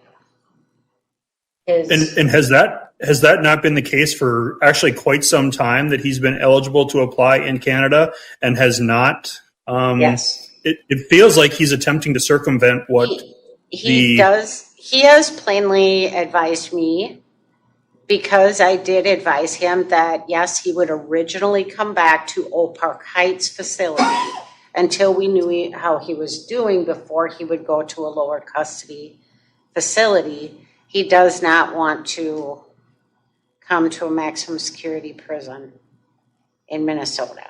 And that is his reason for not applying for parole. That was kind of my understanding too. Yes, that's what he's written to me and said through his attorney. So we do, as you know, see people who are out of state for reviews. It's just a question of whether or not you want to change the last response he received about when he's paroled from Canada. We will see him. I think this is just because of the international nature of it. These are much more challenging and complicated. Yes. Just because there's a whole bunch of things that have to happen when you have international cases like this. So I just will say that I'll leave. He's not an interstate compact like our person in Utah today. Right, that's very different. Not what he is.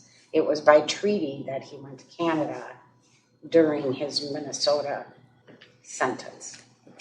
So if we acknowledged and granted an opportunity for review, we'd have him on the screen? Is that what would happen? It'd be a hearing like we've been having? Right, that's what I would envision, unless all of you. Do we need a motion here? Or? Yeah, I think it would want a motion on this one. So I would move to deny his request. I would second that. The motion and a second to deny is requested. That would mean to continue him on this. He's not available to Minnesota while he is serving out that time. I would feel so much better if I knew just from a discussion standpoint, if I knew what Canada was going to do, it would really make a big difference. And I'm sure they're in the same boat. I will say that our legal team, back when they made the decision to say he was unavailable, has since rotated through with time and not necessarily willing to put it out there that he's unavailable per se because of our now video opportunity. The technology. Yes. So it would be more about, I would suggest more about if it's a denial for a review, is it because until your parole? That would be, yeah, I mean, I would. Because we can't consider parole. Yeah. That fair motion to make that more clear, and I would support that as a second on the second side. I don't want to change what you're doing. I just want to but just to make it clear, right? Mm-hmm. You're just trying to make it clear that makes sense. Okay, so there's a motion and a second on the table. Roll call vote. I'll go to Member Bray. Yes. Member Larson. Yes. Member Ramstead. Yes. Schnell votes yes. 4 ayes, no nays. The motion prevails. And that request is denied. At this point in time, we want to just see if there is anyone who has any interest in public comment, and we have none here. I would just note that the The next meeting of the Supervised Release Board is on September 24th here at 12:15 to 4:30. With that, unless there's anything else that members have, I would accept the motion to adjourn. I move we adjourn. And that's second, and we are adjourned.